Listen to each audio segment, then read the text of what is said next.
Foundation. Karen, glad to have you with us. Thank you. Right next to her is Professor Alfred Omenya, who is an urban development expert. He also lectures both here and in Australia. I don't know where he finds the time. Prof, thank you so much. Thank you, Igathe. Next to him, Philip Kisi, a former town clerk at Nairobi City Council, wears other hats as well, and we'll engage with him as we continue. Karibu sana. Thank you. On my immediate right, Wanjiro Gikonyo, who's the national coordinator at the Institute for Social Accountability, also known as TISA. Wanjiro, glad to have you here with us. Asante. And we're also joined by Professor Collins Odota. He's an associate dean, Faculty of Law at the University of Nairobi. Prof, thank you very much, Waiga, and good evening, viewers. Thank you very much. And I want to start with you, Philip Kisia. You've sat on that seat. You have an understanding from a practical perspective of what it means to be the CEO of this county, even though the functions may have been slightly different under the previous dispensation. What are you looking for this evening from the 9 men and women that will present themselves before the country that will give you an understanding that this person not only has a manifesto that makes sense for Nairobi, but also understands the nitty-gritties, the deeper issues around what it takes to make Nairobi the kind of city that we'd all, and county that we'd all desire for it to be? Okay, I think there are basically two issues that I will be looking at. One is the issue of competence. You've talked about competence. Does that candidate have the competence required to run a capital city like Nairobi in terms of management, in terms of leadership? And then, of course, does he have political experience? That's very important because you're running an institution that requires a combination of all those things I've talked about. The other thing, of course, is, there's been debate of whether having somebody schooled would be desirable to run the county. I can tell you without schooled, yes, at least, basic level. Education. Okay. Basic education, and I was talking to Prof just before we got on air, and we agree that basic education is minimum a degree. That should be basic. So, other than those competencies, does the person have passion? Because this is a very thankless job. Don't get in thinking that you're going to be glorified. You'll wake up in the morning and receive all manner of abuses, so you'd be ready for it. So if you're not somebody who is passionate about doing this job, please, you're in the wrong space. Okay. Yeah. And I'm sure the candidates are listening to you, and some have already started arriving, and we'll be crossing over to them as soon as we have that opportunity. Wanjiro, for you, and I know for TISA as well, the accountability question, very crucial at this time. Will you be listening to what the candidates will say in regards to the transition from the county to NMS and how they foresee that transition back once NMS's term expires in the next few months? Yes, of course, we are very interested in that because Nairobians have been disenfranchised in terms of the ability to execute our self-governance as anticipated under the Constitution. With the transfer of our functions, public participation has been low, the accountability, the voice of citizens has been low. But I think one of the other things we've been very keen to look at is governance. When you look at Nairobi County, we've been plagued by poor leadership, poor governance. When you look at revenue, because for government to be able to deliver services, you need revenue. The revenue collection has been falling, yet the burden on those paying is very onerous. So where is the money going? It's going into the pockets due to lack of accountability in the revenue collection systems. At expenditure level, also we've had poor governance. So what are the practical proposals on the table around governance? Then the other is inclusion, because majority of Kenyans live in informal settlements. A majority of Kenyans work in the informal sector.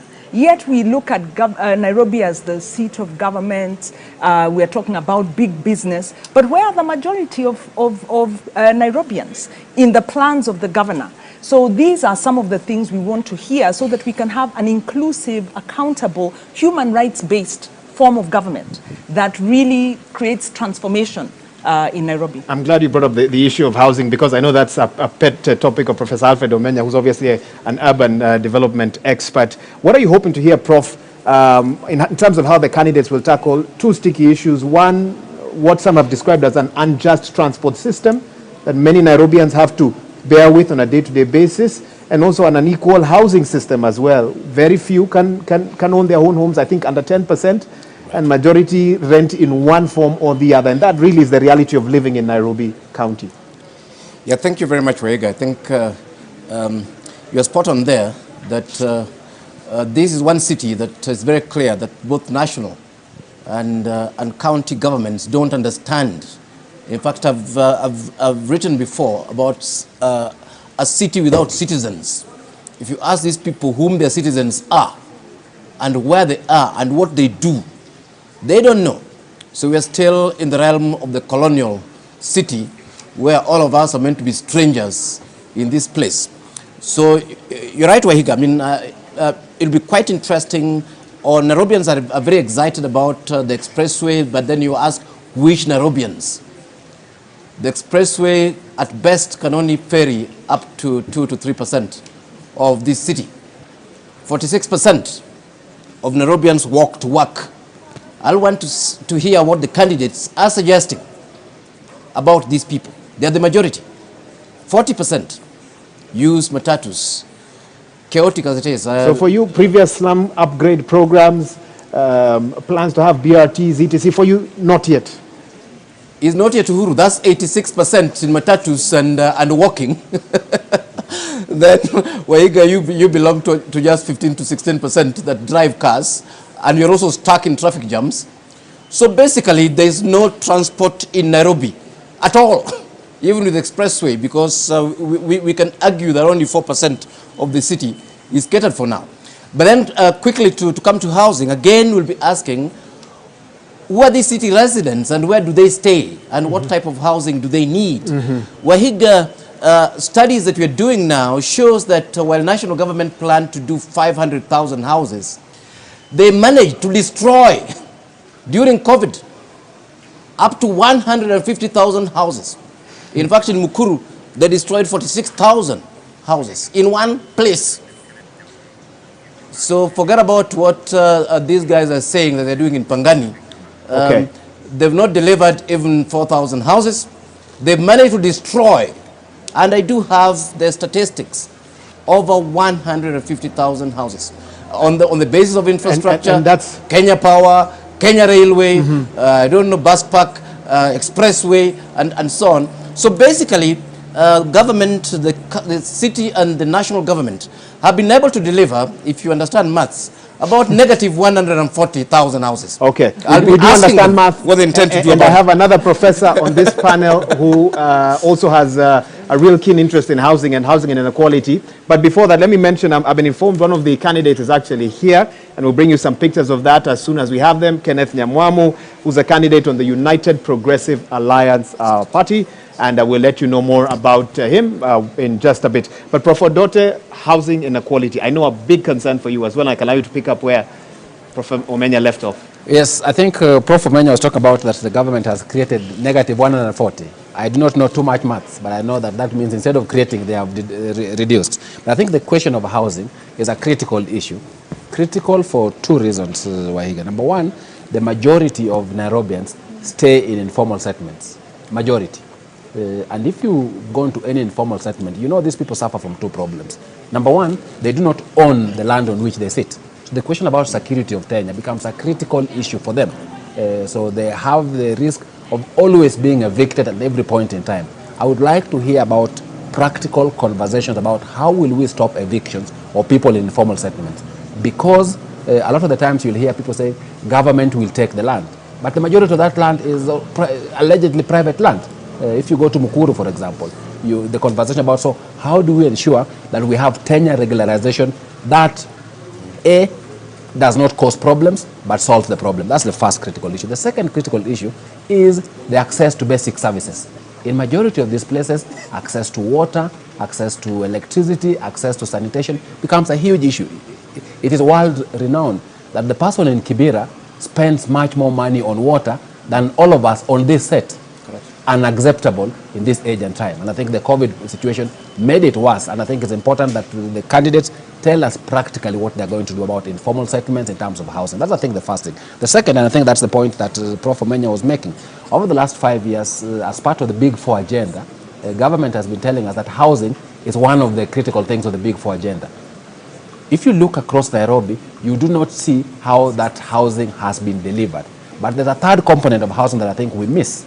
I was talking to a friend of mine today morning. If you even go to middle class areas, go to your Kileleshwa, go to your Hurlinghams, you find that over the last 8 years with the coming of Chinese, we have decided to build houses that does not match the services that are available in that place. Places where houses used to be bungalows, where houses used to be 2 stories, we are now at the 20-story buildings. No improvement in service in terms of water, no improvement in terms of sanitation. Some would say that's just a reaction to our population growth. Yeah, and trying to cater for it with the limited space that we have, or how do you see it? You are saying trying to cater for it. They're not trying. It is catering for itself. The beauty of leadership is to ensure that you solve challenges in a manner that is sustainable. You don't allow things to happen on their own. If you go to any of those places, they are close to a slum. It's unacceptable. And if we go with that trend, we'll have situations where people are busy buying water as opposed to having access to water services. So I want to hear about how the person who comes in is going to solve the problems of Mukuru in housing, but at the same time recognize that the people in Kileleshwa also have a housing problem. But 2 other things that I think are important. Briefly, please. I think the 2 other things that are important for me is I'm looking for a leader who has integrity. So I want to hear questions about what's the integrity of that person, because the amounts of money that this county holds is huge. When the former governor took over in 2017, I was being told this morning, we had a deficit of 15 billion as a county. We're now at 85. That means that we increased by 70 billion. Is it that we have been unable to pay, or that money has been saved for? So I think the issue of integrity is critical. The last issue that's critical, and I think the people who are speaking, I think it's Raila who was talking about it. Nairobi is the international headquarters. You have several UN organizations staying here. So a leader who recognizes that you are not leading my county, Homa Bay. You are leading a city that requires huge profile for the benefit of the entire county. I think it's extremely critical in terms of the conversation. And I'm sure the people of Homa Bay would hope that Homa Bay will get to the statue of Nairobi as well. Yes. But I do get your point, Prof, on the same. And Karen, jumping over to you right now, of the 4.4 million that were identified as residents of Nairobi in the last census, I bet you a majority are young people. Of course, yes. You've had the issues raised, transport, housing, inequality, etc. Are young people, does Nairobi offer young people, and maybe it's a redundant question, does it offer them opportunities? And what's your concern with the organization you lead this afternoon? So the organization I lead is called Emerging Leaders Foundation, and the basic thing we do is that we look at the question of values across board, values in government, values in service, in the political space, in community leadership, in every aspect of leadership. So we nurture values-based young people. And so this evening I'll be looking to see, are these individuals presenting themselves to be elected individuals of values? Are they leaders of integrity, like Dr. Odote put it across? Because then integrity and values would actually translate to the quality of their leadership.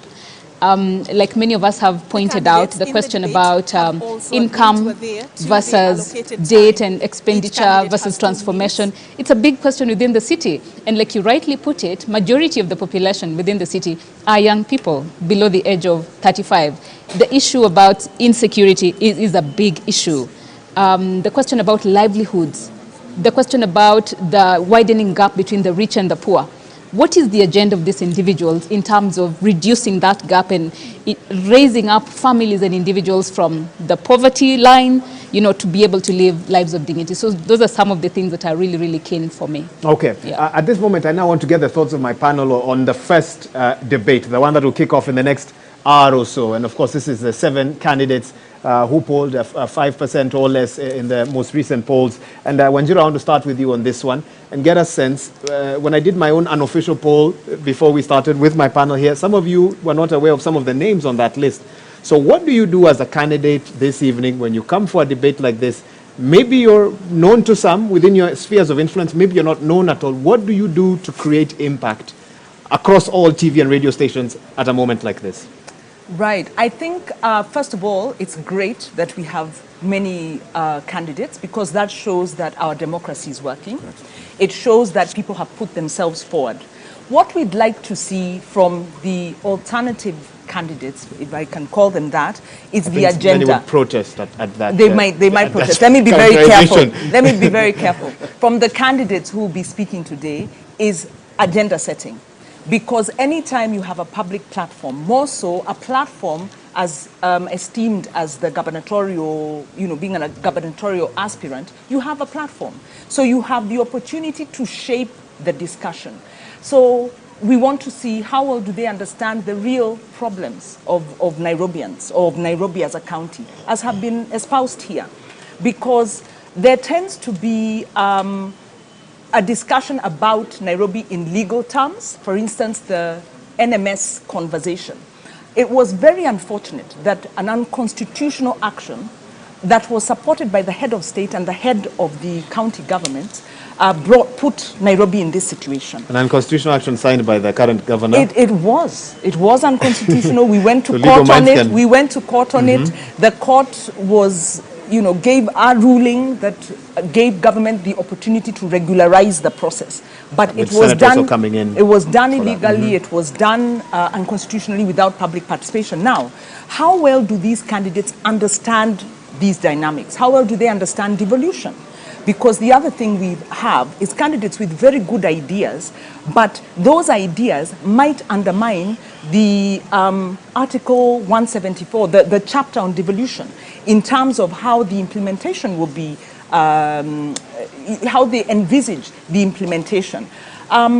They have an opportunity to frame difficult conversations, especially around accountability. Once you've taken the platform, it's my hope that these candidates will continue to engage and will become a point of accountability, because obviously if your numbers are very low, if you're not on a leading political party, it shows our democracy maybe is not yet mature enough for an independent candidate or for a candidate from a smaller party to win the big numbers. Okay. But we are heading there.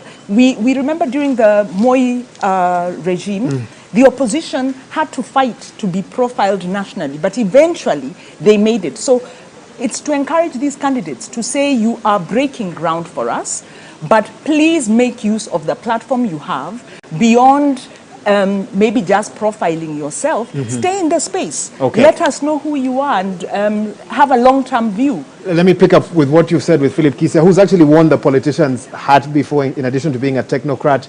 And I'm sure you had the chance in 2013 and 2017 to watch previous debates.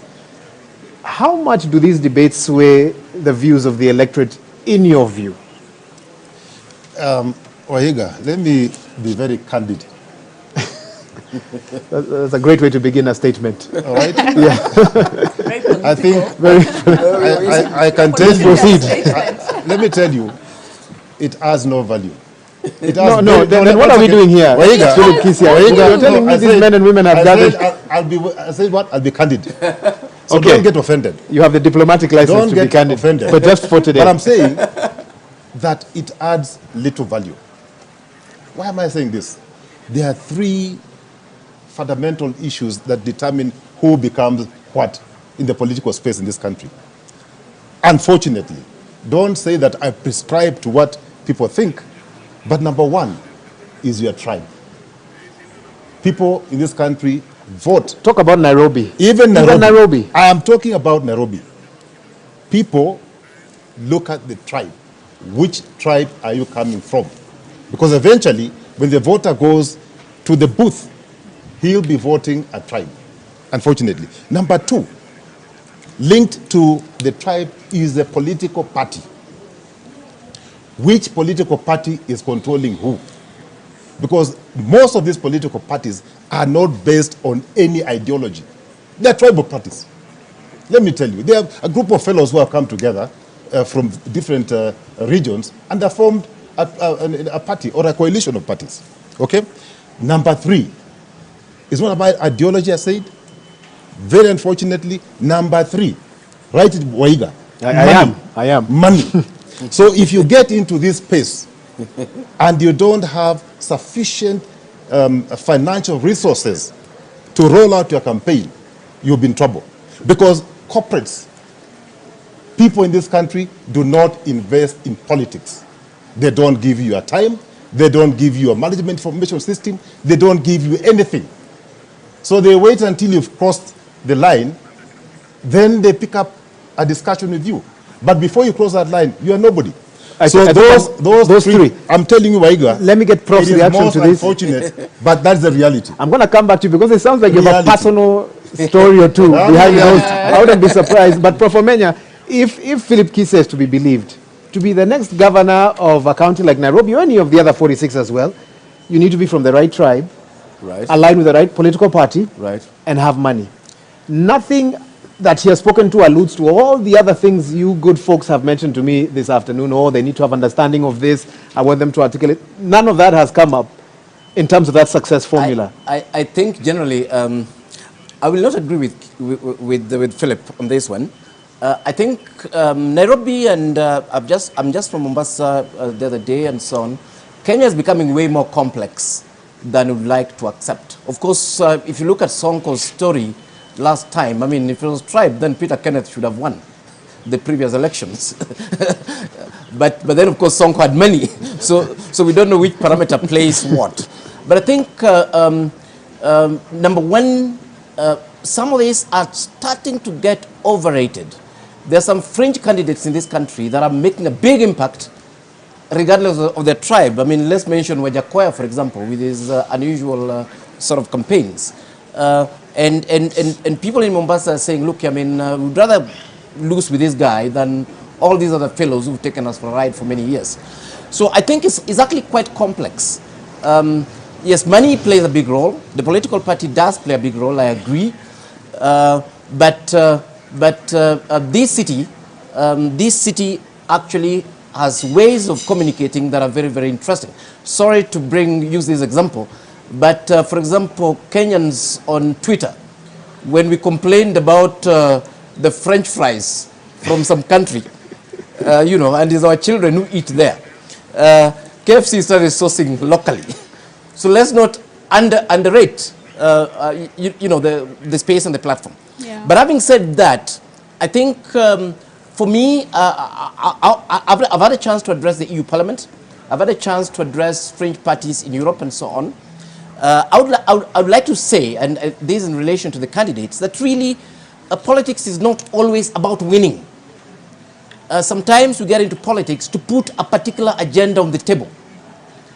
And the politics may not necessarily even be about winning the gubernatorial race. You could put the correct candidate in Babadogo, in you know, that is pushing some local agenda. And like they say, all politics is local. That's where it starts. And to me, this is the encouragement to all those gentlemen and ladies who are running, that if you do actually have an agenda, put it on the table. Do not be afraid. It doesn't matter whether you end up just winning, you know, 2% of the vote and so on. If it's an important agenda for the city, put it on the table. Okay, that's a good message to them. So for you, you're looking at two things: who would sort of come out on top, but also whose agenda will come out quite clearly. Prof. Odote, I'll come to you shortly. But Karen, I want us to talk about this money tribe political party. You are yearning for more and more young people to get into elective offices. When you hear what Philip Kise has to say, and he said he's just being honest. He's been out there. I don't know who else might have tried to vie on this. I don't know if anyone else has given it a shot, but he has. And he says this is the reality on the ground. Unless, Karen, you're also I have been in politics before, but I put it aside to then do the work I'm doing now. But let me also be very honest. Such a debate is a really, really powerful platform for accountability. I have seen communities around the city organizing their own small bringing together aspirants and asking the questions and asking them to sign to peace, to sign to doing certain things once they get elected to office. And there's accountability when it comes to that through, let's say, civil society organizations, communities, and young people. And I do not refute the fact that money plays a big part in who gets elected. And that the political party, again... I'm going to interrupt you. I'm going to give you a chance to carry on. Let me introduce one of the candidates who's just stepped in. This is Nancy Wambui Mwadime of the Usawa Kwa Wote Party. There she is making her way to this, to her... Obviously, she'll be escorted to her holding room, where she will then wait for another possibly 1 hour or under for the start of the debate that she'll be featuring in. Nancy Mwadime, Usawa Kwa Wote, is the political party that she was cleared to vie on under the most recent gazetted IEBC list. Nancy Wambui Mwadime is the name, one of the 7 candidates. making her way now into this facility here at the Catholic University of Eastern Africa. The debate will be taking place at the Pope John Paul VI Education and Learning Center. And that's where the debate will take place this evening. Both debates and the subsequent debates on the 19th and on the 26th as well. Next week, Tuesday, and the other week Tuesday as well. I'll be introducing the other candidates as they come in. Esther Waringa Thairo, an independent candidate, has also arrived here, and I'll continue giving you those updates. We should have at least 3 now who are present here, if not more. And as soon as the teams give us an update, I will bring that your way. Karen, briefly, I can allow you to finish your point. Yes, political parties. We have watched the last 1 month, a couple of weeks actually, even today. So Infotrack and TIFA have released polls about political party popularities versus candidates running for office. And you can see some individuals defying the political party lines and going beyond that. So parties, I don't think parties carry so much weight like they did in the past, though there's something around political parties. And in terms of tribe, I am seeing a situation where different political parties are coming together to form the coalition to say, let's run together. And they're not just on one tribe or a couple of tribes, you know. So tribe is really, again, not a big factor. I am seeing a situation where track record is going to count because there's been a little more awareness about politics and the impact of politics in the quality of life that we live as Kenyans and as citizens. But when it comes to political financing, I believe that we're still quite a distance away. It's more than the elephant in the room. It makes a big difference. We still need to work on that because sometimes you find candidates who are awesome, have a track record, are men and women of integrity, but they don't get elected simply because they don't have money or they do not want to bribe to then get elected into office. Prof. Odote, pick up off the back of that, and I'm sure you have reactions to what some of the other panelists have said. Even as you tell us, we've seen an emerging trend. It started in the States. Obviously, presidential debates have been happening there long before we started here in 2013 under the 2010 Constitution, where candidates intentionally stay away from debates. Is that a strategy?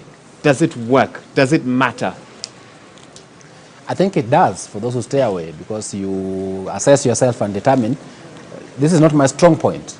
I do not want to make my bad situation worse. I do not want to ensure that or I don't want to give preference to my opponent. I think my opponent is a better debater. My opponent has a better track record. So I don't want to expose myself. That's the reason why people stay away. So they stay away because of strategy. But I think your original question to us was the people who are coming between 5:30 to 7:30, those who are below 5%. What should be their strategy for this debate? And I think the people who are coming between 5:30 and 7:30, from the numbers, I think they cannot run the campaign as those above 5%. Because those above 5%, then the factors that, especially the first 2 factors that Philip spoke about, becomes critical for them. The factor of the tribe gives you recognition. The factor of the political party gives you recognition.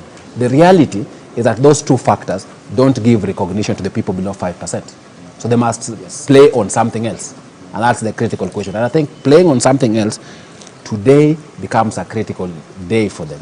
Because playing on something else means that you must have some issue on which people recognize you for. I don't want to talk about this election, but remember Mwalimu Dida. We still all remember Mwalimu Dida. From where? Do you remember what issue he stood for? No, but we remember him from the debate. Not because of the issue, from the debate. Yes, and you remember him from the debate because the strategy for Dida was not the issue. The strategy for Dida was to come to you as this simple Kenyan who represents you, who is able to avoid complicated things and speak. Even until today, there are still jokes on Twitter about Dida commenting about this election, and you will listen to it. If I ask you, who are the other presidential candidates? You won't remember 5 of them. Yes. So I think that the person who comes today, if you are these 7 people, you must ask yourself, I want to leave a mark on the minds of Nairobians. And remember, there are 24% of Nairobians, at least according to the polls, that are undecided. Those people are not thinking about the tribe. They're not thinking about they're looking for something different. So your duty must to give them that something different. The question is, what do you consider as that something different? And for me, looking at 5:30 to 7:30, that's all I'll be looking for. What is it that is different in this person that will make me stop and listen to it. Because that's what the Nairobian will listen to. If you go to Germany, for example, there's a party that only stands on environment. Correct. That's all. So they only want to appeal to you. They don't care about the other things. So you must be able to fashion yourself, if you're these 7 people, on something that people can be able to say, wait a minute, although I thought Waiga was my candidate, I actually think Shiro is talking about something that I should stop at listening. Resonates with yes. me. Philip, you took us on a tangent. We've gotten lost in it. You vote, but you've been told, however, that there are fringe candidates who lack some of the things you've mentioned, but still make an impact. Do you agree that anomaly can happen? And if you've seen such examples, you know, what are those other factors that these fringe candidates have beyond money, tribe, and power and access to it that could make a difference in a race like this? Waiga, you know, sometimes it is better to be brutally honest to yourself. And what I've said is from my heart. You do not retract it? I'm not going to retract it because that is the bitter truth. Now, just before I answer your question, you know, I think the debates are very important. I cannot, you know, underscore the importance of such a debate. As a matter of fact, if you go back to history, NCBDA, where I was the chairman, was the first one to organize a presidential debate. You can check the records, okay? So I put a lot of weight on such a debate. Now, let me just very quickly comment on what my brother, Prof. Menya, said. In politics, you have no business being number 2. Because if you are number 2, you cannot sell your agenda. You get into political space so that you can get power. Yes. You don't get in there to be number 2. Number 2 is irrelevant. Actually, number 2 is no better than number 10. You're all the same. Because you've all lost. Okay? Well, you know, totally disagrees with you. You've completely lost. You have the right to reply after this. One second. And once, Waiga, you've lost, you become irrelevant. That's the bitter truth. In Kenya, you can ask many people who have been there, including myself. You know, and unless you have something else to offer, Kenyans beyond politics. Okay? Now, if things like track record were to be taken into account by political parties in this country, Philip Kisia would have been a governor because of a track record. Jim Nambaru would have been a governor because Jim Nambaru has a track record. Even Peter Kenneth, who tried, and I warned him, and I told him, Peter, once you miss that ticket, once you miss that ticket, please just step back and start lobbying for a job. That's the reality. So, what did he respond? Of course, he never listened to me. And, you know, well, he's not here to give his side of the story. I had somebody talk about Kenyans on Twitter. People on Twitter don't vote. Go and check. The guys who vote, the 24% Prof is talking about, those 24% are waiting for direction from either Baba or the Hustler man. They're waiting. Like in Nairobi, they're waiting to hear. Baba has not come to tell us which is the direction. Are we voting for A or B? Once Baba gives that direction, you can be sure. You can be sure, because if you look at the two candidates, talking about the two that if you look, the two that have appalling beyond 5%. Right. If you analyze that data that we have, you'll find that 20% of people supporting Raila in Nairobi are not supporting the Azimio candidate. So what are they waiting for? Are they waiting for Baba to talk, to say something? Are they waiting for that? But I can tell you the issue of competence here will not count. You can wait until, maybe in future. In future, things like experience, competence, integrity. In fact, when you look at integrity, yes, integrity is about number 10. Go and check. Infotrack, go and check on TIFA. People don't care about integrity. In fact, actually, the biggest concern most of the times, is most of the times, if you've stolen public funds, you become a fan of the people. If you've stolen public funds, because then you're able to do what? To deal with their stomachs. Tumbo policy. You remember what Moi said? The Moi. So if you can, you know, and the voter will tell you, you know, when I was going around the Westlands, the voter would tell me. This is a fun example for this one. Yes. My personal example. Yes. They will tell you, no, Kiongozi, we've had you. We know you're competent. What are you giving us now? Yeah. Forget about talking. That's true. This just a few months back. Yeah, I mean, about 7-8 weeks ago. 7-8 weeks Forget about what I was talking to them. My ideology, my level of integrity, my experience. All those put in one basket, to them didn't make sense. What made sense is how much kiongozi, and when they tell you kiongozi, we've not seen you on the ground, it does not mean that they have not seen you. It means they have not tested your money. Go and ask Jim Nambaru. Go and ask Jim Nambaru what happened to him, how many votes he got, and he's a billionaire. I'm not a billionaire. He's a billionaire. Go and ask my friend Peter Kenneth what happened to him in 2013. And I told him, please step back and go and look for Uhuru. He'll give you a job. He never listened to me. Right. Where is he now? Philip Kisi, I need to speak to all those individuals and get their side of the story. What do you know? Right, yeah, Philip is... It may be hard truths, but it sounds like he knows something. He's been there. He has been there. He has been there. There's a dispensation we are moving from, the winner takes all dispensation, which the Constitution tries to temper. And the reason I disagree when you talk about fringe candidates, number one being the only important candidate, that's not true. Legislation in the House can be brought by any party. So by virtue of a fringe candidate profiling themselves, that party has got members, some of whom will run at MCA level. So the moment you're profiling your political party, it's not just one seat we are looking at. There's the governor, there's also the MP, there's also the important seat of the MCA. And an MCA in the House has a vote that counts for citizens. So I don't agree that it's a winner takes all. Our Constitution has sought to remove that winner takes all approach. Now, I do agree, unfortunately, that politics has become a lot about money. Our electoral system is still broken, but we are in the process of trying to reform it. And how are we trying to reform it? When you have fringe candidates putting forward an agenda that they can then popularize with the public, you put pressure on whoever will get into that seat. And I think the last point I want to make is the Constitution envisages a consultative, cooperative approach of government. Now, our Constitution isn't perfect, our political framework is not perfect, but it is not a winner takes all. You have seen decisions of the president being countermanded, whether it's by the courts, whether, in fact, court action taken by civil society institutions or individuals like Omtata can go to court and hold the president to account. So every political space counts. We are no longer in the winner takes all dispensation, and we must encourage Kenyans to be bold.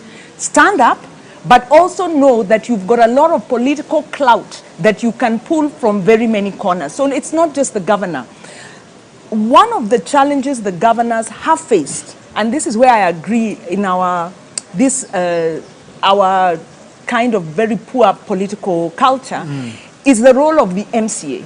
So much as a governor is going to come and give us a political promise, they then have to deal with the politics of running the county, the civil, the public service, but also the county assembly. And this has been a real weak link in terms of devolution.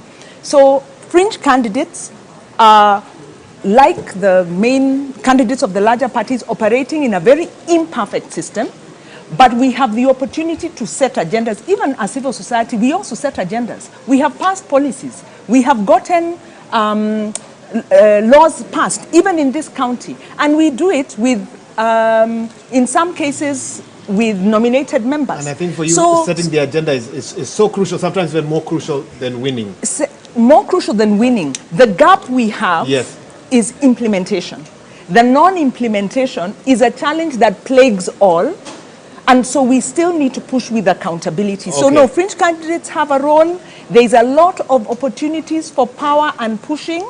Let us take them. Let us encourage fringe candidates. Let us encourage those out there and get rid of the winner takes all mentality. That one is not right, and it's not taking us forward. Okay. Wahiga, I wish to add to that. Okay. You say that the number one issue of concern for Nairobians is the cost of living. Cost of living. But you see how that is actually directly related to the question of values and integrity. So right now, as candidates are busy campaigning, people are saying, give me something for me to listen to you, for me to listen to what you have to offer. They will go ahead and give them that something they want, but how will they recoup that money? They get into office, they will look for the slightest opportunity to actually make their money back. So it's more now about self-interest and not the interest of the public. at heart. So again, it brings us back to the question of values, that integrity actually counts. It's the cornerstone, and it determines the question about whether people live in dignity or not. And Philip Kisia says he's never been asked about integrity questions when he goes on the campaign trail. It's a different question altogether. And you rated integrity very high. In fact, I think you are the first one on this panel to say, that's what I'll be listening out for. Compare and contrast what you're feeling today with Philip's honest statement that I think it might matter here, but it might not matter on the campaign I think we are talking about two sides of the same coin. So I think there's a point that everybody is making. The point that Philip is making is that the current situation is that this is what people look for, that you're either number one or last. I think this debate, in my view, is not about what is. This debate is about what should be. Because the debate, if my understanding of the role of the media is, it's also about shaping public opinion. So if any of these people who have below 5 is going because he wants to be number one, that is his principal motivation, to be brutally honest, to borrow the words of Philip, they are in the wrong space. But if they recognize the role that they are playing in this process, and that role is to bring us to a situation where the person who runs should not be winning based on lack of integrity. They should not be winning based on tribe. They should not be winning based on political party only. And I think they have a critical... But if you look at this election, Waiga, the thing that is interesting, I was telling somebody that I think except for very few... Look at those who have been declared elected and opposed in this election. How many? Just 2. 2, or actually 3. 1 women rep from Kericho and 2 MCS from the Rift. Across the country, many of the places, before, if you are from the right political party, after nominations, you came to Nairobi and waited to be elected. I can guarantee you, Wahiga, the bulk of the MPs are in the village because there is no guarantee. In fact, the political party has become a yoke in many of their necks. Yes. So Kenya is changing, which is a nice thing. The one place where we haven't changed is money. I think the amount of money being dished out by a political party, in fact, you go to a rally, people don't want to listen to you. They want to line up. So for me, I see the candidates coming today, moving us away from this thing about integrity does not matter. Moving away from this thing about, you know, if I'm from the wrong political party, if I'm from the wrong tribe, I will go nowhere. And I think there's a critical role for that to happen. The latest survey, I believe, by a research institution was that you need about 26 million to be a member of parliament in this country, 39 million to be a senator. And that's in terms of what you know, mobilization, and of course all these other things that Philip Kisia has spoken of.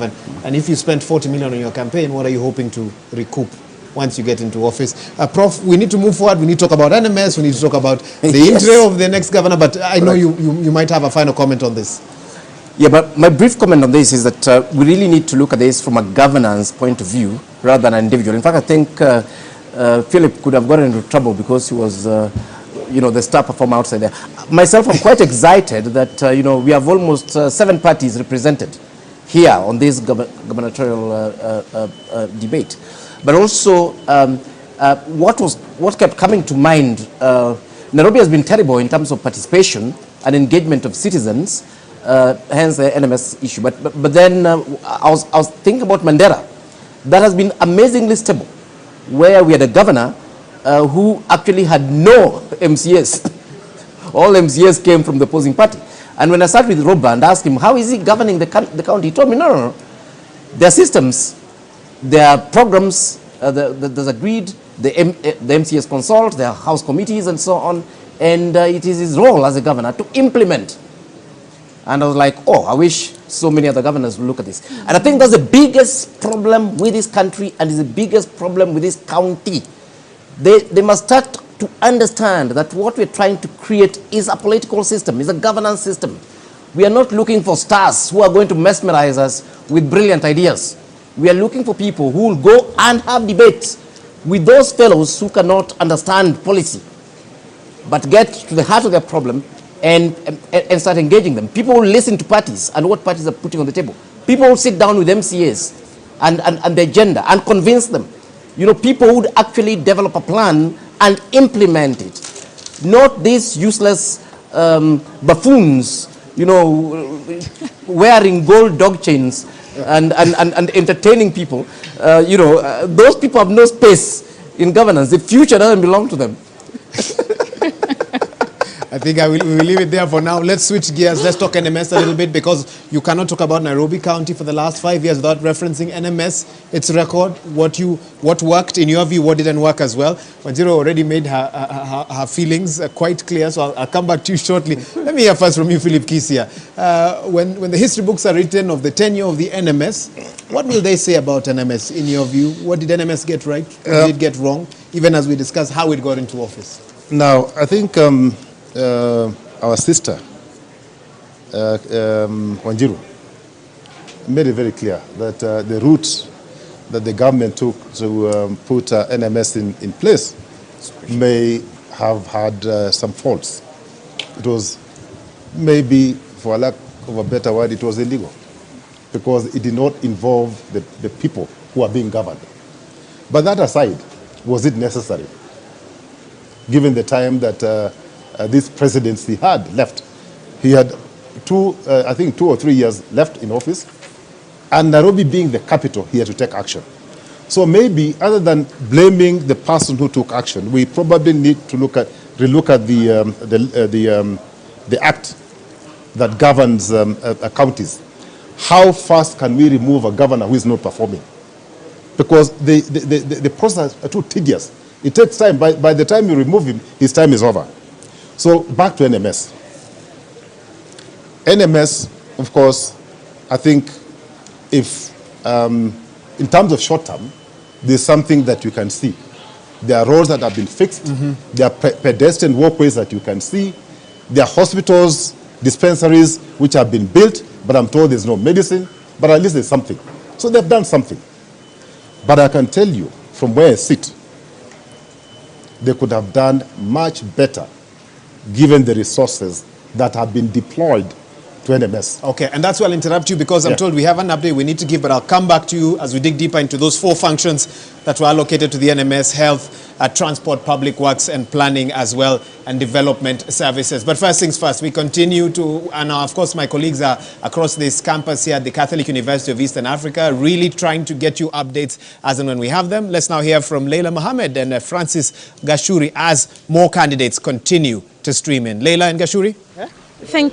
Thank you very much, Waihiga. Indeed, the hour is nigh. In the next 30 minutes also, we are expecting the main event to begin proper. Quite a convincing panel that you have there, and they're articulating matters that are critical to the 2.5 million registered voters in this county of Nairobi. Many have spoken about unemployment. The cost of unga for them, Gashuri, is very critical to them.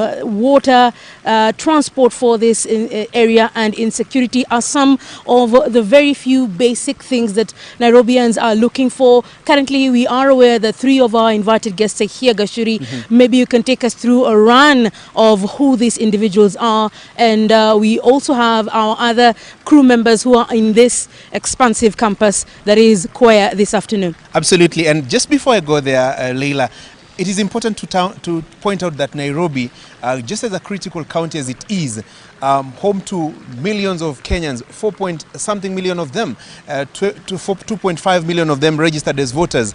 Some of the critical issues they will be looking out to when they are deciding who will be the next governor of Nairobi County include basic issues like economy, the county's economy, cost of living, infrastructure, transport, water, sewerage, such facilities, such services. Remember, quite a number of these functions are also devolved, but much as they are devolved, remember there is the relationship between the national government and the county government. Nairobi County, Leila, receives their biggest chunk of the devolved resources every financial year. So you're also looking at a person who can be able to manage the resources that will be allocated to county government of Nairobi. And not just the county government of Nairobi, but also the resources that are sourced from within, the licenses that people pay, the levies that people pay. So you're talking about a budget running to close 30 billion shillings. So you need somebody who has the capacity to manage the resources. And so their ability to respond to the questions that will be posed by our moderators and our panelists, insofar as the question of economy is concerned, is very, very critical. So if you wanted to come to this debate, please don't. Stay at home, watch the TV stations, listen to the radio stations across the country. Even the digital platforms will be alive, because if you're not an invited guest, you will not be able to get access to this facility. Our colleagues Beatrice Gatonye and Frederick Muitereri will be at the registration desk, and they will be taking you through what is happening there. And so the guests continue to arrive. And by the way, Leila, I see people asking questions. Why do we have two separate debates, 2 tiers of debate? One, because there's a series of opinion polls that were conducted, and those who got 5% and above will participate in the first tier of debate, and those who got less than 5% will participate in the second tier of debate. So the second tier of debate will begin at 5:30 p.m. up to 7 p.m. and the first tier will the second tier of debate of debaters will have their time between 5:30 and 7 p.m. and then 7:30 p.m. to 9 p.m. The first tier of the governor candidates will be here. And so, Leila, let's go to the registration desk where Beatrice Gatonye is. And Beatrice, kama mtu anataka kutoka nyumbani aje kwenye hii debate, anaweza kushiriki? Beatrice, kabla hujazungumza, zulia nyekundu ipo tayari. Sijui ulipo ni shughuli gani ambayo inaendelea kwa sasa, manake in less than 25 minutes the main event is expected to begin proper.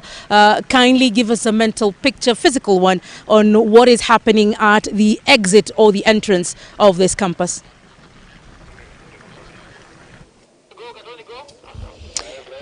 Asante sana mtazamaji, kama jinsi ambavyo umekuwa ukitazama, huu ni mjadala mkubwa kabisa wa wawaniaji kiti cha ugavana katika kaunti ya Nairobi. 9 wanawake pamoja na wanaume ambao wangependa kuiongoza kaunti hii kuanzia tarehe 9 mwezi Agosti mwaka 2022, yani mwezi ujao, na tunazungumzia siku 28 kutoka sasa. Wana Nairobi wataamua ni nani atakayekuwa akiwaongoza. Na hapa ambapo nilipo mtazamaji, ningependa tu kukueleza kwa ufupi ni yapi ambayo yanaendelea hapa. Iwapo mpiga picha wangu ataweza kukuonyesha, hapa ndipo wageni waalikwa wanafika na kujiandikisha, na inathibitishwa kuwa kwamba ulikuwa umejiandikisha na kisha unapewa tag kama hii ambayo nimeishikilia hapa. Hii yangu imeandikwa The Presidential Debate 2022 Nairobi Governor Debate, alafu kisha jina langu na ninafanya nini hapa. Mtazamaji, kama ambavyo umeona kwamba hiyo ndio tag ambayo unapatiwa utakapofika mahali hapa. Iwapo uko nyumbani na ulikuwa unafikiria kwamba sina la kufanya sasa hivi, wacha nikimbie kule Kwea mimi nijionee moja kwa moja, hautaruhusiwa kufanya hivyo iwapo hauko umejiandikisha kupitia mtandao na kisha uweze kufika mahali hapa. Kila mgeni ambaye anafika katika eneo hili ili kuweza kuhudhuria mjadala huu wa wawaniaji ugavana hapa katika kaunti ya Nairobi hawataruhusiwa kufika hapa iwapo hawatapitia katika eneo hili ambapo wanathibitishwa kwamba wao ndio wageni waalikwa. Na baada ya kuthibitishwa wanapewa kadi kama hii hapa, unaiweka kwenye shingo lako ili usiwe na hali ya utata na wale ambao wanatuwekea usalama katika eneo hili. Na mtazamaji, hapa ni eneo la kuthibitishwa kwamba wewe ni mgeni ambaye ulikuwa umealikwa na kabisa umefika, na ukisha baada ya hapa unaelekezwa hadi eneo ambalo unastahili kuwa, na huo ndio katika eneo ambalo mjadala wa siku ya leo utakuwa ukifanyika, ukumbi wa hapa Kwea. Na mtazamaji, ningependa kukuelekeza upande ule mwingine ili uweze kupata picha kamili ya jinsi mambo yalivyo hapa jioni ya leo, kwani wageni wetu na hasa wale wawaniaji kiti cha ugavana watakapofika, kuna eneo maalum ambalo wametengewa. Watakapofika wanaketi, wanapumzishwa, wanapewa kikombe cha maji, sharubati kidogo hapo, ili waweze kuwa katika hali nzuri kabisa watakapofika pale kwenye ukumbi kuweza kukabiliana na kuwaeleza wana Nairobi yale ambayo wananuia kuwafanyia. Na kwa sasa naomba nikuelekeze kwa mwenzangu Frederick Muitereri ambaye yuko katika eneo hili maalum ambapo wageni ambao tayari wamefika atakuwa kitueleza ni akina nani wamefika na wanajihisi vipi jioni ya leo, wamejiandaa vipi ili kuweza kukabiliana na wenzao katika mjadala huu wa wawaniaji ugavana katika kaunti ya Nairobi. Frederick Muitereri, iwapo unanipata, mpira kwako. Shukran sana Beatrice Gatonye kutoka shirika la KBC. Mtazamaji, jinsi ambavyo ulielezwa hapo awali ni kwamba matangazo haya yanakujia kwako kupitia televisheni zote humu nchini, vile vile radio zote za kitaifa na radio zote za mashinani, zaidi ya radio na televisheni 85. Kufikia jana walikuwa wamesema kwamba watakuwa kipeperusha matangazo haya, na kwa vile vile kuna wale kwenye mitandao ya kijamii vile vile tuko pale. Kwa hivyo mtazamaji, tunashukuru sana wewe ambao umetuenzi na kuendelea kutazama televisheni yako ambao unaipenda sana. Mimi ni Frederick Mwitiriri kutoka kituo kinachokuwa kwa kasi zaidi humu nchini TV47. Hapa mahali ambapo nilipo mtazamaji ni mahali ambapo ni muhimu sana. Ni kituo cha kwanza wanapofika kutoka pale ambapo Beatrice Gatonye yupo, wanafika hapa, wanakuja hapa, wanapewa mankuli kidogo, kitu kidogo. Unaona zuria tu ni tamu sana ile ambayo iko mahali hapa. Wageni waheshimiwa ambao tulikuwa tunasubiria wako mahali hapa, nitakuwa nikisemezana nao baadaye mtazamaji. Tu nikueleze, tutakuwa tukipiga kura kama mpiga picha wangu atakuonyesha. Tutakuwa tukipiga kura baadaye tu ili kukuonyesha mtazamaji wetu hivi ndivyo tutakuwa tumesimama hapa, lakini ni baadaye muda wa dakika kama 20 hivi ama 10 hivi kutoka sasa. Lakini kwa sasa mtazamaji, sababu hapa ndipo tunaita kwa kimombo holding area, mahali wale ambao wanawania ugavana mwezi wa Agosti tarehe 9 wapo hapa. Nizungumze na wawili watatu ambao wamefika hapa, wanieleze wanahisi kiwewe ndani yao au wanasema kwamba wako tayari. Nianze na Herman ambaye ni kijana mdogo sana, miaka 25, ambaye atakuwa kiwania ugavana kwenye county ya Nairobi. Asante sana. Thank you so much for coming today. How are you feeling today? Thanks so much for having me today. Feeling good, very confident. Right now we're just waiting for the debate to start, and I'm taking this time to prepare, meditate, collect my thoughts, and I'll relish the opportunity to brief the nation on my manifesto and my plans on how to help Nairobi. Thank you so very much. Unamsikia anasema kwamba hapa najitayarisha pole pole sababu mjadala utakuwa ukianza. Kumbuka kuna mijadala miwili siku ya leo. Kuna mjadala wa kwanza ambao unastahili kuanza mwendo wa saa 11 dakika 30 hivi, dakika 30 kutoka sasa, ni dakika 20 hivi mtazamaji. Vile vile hayuko peke yake Herman, tuko naye Esther Warenga. Asante sana na karibu katika matangazo yetu ya siku ya leo. Unajihisi vipi?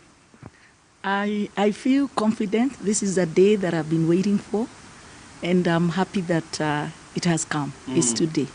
So I'm confident of this day, and I thank God for everything that He has brought me this far. Thank you very much. Did you come with your family? No, I came with friends. My families, they are not here. They are in the US. So I came with friends, many of them. Being in the US, I know they are asleep or they're just waking up. Are they watching the debate? In fact, they are. They are actually communicating with me as I'm here. Yes. And they are quite excited and happy. Very well. Yes. Asante sana mtazamaji. Ni wale ambao tu wamefika kwa hivi sasa na kuonyesha tu picha mahali ambako wanakuja wanastarehe kidogo, wapumzishe, ndio isiwe wakifika pale mbele wanakiwewe. Niende kwa yule mwingine bwana Nyamamu ambaye ashafika hapa, atueleze naye anahisi vipi siku hii ya leo. How are you feeling today about the debate? Pretty good actually. We've been campaigning in the ground very hard. Drumming up support, so we are ready to sell our manifesto so as to speak to the broader audience using television. So I'm really excited about that.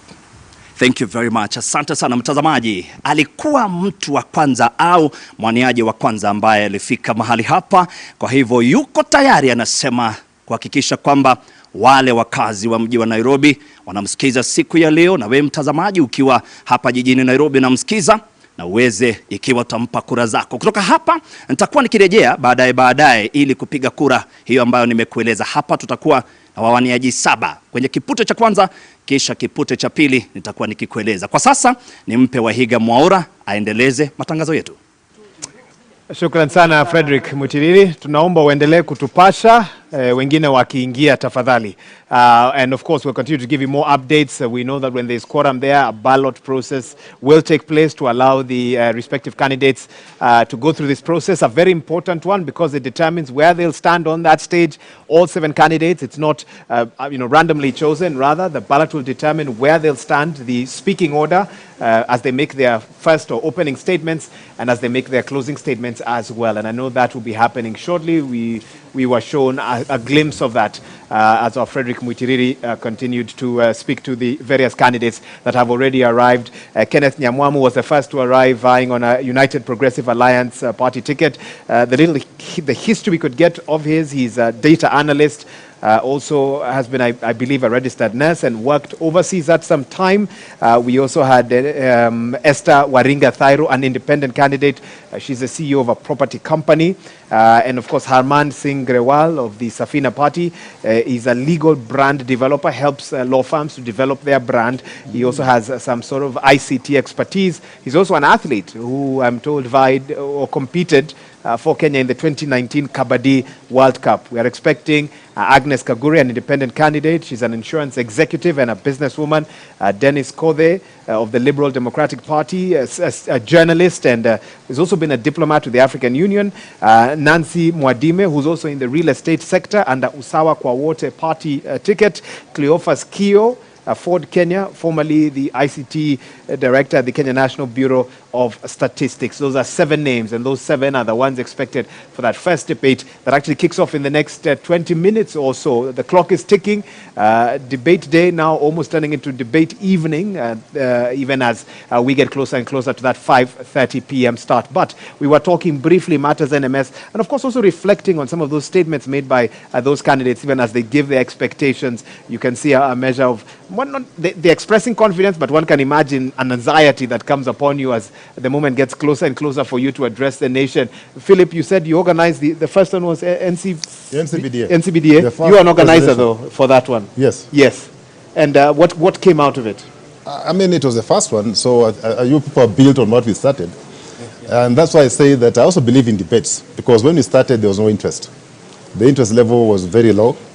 But I'm happy now, out of, I think, 7 or 9 candidates on this race have offered themselves, and they're here. So the interest level is growing. And like the other panelists said, that, I mean, who knows? 5, 10 years from today, these debates will mean a lot. Correct. They will mean a lot. Because then people start looking at issues and not short-term gain. But for the time being, for another maybe 5 or 10 years, short-term gain is what is really selling the candidates. And when we were offline, I was talking to Prof, and he said, yeah, I mean, he agrees, but maybe he may not want to say it on air. But money, I'm telling you. An online version and an offline version. Let us get back to NMS. You had asked whether they have done well. I've said, of course, they have done well. Considering where they took the county from, would you have better have the governor who was elected, who probably was not doing a very good job, or rather have NMS who have done something? But I can tell you, no, I mean, you can shake your head. This is a reality. You're shake your head very hard. Not me. No, let my sister shake her head very hard. But that's the reality. Because it's about results. And if you're not getting results, are you going to waste your time with this character who's not producing the desired results? Because if you do waste your time, the blame will shift to you. And in this case, the blame was going to shift to one Uhuru Muigai Kenyatta, who gave us Mike Sonko. Okay? Now, NMS. Where could NMS have done better? Briefly. We have the new plan, Nairobi Integrated Urban Development Master Plan. Okay? It's very simple. This is a document that was produced by Nairobians. I have not seen them make any reference to this plan. If they are making reference to this plan, we would not have seen the green terminus where it is. My brother is a planner.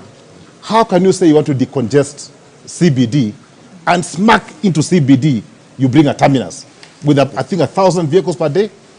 What logic was behind that particular project? Was it just space or opportunity for people to make money? I'm yet to get answers because I've consulted planners in this country and they have told me clearly they were not part of that plan. So there are certain things that they would have done better with the money that they have received from the national government. And I can tell you, when I was running the city, the highest transfer I got from the national government was 2.9 billion for a year.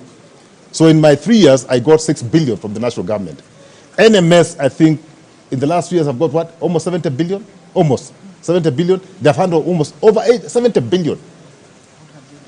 We must be seeing that 70 billion, not just in infrastructure, like health centers that have been built.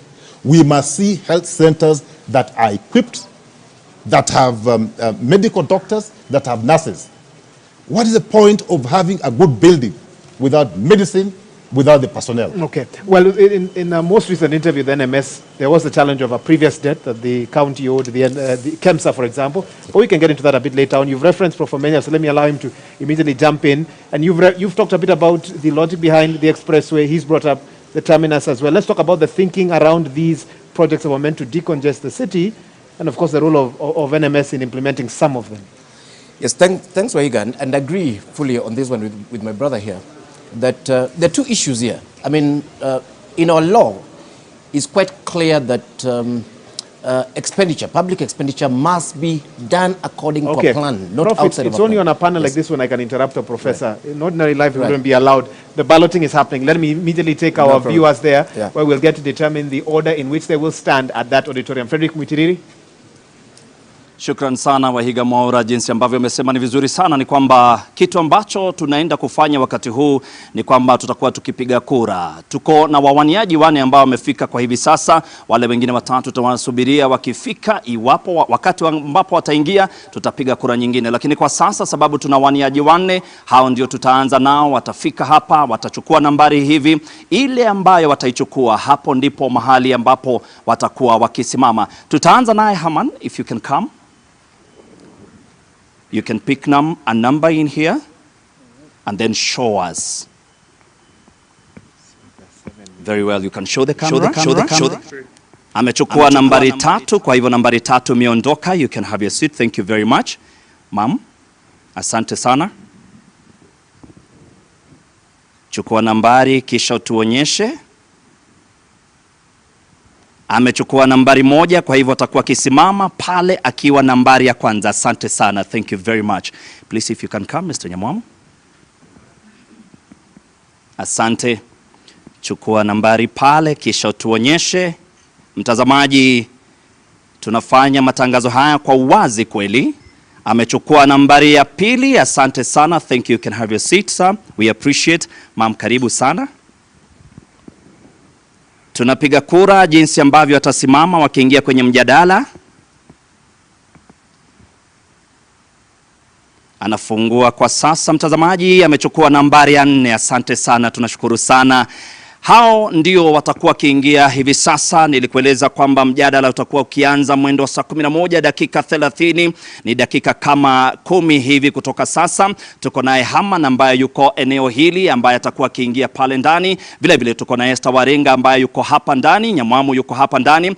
Kisha tuko naye candidate wanne ambaye yuko hapa ndani. Hao wote wanne watakuwa kiingia pale ndani na kisha watakuwa kianza mjadala wakiwa wote wanne. Tulikuwa tunatarajia 7, lakini watatu wakiingia sababu Nairobi huijui. Watatu wakishaingia tutakuwa wakiingia pale mbele. Kwa hivi sasa tutakuwa tukirejesha matangazo haya kwake Wahiga Mwaura, kisha atatuelekeza tutaenda kwapi. Well, the clock is ticking indeed. The debate starting in the next 11 minutes or so. 4 candidates here waiting for another 3 more. But time waits for no man, no woman, no candidate. And the debate will kick off on time. Of course, our moderators are on standby for that, and we'll be getting to that shortly. But let me get 1 or 2 final thoughts from my guests who are here still with us. Prof, I interrupted you. Let me apologize once more and then allow you to make your statement. Yes, no problem. I just wanted to add a little bit on to what my brother Kisia here was suggesting. If you look at our law, the Public Finance Management Act, County Government Act, Urban Areas and Cities Act, and others, the law is clear that expenditure must happen according to a plan, and planning has to be integrated. And planning is participatory, so it's meant to be a mechanism of accountability. So I know that people were saying NMS built an hospital, built a road. The question is, what plan were they implementing? Were they implementing the county integrated plan? Were they implementing an annual development plan from the county assembly and so on? Because the way that was structured was that the participatory space was left for MCAs and with no budget. And then meanwhile, I mean, you had NMS that was doing things. I think as Kenyans, we need to really think why we have the systems and the laws the way we have them. Particularly on the matter of accountability, not just through the systems that we have, but also accountability to the population. I don't care if you gave me a good dictator who's delivering roads and so on. Who told them I need a road? That's the question I'll ask. And again, it goes back to Igathe, to what I was saying there, that these are cities without citizens. We are not treated as citizens of this city. Nobody listens to us. Badi and his people wake up in the morning and create those ridiculous things that Philip was talking about. And now they're talking about, they're even trying to connect expressway to the CBD that will actually be adding insult to injury. I had somebody from national government saying they forgot to put that one. I mean, it's stupidity. And meanwhile, we have a new plan that actually spells out how the transport system within the city should actually function. All you need to do is to get somebody with a small brain to implement those plans. But what we actually have is an autocratic system that, as far as I'm concerned, has no place in the spirit and the letter of the constitution of this country. Philip Kisia, in one sentence, because I know Karen needs to speak, Prof. Dota needs to speak. Technocrats don't listen to politicians, or politicians don't listen to technocrats? I think what do you say in one sentence? In most cases, politicians don't listen to technocrats.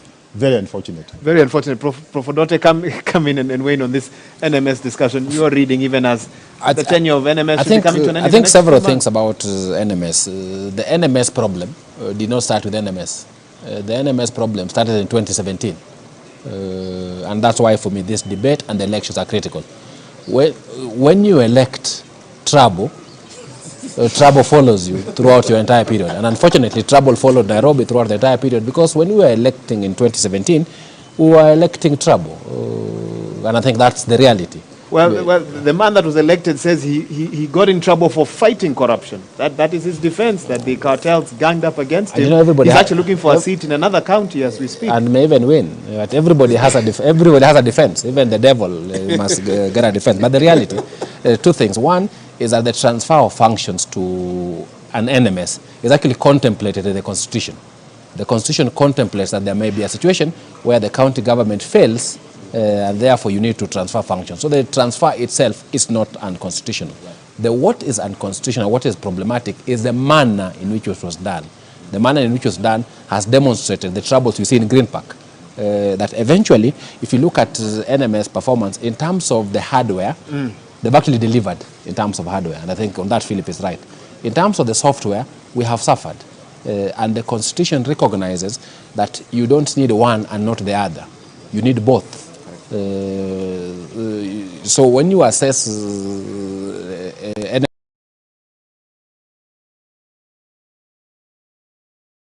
I'll interrupt you because I'm told I have 1 minute to a break. Let me allow Karen to speak on NMS brief. I have 1 minute before I take a break. I will talk about the bit of listening to the citizens. Leaders need to listen, but a number of times they don't come from a place where they genuinely want to do something for the people, and therefore they will listen. Even when it comes to public participation, it's more tokenistic than meaningful. Look, for instance, at the number of young people in prisons today. It's crazy. Look at insecurity. You cannot be walking around the city past 7 p.m. Look at the healthcare system within the city. People getting locked up in hospitals because they cannot afford to pay to then live. Look at education in terms of the inequality. Young people studying in the informal settlements versus in the upmarkets. All these questions, if you have a good leader, or you have good leaders who then tap into the power of technocrats around them and make sure implementation is done to the latter, implementation of the plan is done to the latter, and there's accountability, and you listen to the people, because then the power belongs to the people. But as it is now, the power belongs to those in positions of authority. That is how you see it, and I'll cut it there. I know we need to interrogate that further. I know, Wanjiru, I have your debt. I will repeat after the break. Let's take a short break. You're watching the inaugural Nairobi gubernatorial debate organized by the Presidential Debate Secretariat. And of course, it looks to be an exciting one. First one kicking off at 5:30 p.m., next one at 7:30 p.m. You don't want to touch that dial, whichever station you are watching or radio station you are listening to. Let's take a short break. We'll be right back. We're live from the Catholic University of Eastern Africa.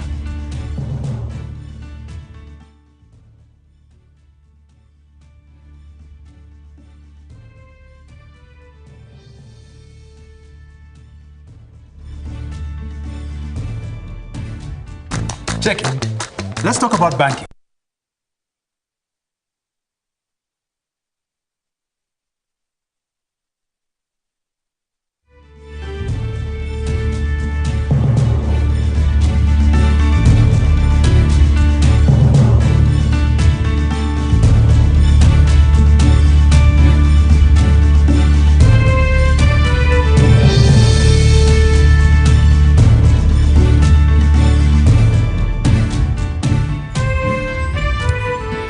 Good evening and welcome to the POPOL, the 6th Learning Resource Center at the Catholic University of Eastern Africa in Nairobi County. My name is Ayub Abdikadir Abdi of K24 Television.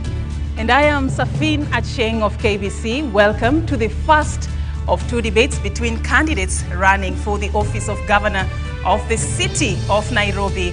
It is the first among the 6 debates under the auspices of the Joint Media Presidential Debate Secretariat. The candidates participating in the debate have agreed to the rules and the guidelines requiring them to conduct themselves with utmost decorum, address each other with respect, and extend honor to viewers watching this debate live across all Kenya's broadcast media platforms. The candidates in the debate have also agreed to adhere to their allocated time.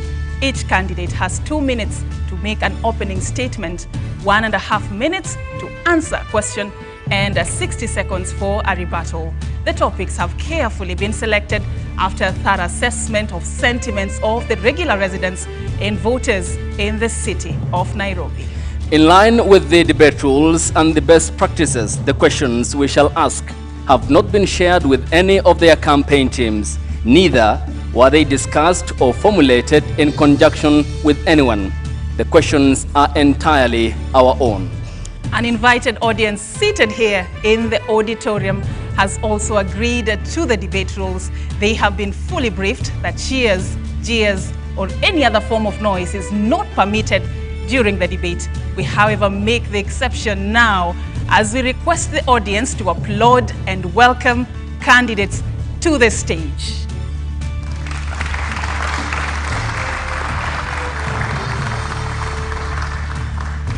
And we begin with the first candidate who will take the first podium in this debate. I call on to the stage Esther Waringa Thairo, an independent candidate. You can give them a round of applause.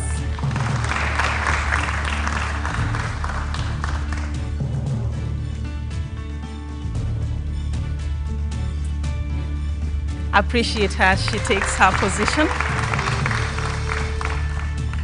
And the second candidate we are going to be engaging tonight is Kenneth Nyamwamu of the United Progressive Alliance Party. Let's appreciate him.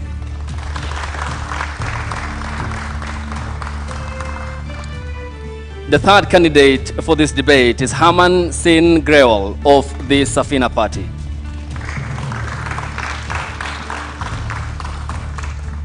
Also with us tonight, we have Nancy Mwadime. Nancy is running for the gubernatorial race under the Usawa Kwa Wote Party.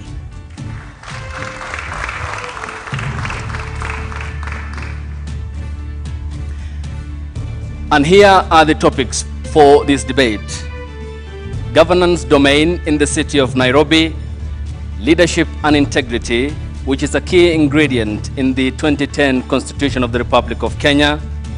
We'll also be addressing transport issues, and utmost important and of importance, we'll also be talking about the living standards in the city of Nairobi.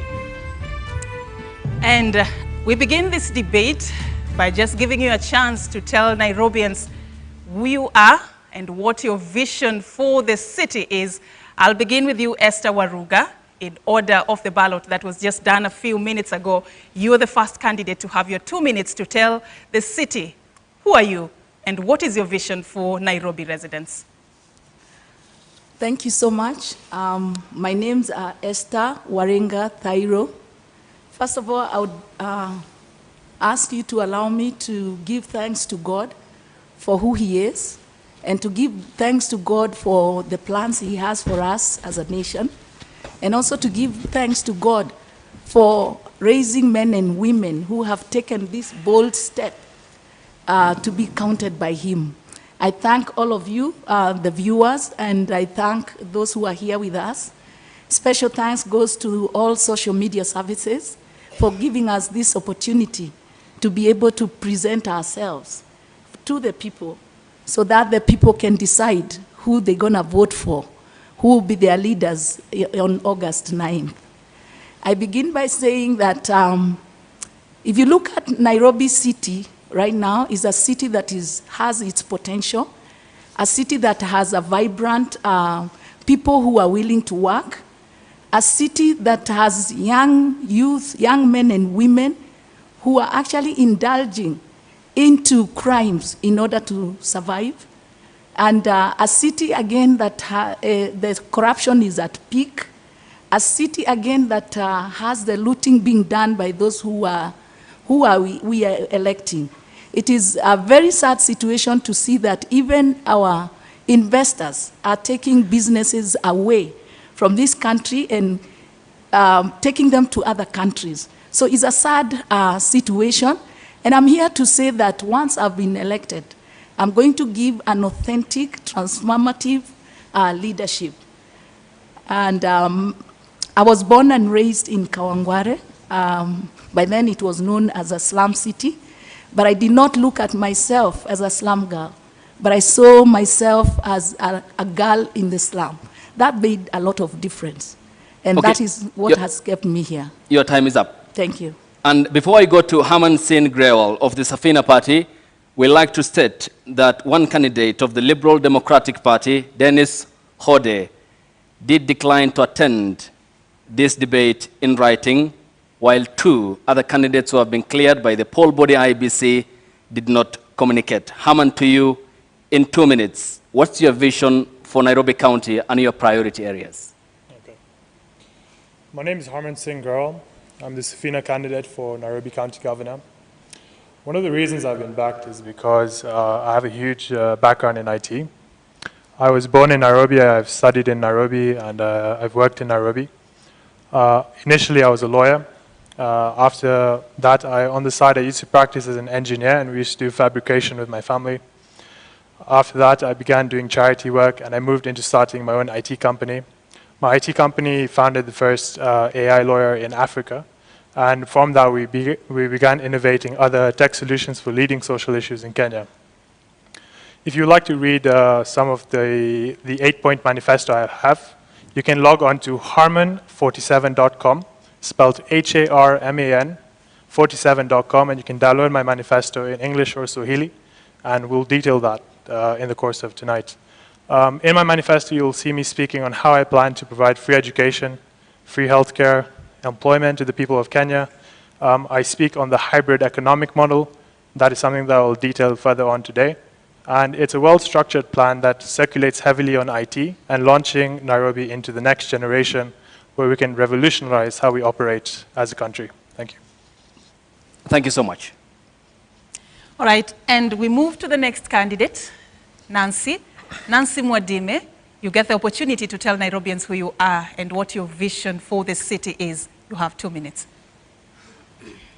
My name is Nancy Wamboi Mwadime, a girl who was born in Murang'a and grew up, went to school to Murang'a, Mogori Girls, and later went to school in Senior Chief Koinange, and thereafter I went to India for further studies. And as I stand here, I want to stand for many of us who grow up in up country, then they come to Nairobi, they work in Nairobi, they do business in Nairobi, and they make Nairobi a home for them. And I want to encourage many of us that when the time comes for political leadership, you should not be going back to the village, but you should stay here and make Nairobi a better place. So as I said, I'm Nancy Wamboi. I stand with Usawa Party kwa Wote. Usawa Party kwa Wote is a party for all, from up to down. And we stand for the family to make sure that we make Nairobi a place where we can call our home for all of us. We stand for each and every Nairobians, and we want to say that it's a right for every Nairobian to eat. It's right for every Nairobian to have water. And therefore, I want to say, when I become the governor of Nairobi, I would want to make Nairobi a home for all of us who are here, who are born here, or those who grew up in a country, they came to Nairobi, they made Nairobi their home. I've been here for 30 years. Currently, I'm in business, and I've been in business for the last 15 years. And for the years I've been in business, I can understand as a business person. A businesswoman present an employer, present a mother, and present a Nairobian. And when I stand here, I would want to say that I am presenting the whole group from the employer so that we can make Nairobi a home for all of us. Thank you. And I take note that your time is up. Before we proceed, you can feel comfortable in adjusting your mics according to your heights, and we thank you. Kenneth Nyamwamu of the United Progressive Alliance Party, what are your key priority areas for county number 47? Thank you. The first thing that I want to do is I want to make Nairobi business friendly. I feel we have a lot of hardworking business people in Nairobi, but sometimes we are never kind to the business. Instead of supporting our businesses, we fight our businesses. So my biggest priority is to make Nairobi business friendly. And one of the things that I want to do to make Nairobi business friendly is to slice all business licenses by 50%. I also, on my plan, I want to provide electricity and water in all the informal sectors.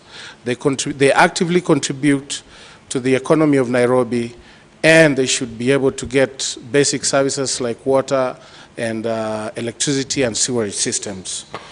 The other thing I would like to do when I become governor is to create a county-wide app that will be used by all border borders to create efficiency so that the border borders can operate efficiently, and also to give them safety.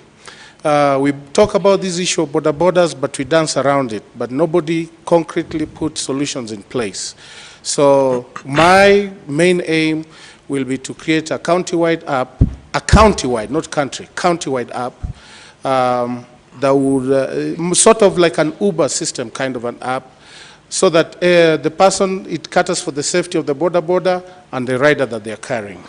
The other thing is to improve service delivery to all sectors in Nairobi, and especially the informal sectors. We need to have a system in garbage collection. We need to have a system in fire department, the fire department that works. We need to promote our youth in sports and their talents. And also, my other thing is to create an efficient, affordable, and public system your time is so up. that our people can use. Thank you. Thank you. Your time is up. And you said something that I'd just like to pick up with you as we move into the second question. Do you know that in the last financial year, Nairobi's own source revenue was 10 billion shillings. This is against a target of 16.5 billion shillings. Yes. How do you seek to bridge the gap of 6 billion shillings if one of your priorities is to slash the business licenses fees by up to 50%? So, the argument behind that is when people start businesses in Nairobi, number one, the average life of a business in Nairobi is 3.5 years, which is very sad. Two, when they start a business, they pay all their licenses up front because they have to pay licenses before they start the business. But after that, nobody is able to renew because the rent is very high. The cost of doing business is very high. So you get that a lot of people are not really paying their business licenses. So instead of charging them expensively, why don't we slice the licenses by half and increase the pool of the revenue reception? How do you seek to bridge the gap of 6 billion? That is the question. Well, you asked it in reference to me slicing the business licenses. So that's how I'm answering and saying, if we increase the pool of people, who are paying these licenses, then we'll have the 6 billion. But if we don't, then, you know, we have money getting lost through the enforcement where they go and they harass our business. Thank you so much. Your time is up. Thank you so much. And I come to Herman. When you talk about finances, they are key because under the devolved system of governance, funds do follow functions. And according to the Commission of Revenue Allocation 2019, the county can easily collect 78 billion Kenya shillings potentially, but only manage 11 billion. I mean, this is a big loophole. How will you seal it? So I think we need to reflect on how there are many revenue streams that do come to us in Nairobi County. It's a question of, is that 10 billion an actual figure? Or is the actual figure a lot higher and a lot is lost? So I think something we need to concentrate on is regulating the corruption that does take place. And this is why a huge part of my manifesto dictates how we should digitize the payments coming to Nairobi County Council. There should be no point where we're receiving cash for any payments because it's very difficult to track cash payments. Also, I spoke on how we need to have better revenue generation streams for Nairobi County. Business permits aren't the only way we can generate money as a county. Something that has frustrated me is that if you look at Kenya's parastatals, a lot of them have struggled to raise revenue for the government operations. And I feel that also if we tap into parastatals and we create new parastatals in Kenya, we can generate revenue. Like something I pushed for was creating the biggest call center in Africa in Kenya. And that's something that we can also provide jobs for a lot of Kenyans because the minimum wage in that call center would be about 20,000 per month. So I feel like we should concentrate on reducing corruption and regulating the operation of parastatals and bringing in new parastatals into Nairobi. Thank you. Thank you. And we move to you, Nancy Mwadime. You spoke very passionately about making Nairobi a home. And that was part of what you wanted to do if elected governor on the 9th of August. I want to understand from you how you seek to bridge the gap of how much money Nairobi generates vis-a-vis what it potentially can generate. How to make Nairobi a better home. And the first thing we need to do is take care of the business people to make sure that they're able to do their business without any harassment. And especially, I'll give an example of the hawkers. The hawkers, they go in the evening to do the hawking business. So when I'm the governor, I'll make sure that the hawkers are not harassed. In the evening from 5 p.m., we'll have some roads closed and allow the hawkers to do their business without any harassment. On the other hand, we'll also take care of the business sector, like the industry. We shall have dialogue with the business owners, and we see how we can improve the business or how we can make their work easier. On the other hand, we'll also work together with the industry owners to see how we can engage or how we can put some of our unemployed people into work for those industries. And apart from that, I'm also going to make sure that there is water. Water distribution is taken care of, because when we have water, we can encourage the Nairobi people even to do the family farming or the balcony farming. So with that, we are able to get some food available.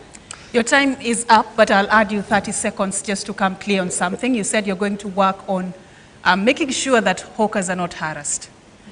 And you know that some hawkers operate without the necessary requirements. Some dodge, the procedures that they ought to be going through to be able to operate a business lawfully within Nairobi.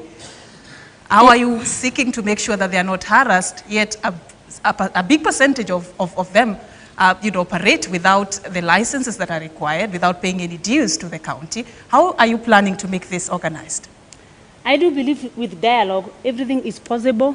I'll have dialogue with hawkers, and we see how we can stay together in the city of Nairobi, how they can do their businesses and they make money, they support their families, and how we can also charge a little fee which is affordable for them. Okay, thank you for your time.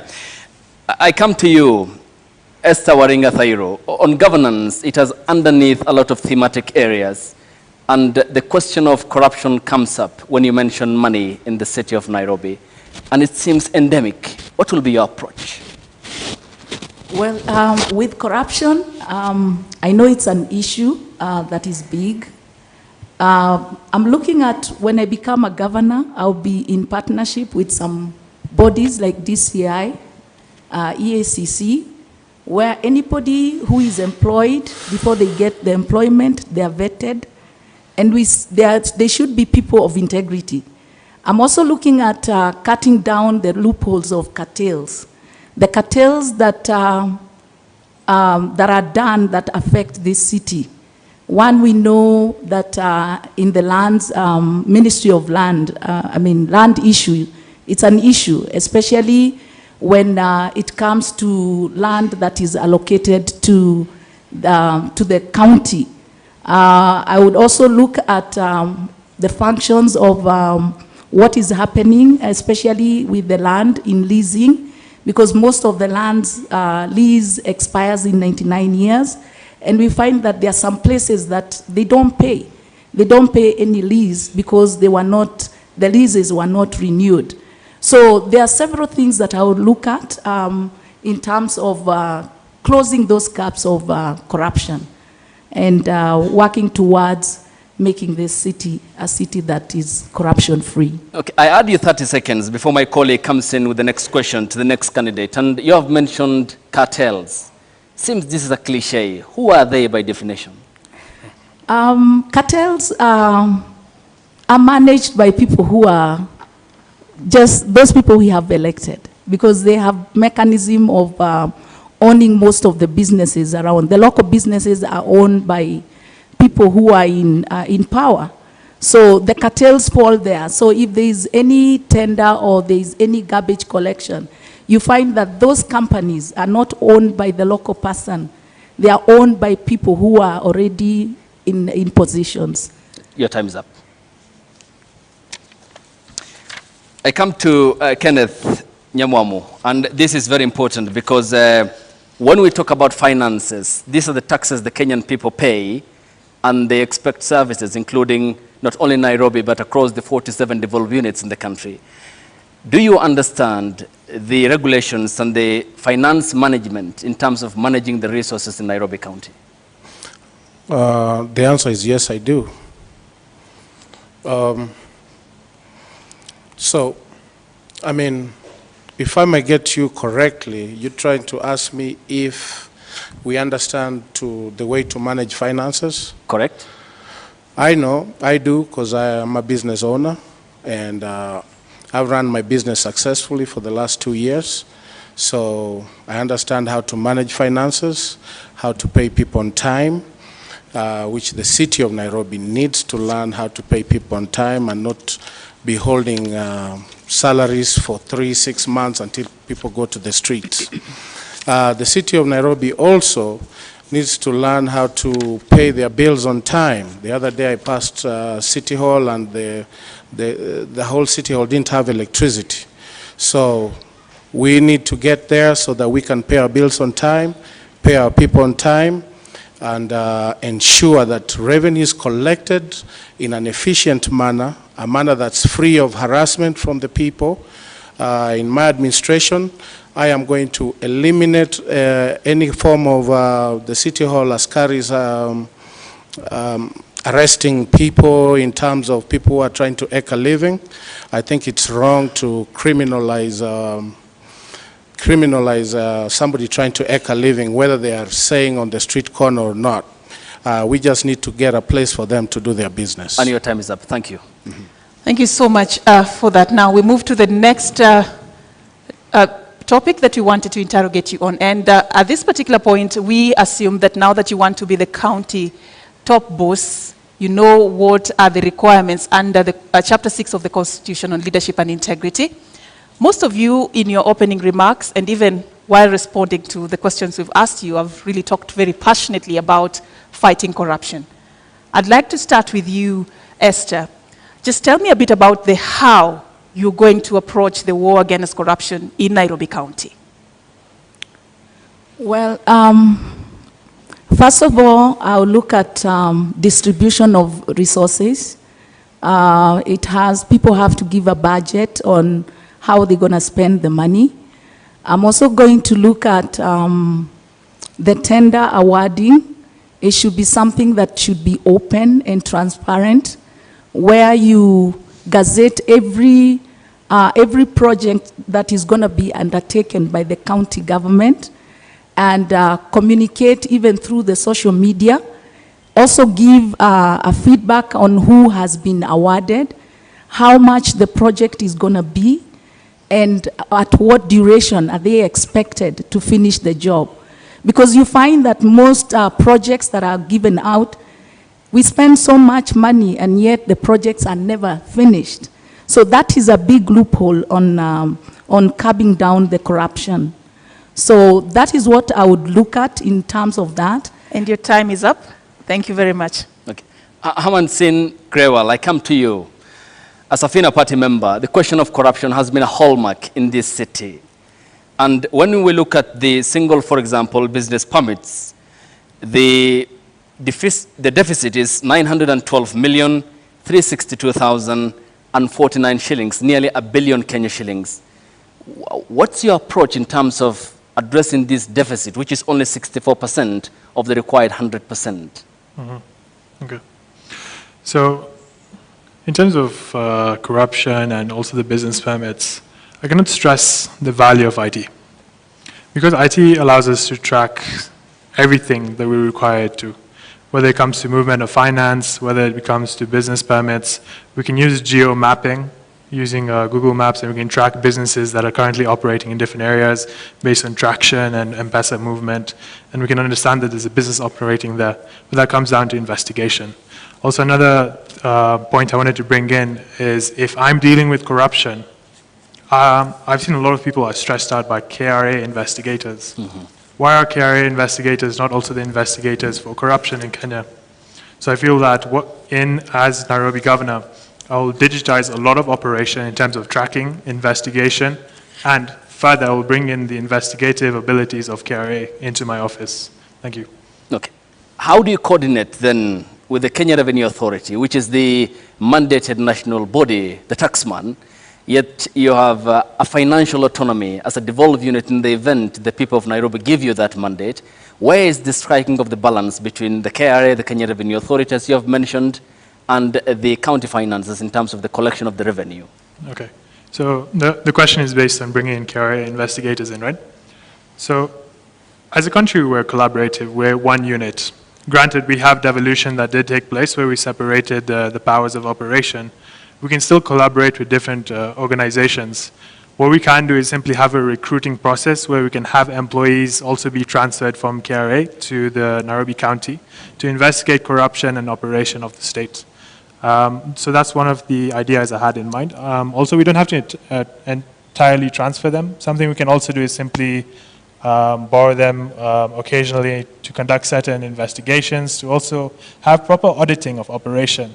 So I feel like we have a very skilled workforce in Kenya, whether they're in KRA or they work as accountants in the private organizations. Through collaboration, we can bring together all these brilliant minds and solve the problems we're currently dealing with together as a nation. Thank you. Mr. Nyamwamu. Yes. Corruption has been something that has tainted the image of Nairobi County, which many see as something that should be the city under the sun. That is how, ideally, that is the space that Nairobi should be occupying. But that is not the case, partially because of issues such as corruption. As you seek this mandate, what loopholes have you identified, and how do you seek to seal them? First things first, I think we are not serious in our fight against corruption. That's how I feel. We have the EACC, we have the DCI, we have this body, that body, but still money gets lost. The solution is not to form another body. In fact, I agree. In fact, I would like for Wajakoya to be president so that we can hang every one of these people. Because we just dance around this issue. Nobody gets held accountable. We have a gubernatorial candidate that has been cleared with fake papers, and we just dance around this issue. So how do we expect to fight corruption where we don't do anything about it? For me, the solution is to go the Wajakoya way. If you are corrupt, we send you to the gallows. Next man up. You are corrupt, go to the gallows. I think that's the only way we can deal with it. You've talked about a case that is yet to be determined, but I'd let that go because that case is yet to be concluded. Yeah, but we dance around these issues. See, that's the thing, that's the problem. And I also don't see how that relates with the issue of we just dance around corruption. these issues. The EBC or the IEBC said they don't have the mandate. Yet, they sent me home because I had a foreign certificate. That guy in a commission that wrote for him his certificate, he couldn't look at my own certificates until he had seen my high school certificate. There is no correlation between a high school certificate and a graduate certificate. But he couldn't look at mine, yet we have a gubernatorial candidate who has been cleared by the same commission. So anyway, the issue I'm saying is we dance around this issue of corruption, but nobody wants to take affirmative action. I just want to stay on that matter for a bit before we move. So you mean as governor you will be helpless just because institutions are not working? So you cannot do anything to fight corruption? That is what you're saying tonight? No, that's not what I'm saying. As governor, I'll do my part. What will you do? That was the question.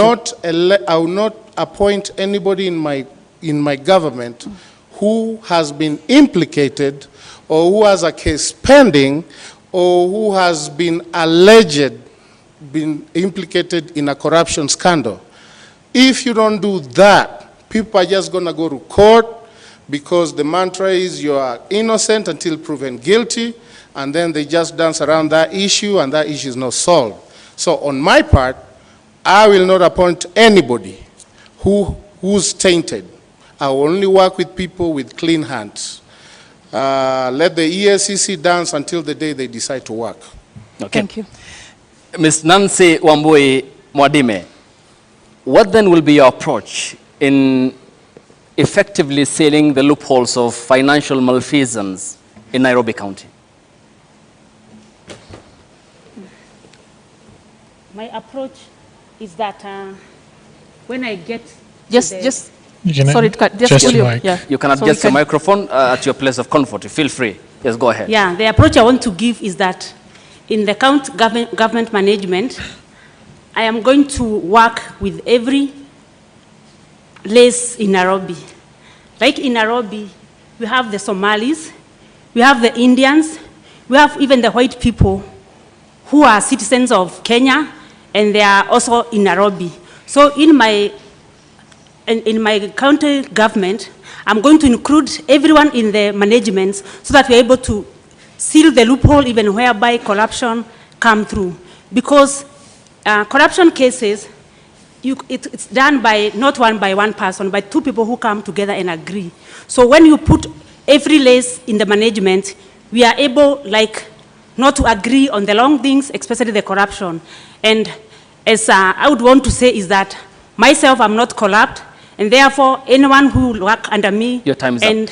And I add you 30 seconds, but on clarity basis, Ms. Nancy Mwadime, when you talk about the ethnicities, in this case appreciating the cocktail nature of this county, which is a reflection of the country entirely, is the problem inclusion or governance in your view in addressing the question I posed?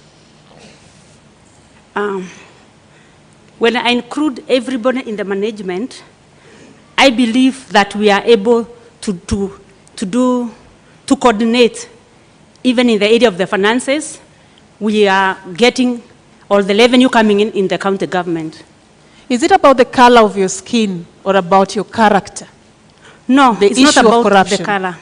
So why talk about race? Why talk about including all the people in your management? It's not about the race.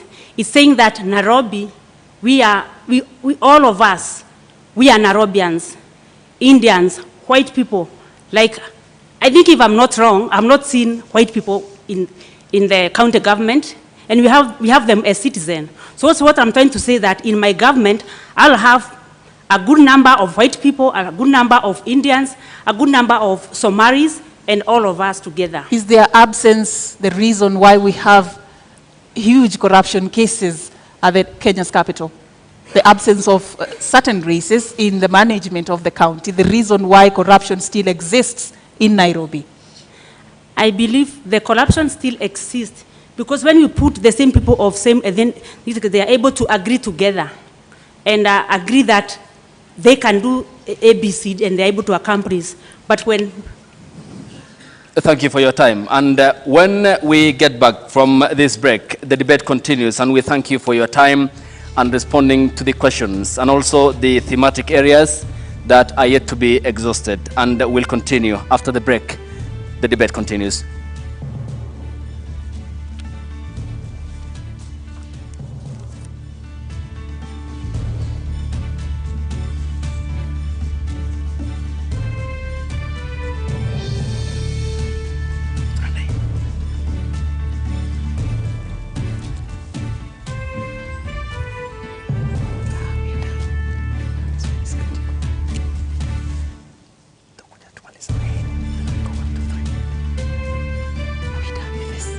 Start with one dream, one goal, one deposit, and one transaction.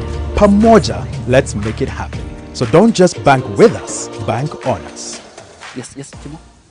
Enroll at Catholic University of Eastern Africa for courses in nursing, law, business, economics, computer science, education, community health and development, actuarial science, international relations, counseling psychology, regional integration, and theology. September intake ongoing at Langata and Eldoret campuses. Email admissions@quer.edu or visit quer.edu. Quer, for innovative, marketable graduates.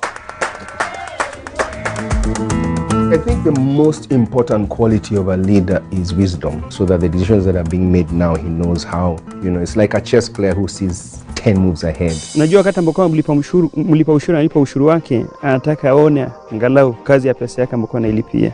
Pesa tunaamini kwa zinaishia kwa mifuko za watu binafsi. I think it's important that wealth is declared frequently, and if people have found ways to accumulate wealth very quickly, absolutely good for them, as long as, of course, that is done honestly and ethically. We need leaders who are well educated to understand the challenges that we face in the modern world. Kwa mfano, mtu mwenye amesomea ukandarasi wa barabara, mkiwa na kiongozi ambaye amesomea hiyo taaluma, una uhakika kwamba barabara za eneo lako zitakuwa zina usimamizi mzuri.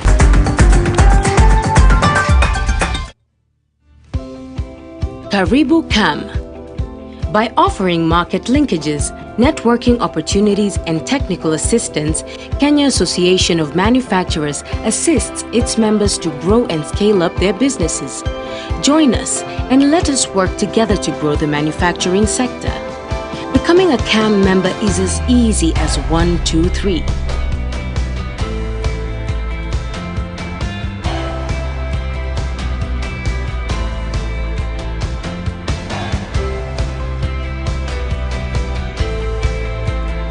Kenya Association of Manufacturers, driving global competitiveness. What is a secondary school in Kenya? It ranges from 106 high-cost national schools educating 3% of the learners, where you find ultra-modern libraries and laboratories, the most experienced principals and teachers, and the best teacher-student ratios. Then we have 7,019 some barely established, understaffed, lacking basic facilities sub-county schools, educating over 60% of learners. Given that KCSE is the most consequential examination in our education system, isn't it fair that we level the ground for all learners to excel by narrowing the capacity gaps between the worst and best schools to deliver quality education? Usawa agenda calls for a sub-county schools upgrading program and a change from the capitation model to enable small schools to grow. Without these, SDG 4 is a false promise to most Kenyan children.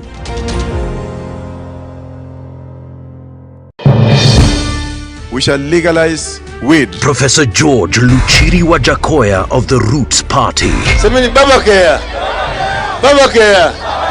Raila Amolo Odinga of the Azimio la Umoja One Kenya Party. Unajua mimi sina pesa ya serikali ama ya kashfa. David Mwaure Wahiga of the Agano Party. And tunasema kazi ni nini?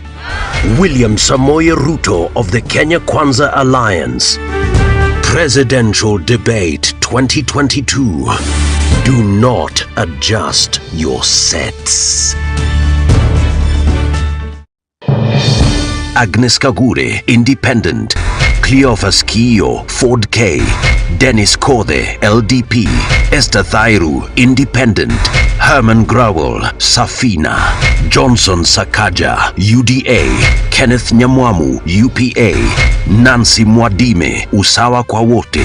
Polycarp Igathe, Jubilee. What would you like to ask your Nairobi gubernatorial candidate? Send your questions on video to the WhatsApp number 0796 560 560. You can also text your question to 22843. The Nairobi gubernatorial debate live from the Catholic University from 5 p.m. to 9 p.m. Monday, 11th July.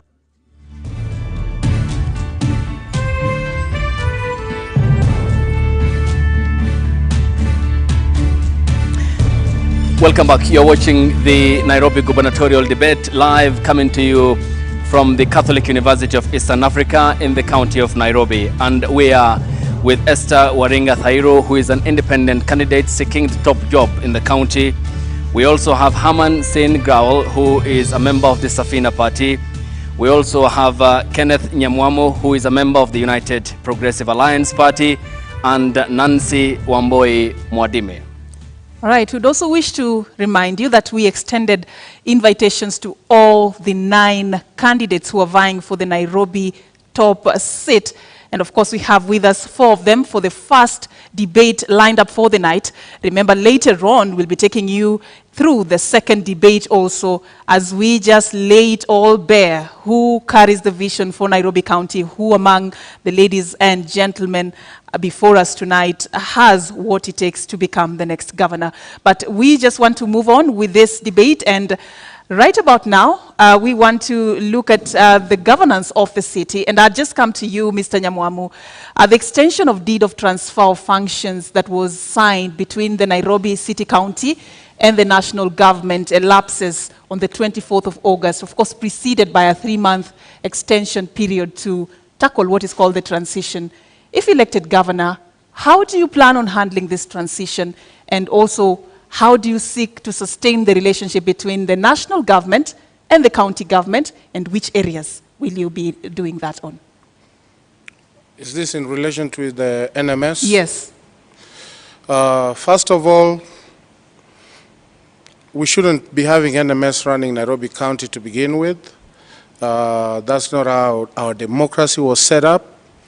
We're supposed to be ruled, it's supposed to be by the people. It's the people supposed to decide. They elect somebody, and that person runs. They give the person the mandate to run the county. Now, we have NMS, and my hope is when I get in, we'll have a transition for them to, we'll have a lay-down transition for them to exit and let the Nairobi County be run by the elected officials.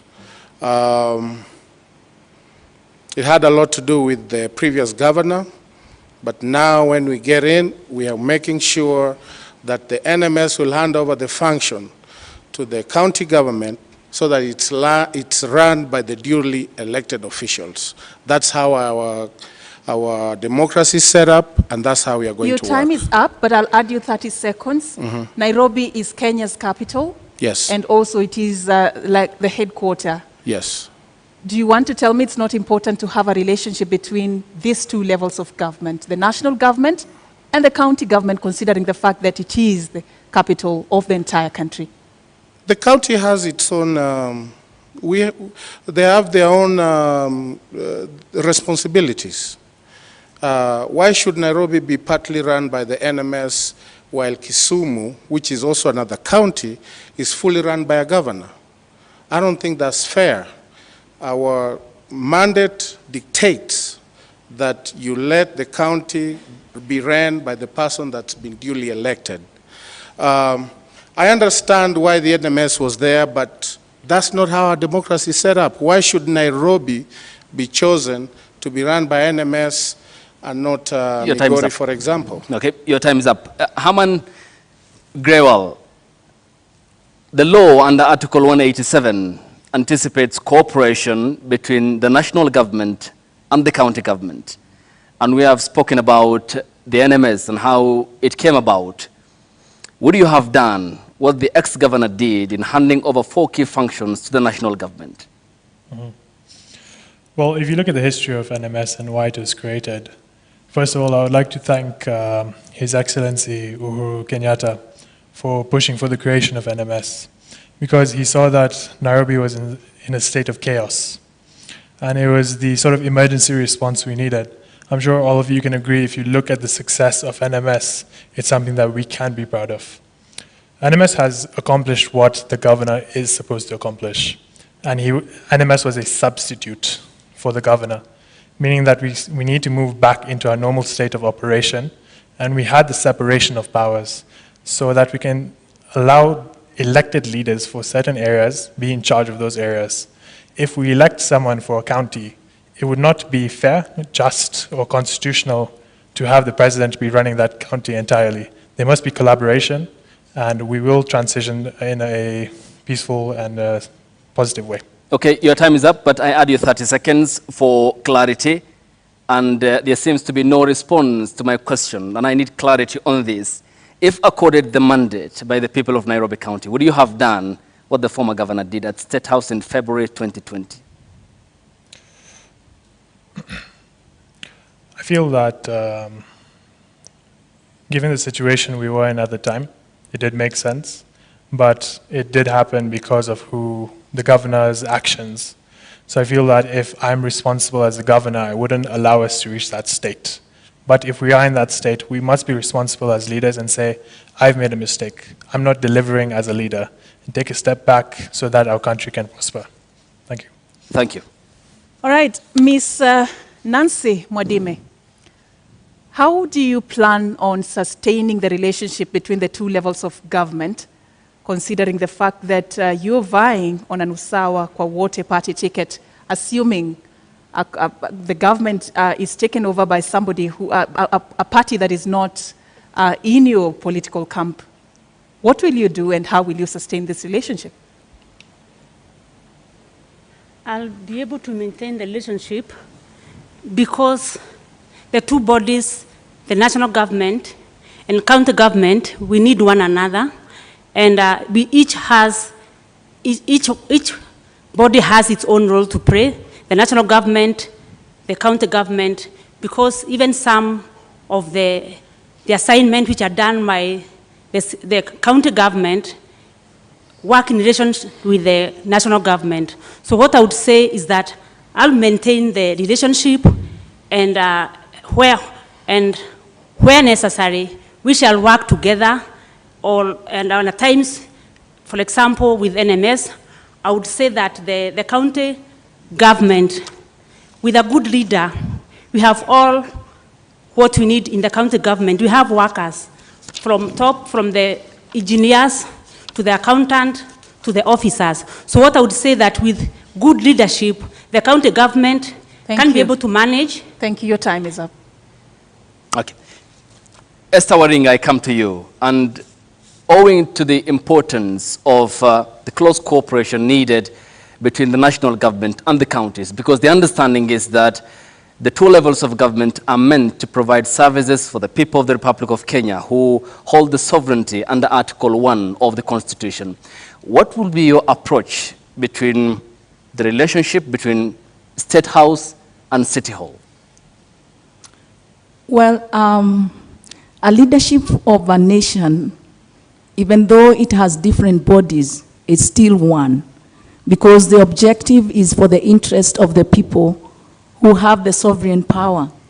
So I see that in partnership and consultation, we can really work, the county government and the State House, because everything that is done, the functions could be different because of devolution, but it is workable with partnership. Let me give an example. The county government holds the EAC level of education, but that does not stop a county governor to be in partnership with the national government to build a school. So I find that it's more of a consultation and partnership over leadership, and that will work. I add you 30 seconds, and clearly then tell me, the education docket is budgeted for 520 billion, lion's share of the country's financial year. There are some roles which are devolved, others aren't. How do you draw that very thin line as to what you will accomplish in terms of education? You see, if we have plans that involves the people, the partnership to be also drilled down to the people, the NGOs, and even stakeholders. It is possible to even be able to meet the target of what you're doing. It's more of partnership that will work, and involving the people also to be partners, stakeholders. Thank you. Yes. All right, so we want to move this forward to the issue of living and working conditions for the residents of Nairobi. Mr. Nyamwamu, I see you have an issue you want to raise. Yes. I'll give you 30 seconds to address that. I just want to talk about this NMS county government thing. NMS is being headed by a military guy. Now, the government should act as an oversight it should be the oversight role in terms of overseeing what the counties are doing. But devolution was there to bring services closer to the people, and that's why we have devolution. So when we bring the government to come and actually get involved in the devolution functions, we are treading a very dangerous line. When Hilton started, he started very nicely. He delivered services to the people. Over time, it has been shown, military rule takes over and they suppress democracy. Your time is up, but taking you back to when this happened on the 25th of February 2020, vying for this position, I want to believe you understand where the county was and the state at which it was being operated at that time. What would you have done different? What would you have done different aside from just signing that deed of transfer of functions? Well, first of all, it starts from the governor that was elected and the deputy governor that's seeking a gubernatorial position right now, who was part of that system, and the senator who was supposed to be overseeing. They all failed. So then the government has to be like, Nairobi's in a mess. We need to take over Nairobi, or Nairobi will be in a mess. But that's not how our democracy was set up. How would you have cleaned that mess, Mr. Nyamwamu? Hey, collect garbage. The garbage was terrible. That was the function of the governor. Give electricity, provide electricity in the informal sectors. Get rid of the cartels. That's what the governor was supposed to do. And his deputy governor and the senator was supposed to oversee that function. All three failed. That's why the government stepped in. But all in all, what I'm trying to say, the basic framework of our democracy is not set that way. We set a very dangerous precedent if we continue this path. Thank you so much. Thank you, Mr. Nyamwamu. And just an understanding in terms of the specificity, you have raised a very important and a pertinent question as to garbage in the city. Yes. Do you understand Nairobi County? Yes, I do. I played in this city. I live in this city. In terms of the tons of garbage, yes. How much does the city generate? First of all, Nairobi doesn't even have a system to collect the garbage. We have just young little boys that we use and we pay them very little money to collect garbage. Nairobi needs to set up a garbage collection system that starts from collecting garbage from the homes all the way to how the garbage is disposed. We don't have that system. We need to set that system up so that we can have a systematic way of collecting garbage in the county. Once that system is in place, then you'll not see garbage in the city. But we cannot have self-help groups, young boys collecting garbage in an unsanitary manner, and we call that garbage collection. We need to have a system set in place with the county government, and that's what I'll do when I become governor. Mr. Herman Growell, Nairobi County generates about 2,500 tons of garbage in a day. Out of this, only 1,800 is collected and transported. About 700 tons cannot be accounted for, and you and I can guess where that ends up. If elected governor, how do you seek to fix this problem? Okay. So this mostly comes to how are we managing resources. So resources would be goods and even waste. So when we talk of goods, are we managing a system that allows for the collection and recycling of the waste? Secondly, we look at the waste generated. How is it ending up in the dump sites, for example? Is all of it ended up in the dump sites? So it's simply about now tracking how much garbage generated from certain areas, how much needs to be handled, what is the success rate of the systems we have put in place. Because when I was reflecting on garbage, it was one of the major aspects of my manifesto, because to work in any place, whether it's an office or in a county, you shouldn't have garbage everywhere, you shouldn't have sewages open. Because I've also walked through several slums in Nairobi, and I don't understand how we have the funding for something simple such as manual labor, which is minimum wage, which is all that's required to collect garbage in certain areas, and then now move it to a recycling plant. Thank you so much. That's why I spoke on how we need to partner. So even with recycling plants, we can export shredded plastic to other countries. Mr. Growell. Your time is up. Okay. All right, thanks. Ms. Nancy Wambui Mwadime, the issue we have talked about is very important. What's your easy, immediate fix to garbage problem in the city? About the garbage issue, one thing I want to say that people have complained that at times leaders give manifesto and they're not able to fulfill what they have said. Especially the issue of the garbage, I would say this is something I need to get to that office and sit with the other parties and we see the way forward on how to handle the issue, because it's a big problem at hand. Which is the way forward? As I've said, there are some issues one would need to get to that office and sit and look all around and see how to solve. And the garbage is one of the issue one would need to go and get to the office and sit with the bodies latent and see the way forward. And how does that way forward formula look like? Because the people of Nairobi watching this debate want clarity to the questions that we are asking you. What's the approach? How? I start by saying that we need first to start by educating our people. Because the issue of garbage starts by dropping it everywhere. So we need first to have the feeling that you cannot go dropping a peel of a banana everywhere. Your time is up, Ms. Mwadime, but just 30 seconds for some clarity on something you said. You want to get to that house, sit down with some people to get solutions. The people of Nairobi want somebody, a leader who already has solutions. What level of assurance can you give residents who are watching you tonight that you have the solutions to the problems that they are facing in Kenya's capital? I have solution for many issues facing the Nairobians. Is garbage one of them? Garbage is one of them. So how do you sort to fix the challenges we are facing with the garbage issue in the city? We can go to the old, now we are calling it county government. Years back, we called it city council. By then, we had lorries, which used to go around collecting the garbage. And there was a plant area where the garbage used to be taken, and from there, it was managed.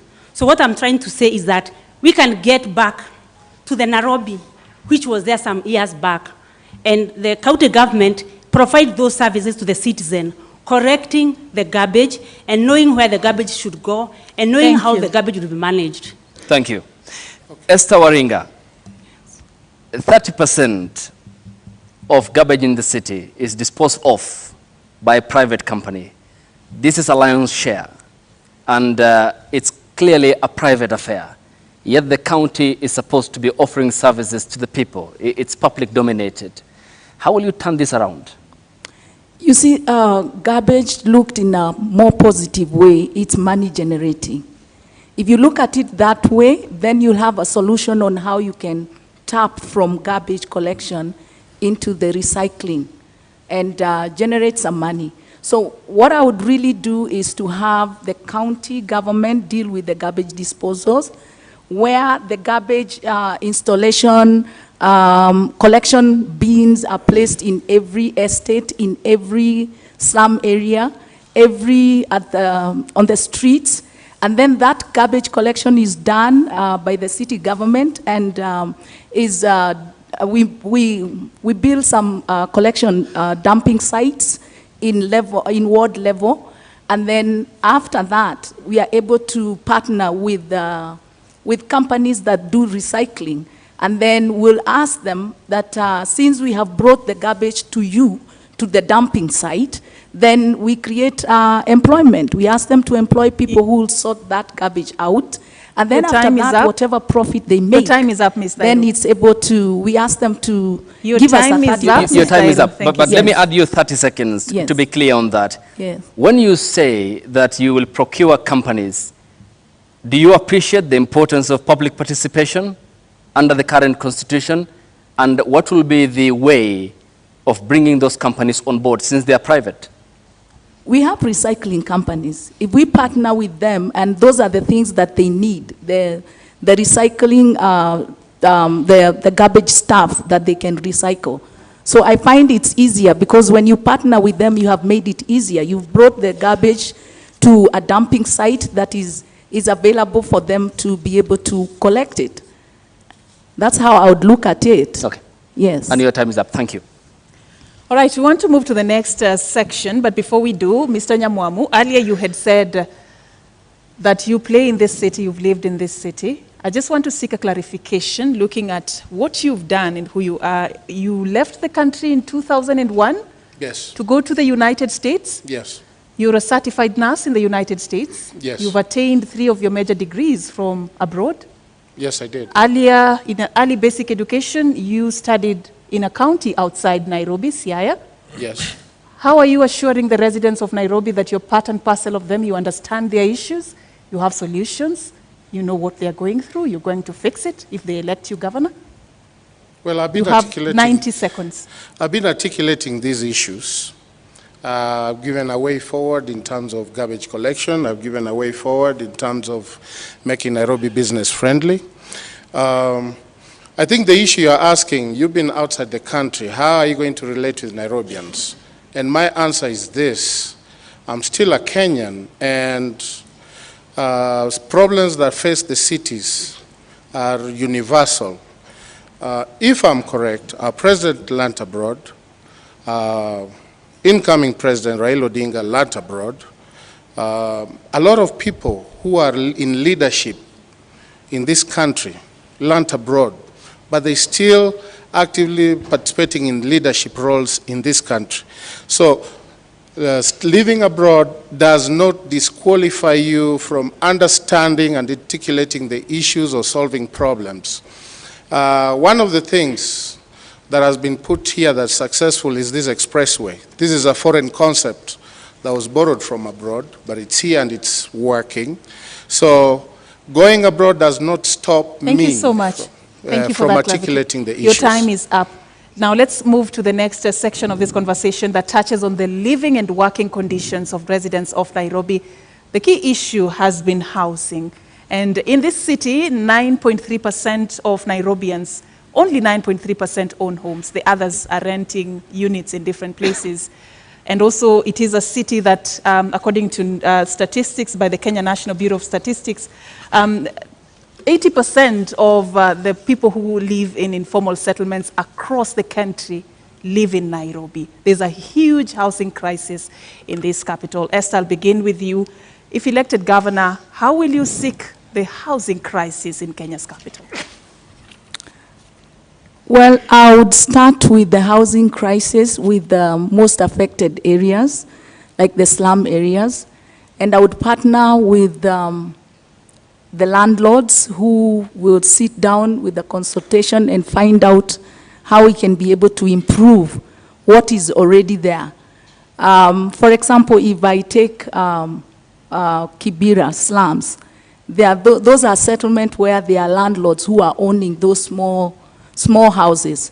But if I came in as a governor and had a partnership with them where we improve the housing, we improve the condition that people live in there, and I'll come with support, like give money so that we can improve, and yet the people staying there will not pay a higher cost, but they'll still remain paying that because I've already chipped in some money to improve their living conditions. That's how I would tackle it. Then I would partner with investors to build affordable housing. Thank you. Thank you so much. Your time is up. Allow me, Esther, to add you 30 seconds, because you have mentioned Kibera, which is a constituency in Nairobi County. And as per the Kenya National Bureau of Statistics in 2019 census, this is a region or part of Nairobi which has a population density of 712 times what ought to have been 68,000 people per square kilometer. That's a homework, isn't it? That's a steep slope for you. How will you operationalize decongestion of informal settlements, which account for 80% of Nairobi's population, and Kibera being an example that you have fronted? Well, I wouldn't look at moving these people. I know there is cheap housing, affordable housing that was built for them, high-rise being one of them, but they never moved in there. They still came back to their own settlement. So what I would look at is improving, not really moving them away, because they are used to that place, they are comfortable in that place, but how best can I improve their living standard? And your time is up. That's what I would focus on. Asante, thank you. Herman, yes. I come to you. Housing is a national government function, and therefore, again, another cooperation is needed between the county government and the national government. We already are falling short of the targeted 250,000 household units to be delivered. We are doing it at 50,000 at the moment. This rate needs to be speeded up by 3 times the current number. What's your cooperation with the national government if elected governor, and how will you address the problem of housing congestion in the city? Okay. So the question is based on supply being too low and demand being too high. Every businessman knows that this is a huge opportunity, right? So if you look at the structure of the country, you've got your upper class, middle class, and lower income groups. And each needs a different solution for housing, because you wouldn't expect someone that's earning over 2 million shillings per month to be provided with the same solution as a lower class person.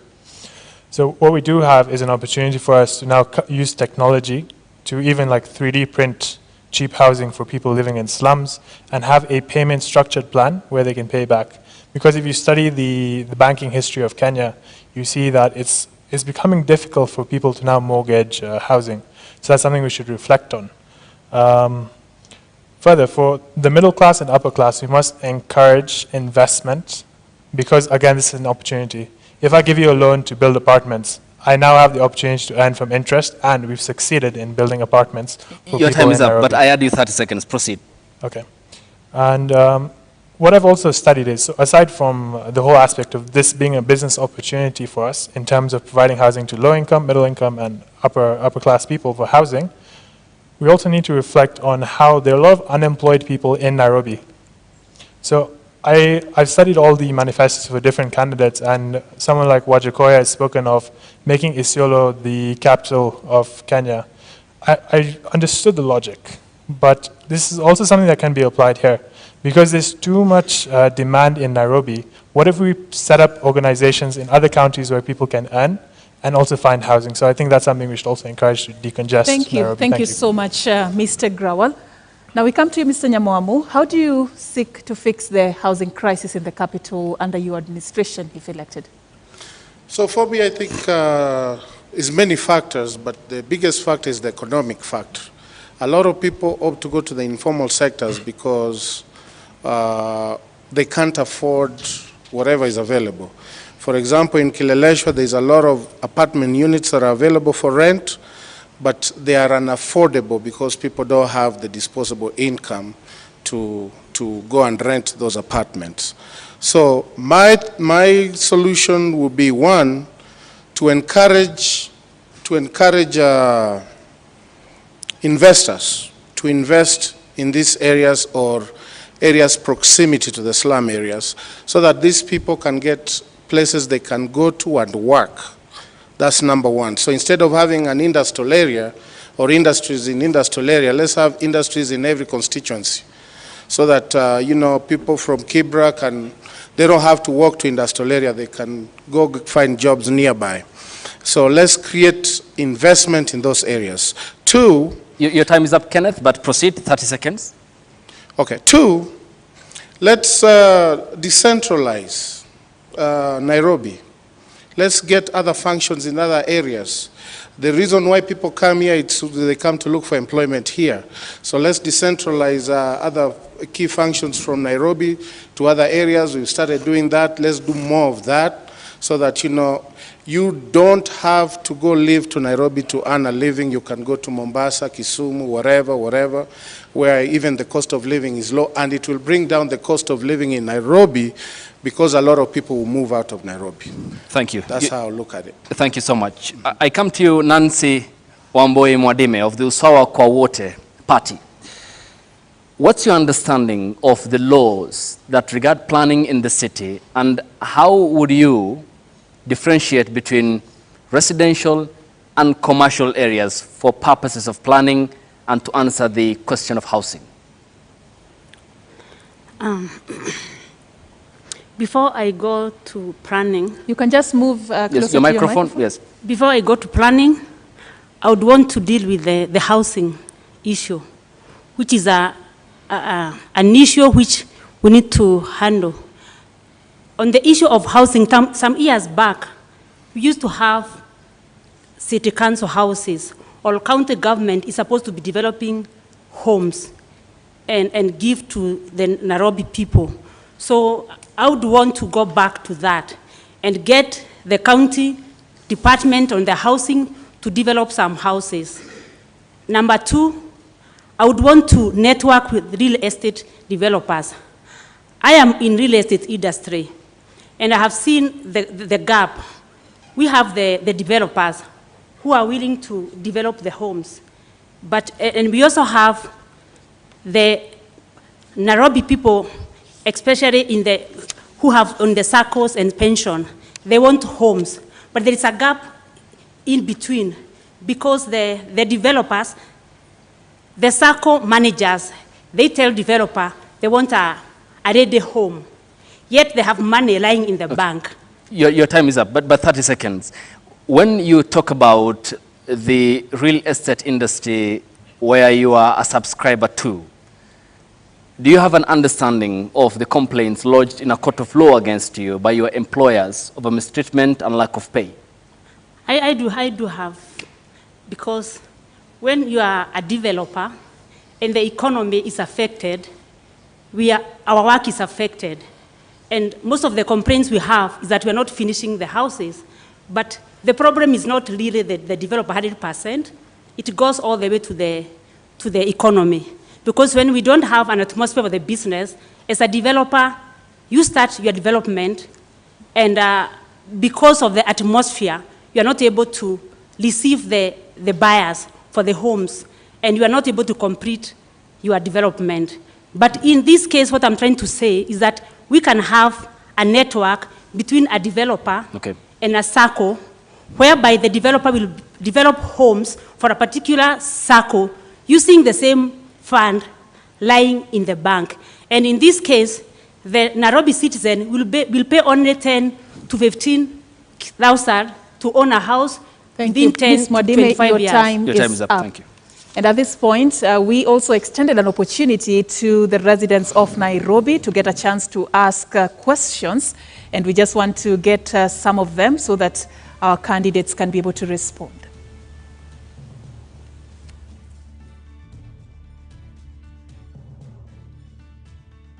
My name is Mercy Masila Achola, an executive program leader with the Maxwell Leadership Team and also serving in the Kenya Daima Steering Committee. My question to the Nairobi gubernatorial candidates is, if elected to office, could you share with the residents of Nairobi what can we expect from you in your first 100 days in office? Nairobi County collects billions in taxes. What mechanism are they going to put in place to ensure that Nairobi County's billions do not end up in the pockets of a few corrupt leaders? Nairobi's public transit system is a mess. How will your administration fix the issue of commuting through town and the traffic jams we experience on our roads daily? Majina ni Nicholas Paul. Swali langu kwa waheshimiwa wanaokusudia kuwa gavana wa Nairobi. Ni mpango ipi mlioweka kuhakikisha ya kwamba wafanyabiashara wadogo wadogo hawadhulumiwi na mabwenyenye humu mjini? My name is Samuel Matara. I work and stay in Nairobi. And I have a question to all the Nairobi gubernatorial aspirants. Now, if you walk along the streets of Nairobi, the marketplaces of Nairobi, and also the residential places, you will encounter mounds of garbage strewn all over. And this is despite the previous governors promising that they will make sure that this city becomes clean. How are you going to ensure that this city becomes clean like the way it used to be? Question number 1. NMS inatoa stage from CBD inapeleka outside CBD, and also they are banning border from CBD. Is it right on that way?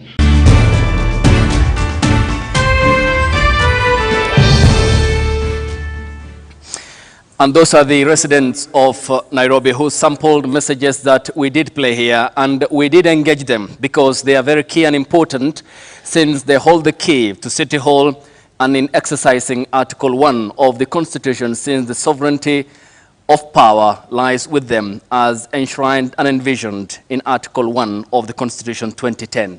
I begin with you, Esther Waringa. Vast array of topics from taxes, corruption, malfeasance, small businesses and the friendly environment they want, to planning. What's your response to what some of the sampled messages here had conveyed? First of all, if I heard you well, you've talked about corruption. And I did mention that I'll set systems where in employment and people are vetted, because leadership is key. If you employ people who are corrupted, then they'll mess the system. The other thing is closing the gap of any cartels that takes place. If I heard you well, again, you've talked about, if you can say small businesses? Sorry?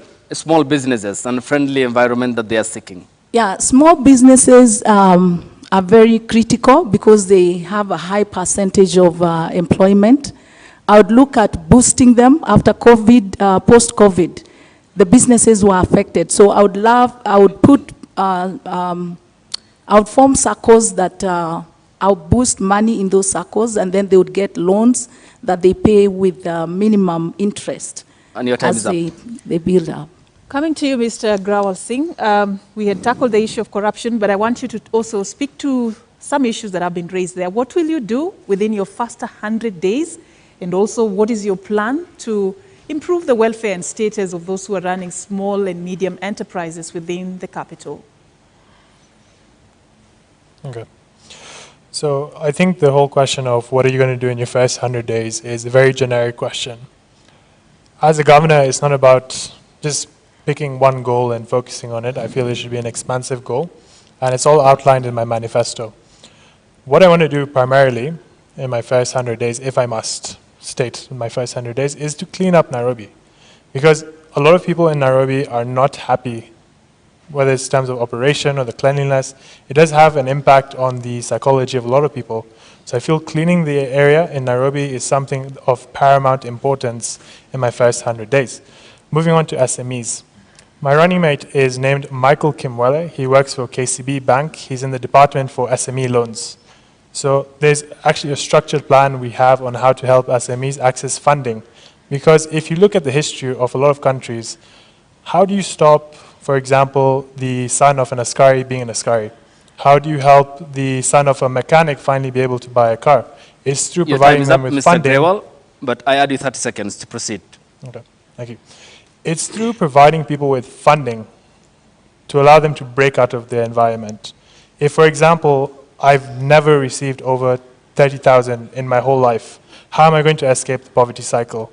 It's through having a structured plan, and even we have a system where we'll guide a lot of people in Nairobi how to start a business, how to run a business, and if your plan makes sense, we'll help you get funding for your project. And we also have some sort of mentoring system. So as you're operating, as you're growing your business, you'll still be monitored, supervised, and we work as sort of a team, as a family, so we can help each and every person in Nairobi grow. Thank you.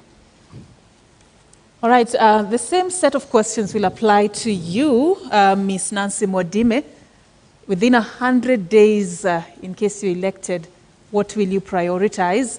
And also as you do that, you also talk on what you plan to do to improve the status and welfare of those running small businesses within Nairobi.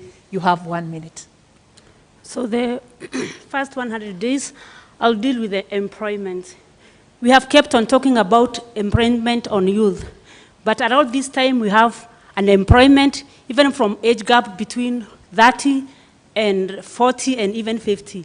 And with this group, I would provide training, free training, and when they are done with the training, we provide them with tools. For example, if you are trained as a mechanic, we release you with tools for being a mechanic.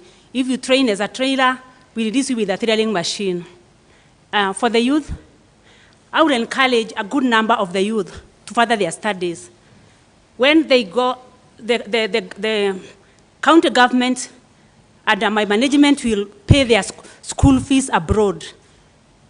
When they go out there, they'll get visa to further their education. And we'll take care of the fees and accommodation. Okay. But while they are there, they'll be able to work. And your time is up, but why abroad? Why not within the borders of this country? Don't we have what it takes to do that? I was to come to that, but I'm saying I'll encourage a number, because when I encourage a number of them, I'll kill two birds. One, they'll get employment. The second, they'll be able to work for a few hours. And those who are wise, they'll work and send money back home and they support their parent. And for the local youth, I'll also get them to workshop and training, and I'll do the same as for the age gap between 30 and 40. I'll give them tools to start small businesses. Okay, Ms. Nancy Mwadime, your time is up, of the USA Kenyans Party. Mr. Kenneth Nyamwamu, how would you respond to the sample questions from the people of Nairobi County? So first things first, let's make Nairobi business friendly. Let's invite international investors. Let's promote local investors. Let's not criminalize people who are making a living. If we bring international investors and have them in every constituency, people will have jobs, and that will improve our lives of living. Let's reduce our business licenses by 50%. So that whatever businesses we have, they are not, the cost of doing business is a little lower, and they are able to do business effectively in Nairobi. And the other thing is, especially the issue of garbage, let's set up a garbage collection system where we have days where and let the city council buy trucks. If they are not able to buy trucks, let them lease those trucks, let them lease from companies, partner with companies to bring trucks, to collect, to have collection days, and take them to collection centers. Your time is up, Mr. Nyamwamu. Can I have a little bit so I finish? Proceed, 30 seconds added, granted. So let's get these people who are, these young boys who are picking up garbage. Let's train them, empower them, show them the sanitary way to collect garbage, so that when the system is there, these boys can be incorporated in the county and then the garbage can be taken to the collection centers. The other thing is when I'm governor, I'm going to fight with KEMSA. KEMSA is diverting medication from county hospitals. Your time is up, Mr. Kenneth Nyamwamu. That is another government agency which is national. We appreciate is the source point of pharmaceuticals to the counties, and that is a topic we can discuss another day. All right, so there's a question that was also asked. I deliberately left it because this is what actually ushers us into the next section. And we're going to be looking into your vision for the transport sector in Nairobi County. One of the residents of Nairobi County is concerned actually about the traffic jams that we witness each and every day if you live in the capital. Esther, what is your plan to end the perennial traffic jam menace if elected? Thank you so much. About transport, I would say that if we have proper and efficient transport system that will work, it's good. If I'm elected, I would think of having to refurbish trains, have rails, train bringing people to town. That would decongest the traffic. I'd also have to have a consultation with the matatu people and see how best we can have the public transport organized. I would also look at having designated lanes on the road where any buses or a car that has more than 3 people can use that lane so that it's more faster to have them. Your time is up, but are those, I'll add you 30 seconds. Are those not efforts that have been tried before? We've seen that in the capital already. Is there anything that you offer as an alternative for the residents of Nairobi? If you can ask the question again. I just want to inform you that those are things that the previous administrations have tried, using trains and also consultations with those who are operating in the public service sector. And of course, you know, is there something that you plan to do that will be different to fix the perennial problem of traffic jams? It's to encourage people to do carpooling if they are going the same direction. And if we had institutions like schools that are properly equipped and people take their kids to school where they stay, it's much better than crossing across to take a child to Nairobi Primary School when they live in Dadora. So I would reinforce that method of having the schools at their ward levels so that we can ease the congestion of traffic. Your time is up. Esther Waringa, Independent Party. Herman Grewal, what's your approach to traffic snarl-up and the menace in the city? Okay. So transport is a fairly complex issue. I'll try to speak on it in 1 minute, but generally it cannot be resolved in this much time. Once again, we break it down. We have 3 classes of people. We have the lower, middle, and upper class individuals, and each desire a different level of transport solutions. What often happens is, through my research, is I found when international guests come to Nairobi, how many of them are comfortable using a system such as matatus? How many of them understand how matatus work? It's not a large percentage. So I reflected on it. I came up with 3 solutions. I hope I have the time to touch on them. Number 1. The solution to traffic is not creating more roads. Because if we look at the history of Kenya, look at Thika Highway, for example, that was the more road solution. What we need is, because of the expanding population in Nairobi, we need to have structured mass transport systems that are of quality, that would fairly reduce transport. If I had a solution for me to come from Westlands to Karen, for example, that's quality public transport, I would use that. Your time is up, but I add you 30 seconds. Proceed. All right. I would use that. So we need to have quality mass transport. Something like bringing in double-decker buses into Nairobi would reduce the cost of transport even for the government, for individuals, and achieve the same thing. We can digitize the operation of matatus. Someone with a smartphone, the driver, I can track his phone. And as a user, I can see how far my matatu is and how long it will take. I link my account with that matatu, and then we can also have promotions for students. And lastly, we can also have a digital carpooling system where if I have a saloon car, for example, other people coming to Karen can simply share the cost of transport with me. And now this touches on the different classes we have, that's lower, middle, and upper class. Your time's up.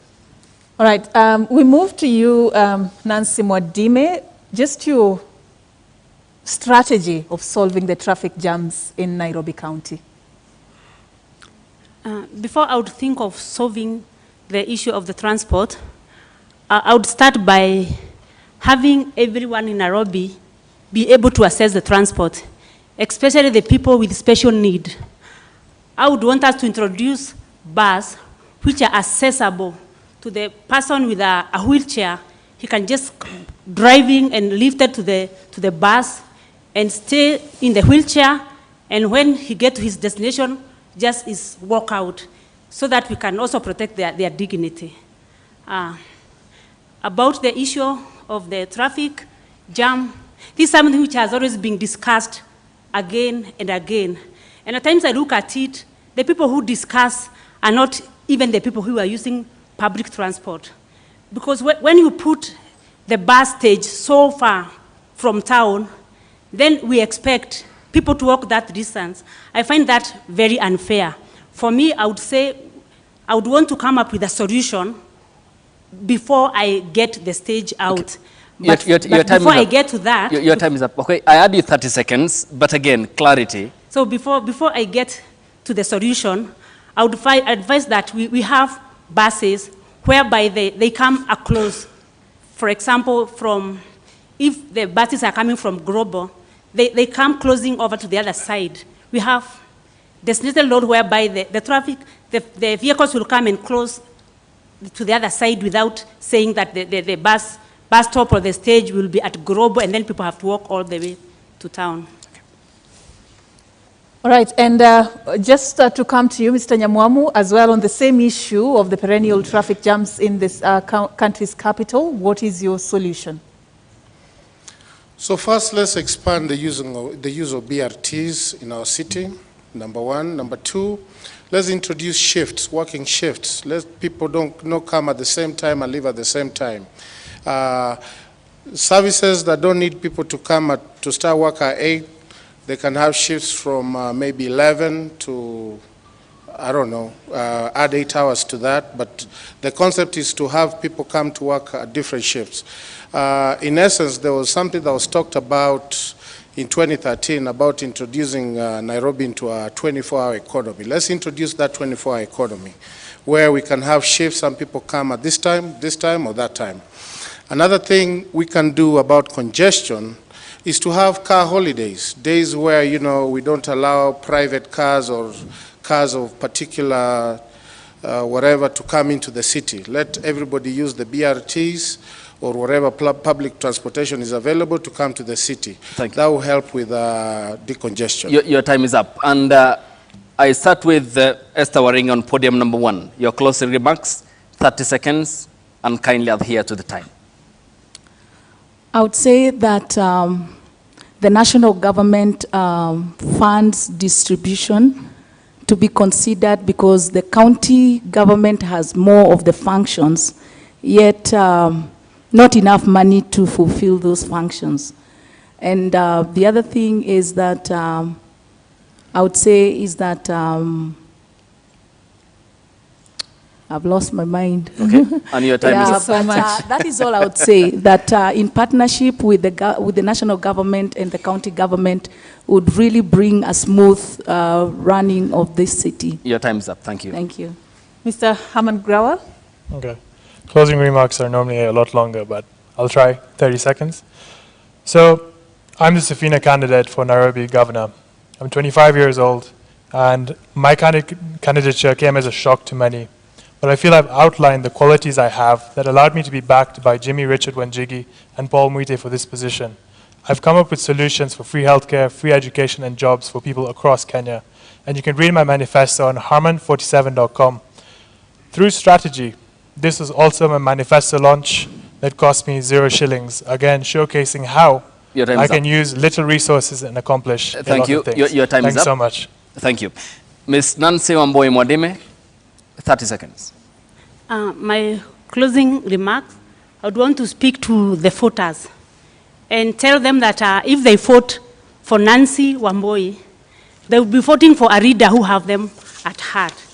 And I also want to advise them that it is time they choose or they select a leader who is a leader not because he's coming from big parties, not because he's giving them money, but a leader who can go and work for the people. The leader who will go and know that he has been sent there and be a leader for Mwananchi. Your time is up. Mr. Nyamwamu.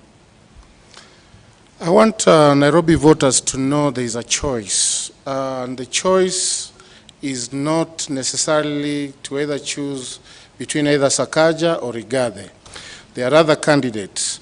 There have been issues where, you know, the media has kind of contributed to the issue of us not getting our word out there.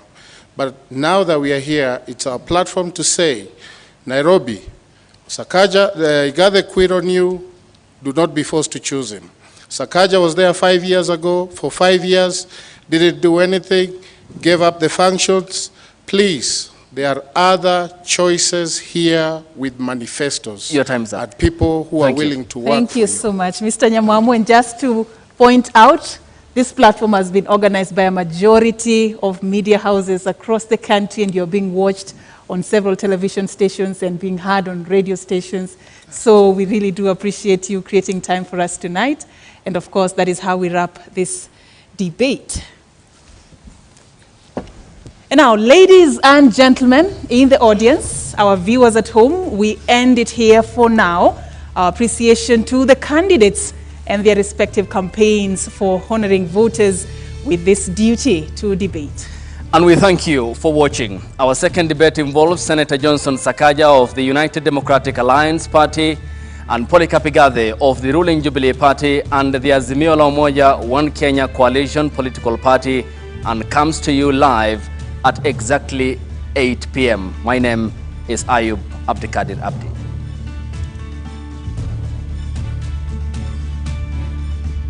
Check it. Let's talk about banking. Or let's talk about dreams and goals. Your dreams, your goals. If you're like Louise, you value doing biz with ease. Or maybe you're like Dan, a family man with a plan. At Diamond Trust Bank, it starts with one dream, one goal, one deposit, and one transaction. Pamoja, let's make it happen. So don't just bank with us, bank on us. Enroll at Catholic University of Eastern Africa for courses in nursing, law, business, economics, computer science, education, community health and development, actuarial science, international relations, counseling psychology, regional integration, and theology. September intake ongoing at Langata and Eldoret campuses. Email admissions@quer.edu or visit quer.edu. Quer for innovative, marketable graduates. I think the most important quality of a leader is wisdom, so that the decisions that are being made now, he knows how, it's like a chess player who sees 10 moves ahead. Unajua wakati ambapo mlipa ushuru analipa ushuru wake, anataka aone angalau kazi ya pesa yake ambayo anailipia. Hii pesa tunaamini kwa zinaishia kwa mifuko za watu binafsi. I think it's important that wealth is declared frequently, and if people have found ways to accumulate wealth very quickly, absolutely good for them, as long as, of course, that is done honestly and ethically. We need leaders who are well educated to understand the challenges that we face in the modern world. Kwa mfano, mtu mwenye amesomea ukandarasi wa barabara, mkiwa na kiongozi ambaye amesomea yote taaluma, una uhakika kwamba barabara za eneo lako zitakuwa zina usimamizi mzuri.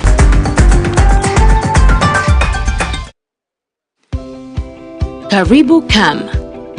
By offering market linkages, networking opportunities, and technical assistance, Kenya Association of Manufacturers assists its members to grow and scale up their businesses. Join us and let us work together to grow the manufacturing sector.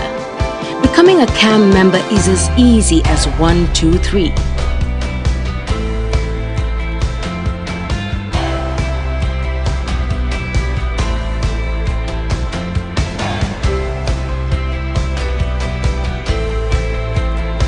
Kenya Association of Manufacturers, driving global competitiveness. What is a secondary school in Kenya?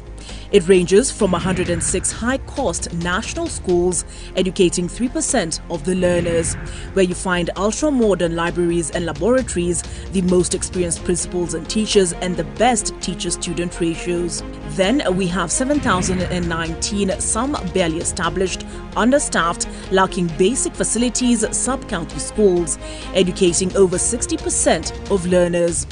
Given that KCSE is the most consequential examination in our education system, isn't it fair that we level the ground for all learners to excel by narrowing the capacity gaps between the worst and best schools to deliver quality education?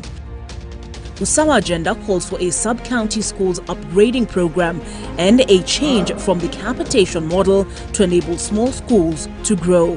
Without these, SDG 4 is a false promise to most Kenyan children.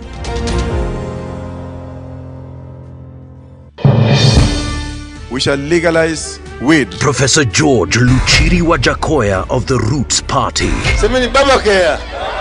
Babakea. Raila Amolo Odinga of the Azimio la Umoja One Kenya Party. Unajua mimi sina pesa ya serikali ama ya kashfa. David Mwaure Wahiga of the Agano Party. And tunasema kazi ni nini? William Samoei Ruto of the Kenya Kwanza Alliance. Presidential Debate 2022. Do not adjust your sets.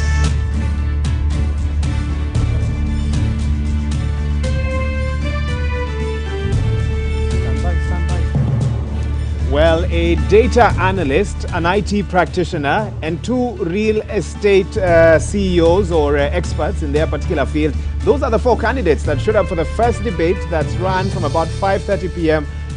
and concluded a couple of minutes ago here at the Catholic University of Eastern Africa. We are live with the first ever inaugural Nairobi gubernatorial debate, this coming just before the Deputy President's debate that will happen next week, and the presidential debate that will happen the week after. Many thanks for staying with us. We are live across all TV platforms and radio platforms as well. My name is Wahiga Mwaura from Citizen TV at our Studio B, where my guests are on standby to analyze what has been a very interesting last hour and a half or so.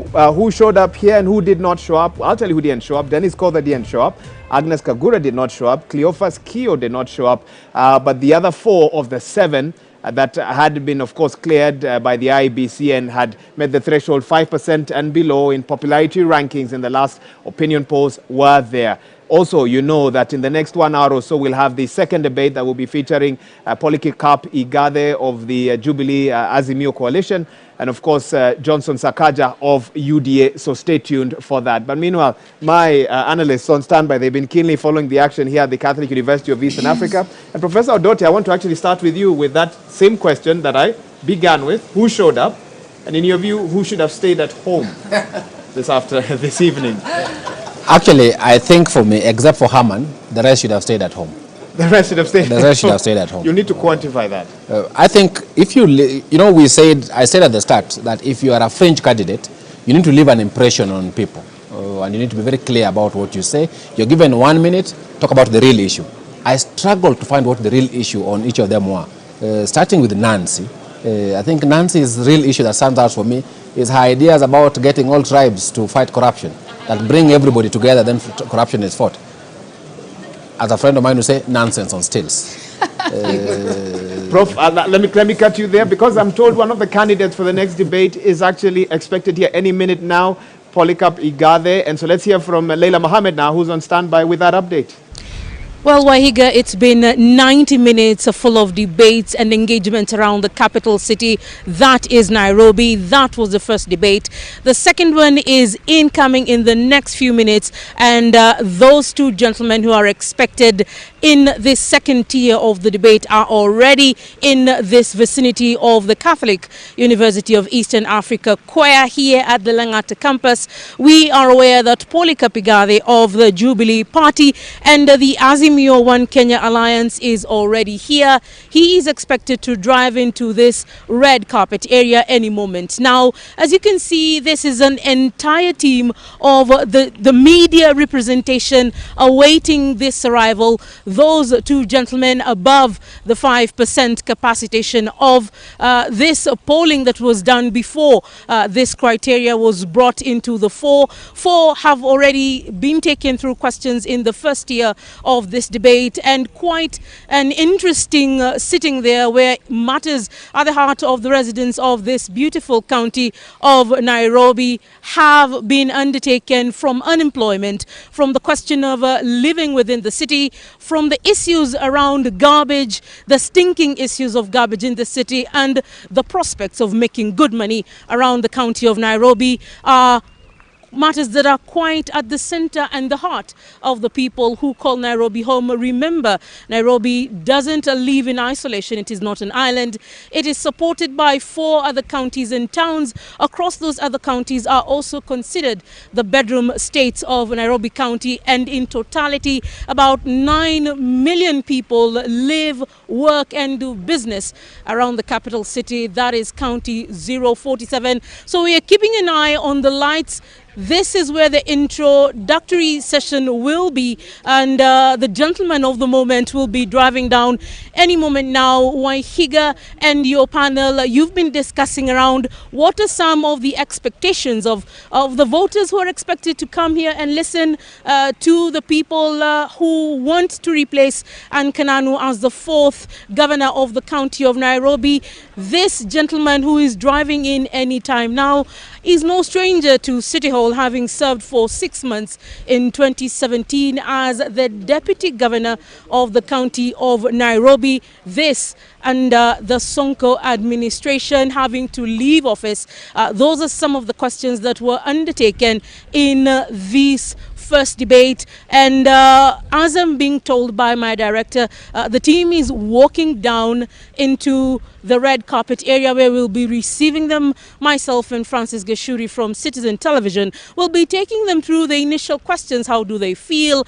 Looking at how they have adorned themselves. Are they ready for this debate? This debate will be undertaken by NTV's Mark Masai as well as KTN News' Zubeida Kananu. It will be a double language interview, and they will have 90 minutes to explain to the people of Nairobi County, and indeed the 47 counties that depend on Nairobi in interconnectivity in one way or the other, on why they are considered the best candidate for this beautiful city of Nairobi.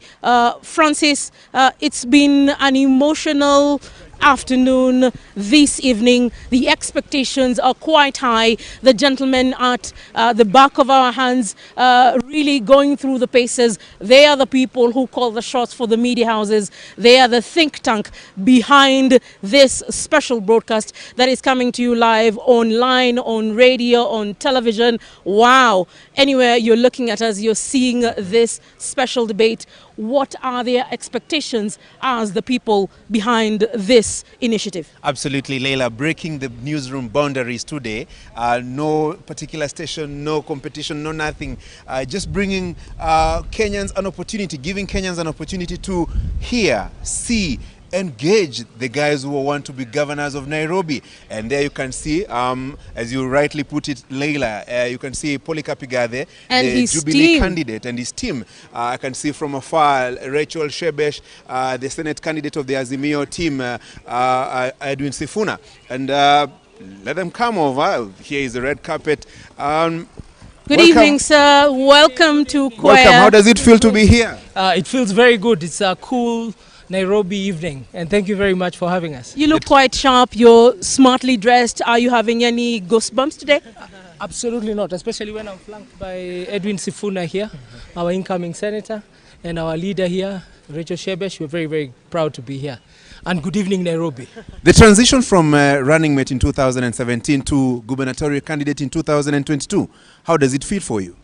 It feels exciting, and I really thank our party, Azimio la Umoja, for earning me the ticket, and for the people of Nairobi for the confidence they have shown, the excitement to our ticket, and we want to assure them we shall not let them down, and we are here to tell them what we are going to do for them and how we are going to do it and how we are going to do it together. Without preempting what my colleagues Mark Masai and Zubeida will do, what are your expectations in this debate?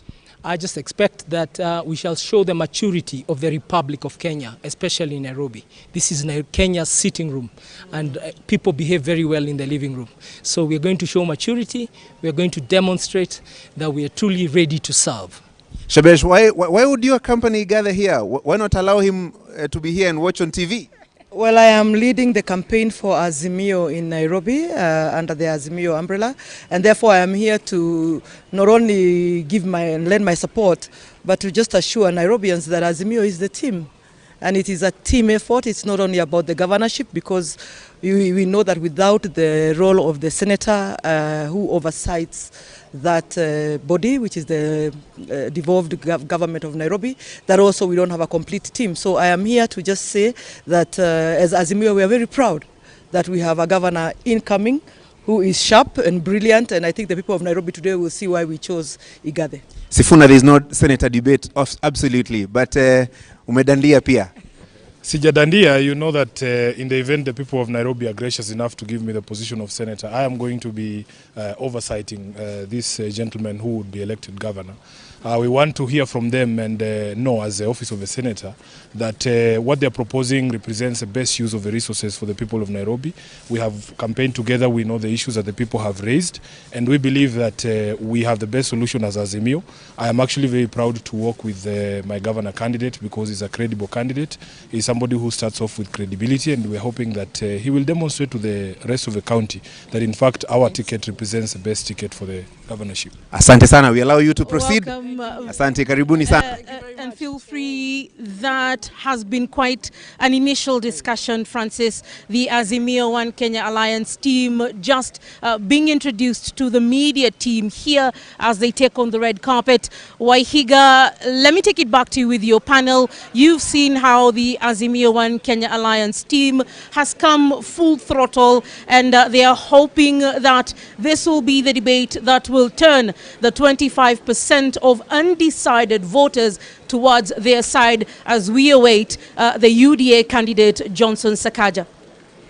Indeed, Leila, I believe the term political entourage was exemplified there with the team that has flanked Polycarp Igathe, Azimio One Kenya candidate for the Nairobi gubernatorial seat. He had some interesting things to say about the kind of politics he's hoping for, mature, and we'll be discussing some of the statements that he made there together with his team, with my panel. But first things first, we've had another debate that's just ended. What are the immediate reactions from some of the candidates that had to face those moderators there for the last 90 minutes or so? Let's hear from Beatrice Gatonye on the other side. Beatrice. Asante sana Wahiga Mwaura pamoja na wachanganuzi hapo na bila shaka wenzetu upande ule mwingine. Kama jinsi ambavyo umesikia, Polycarp Igathe tayari amewasili katika eneo hili akijiandaa kwenye awamu ya pili ya mjadala huu wa jioni ya leo. Lakini nisiseme mengi, kwenye mjadala wa kwanza wa wawaniaji ugavana katika kaunti ya Nairobi, mengi ya masuala yameweza kujitokeza katika mjadala huo, huku masuala ya maji, masuala ya ufisadi, masuala ya nyumba, masuala ya msongamano wa magari ni baadhi ya masuala ambayo yameweza kujitokeza, huku hawa wawaniaji wakiwaelezea wakazi wa Nairobi jinsi wataweza kukabiliana na changamoto hizi ambazo zinawakumba wakazi hawa. Na ningependa kuungana naye Kenneth Nyamwamu ambaye alikuwa hapo jioni ya leo, ambaye pia anawania kiti cha ugavana tarehe 9 mwezi Agosti. Bwana Nyamwamu, unadhani kwamba umeweza kuwahimiza wapiga kura takriban milioni 2.4 wa kaunti ya Nairobi kukupigia kura, na hasa kuhusiana na swala la ufisadi? Unadhani ulifanya vipi katika swala hilo ukilinganisha na wenzako ambao mlikuwa mkikabiliana nao katika swala hili? Asante sana. I think tumeuza sera zetu kwa hii platform, tumeonyesha manifesto zetu, and I feel confident, nimeconvince watu wa Nairobi kuwa I'm the right man for the job. Jambo la pili kwa ufisadi, nitairudia kile nilisema, until tuache kuyumba kwa mambo ya ufisadi, hatutarekebisha anything, hatutadeal na makartel, hatutadeal na watu wanaiba pesa kutoka kwa county. Ile kitu imebaki saa hii ni kunyonga watu wanaiba pesa.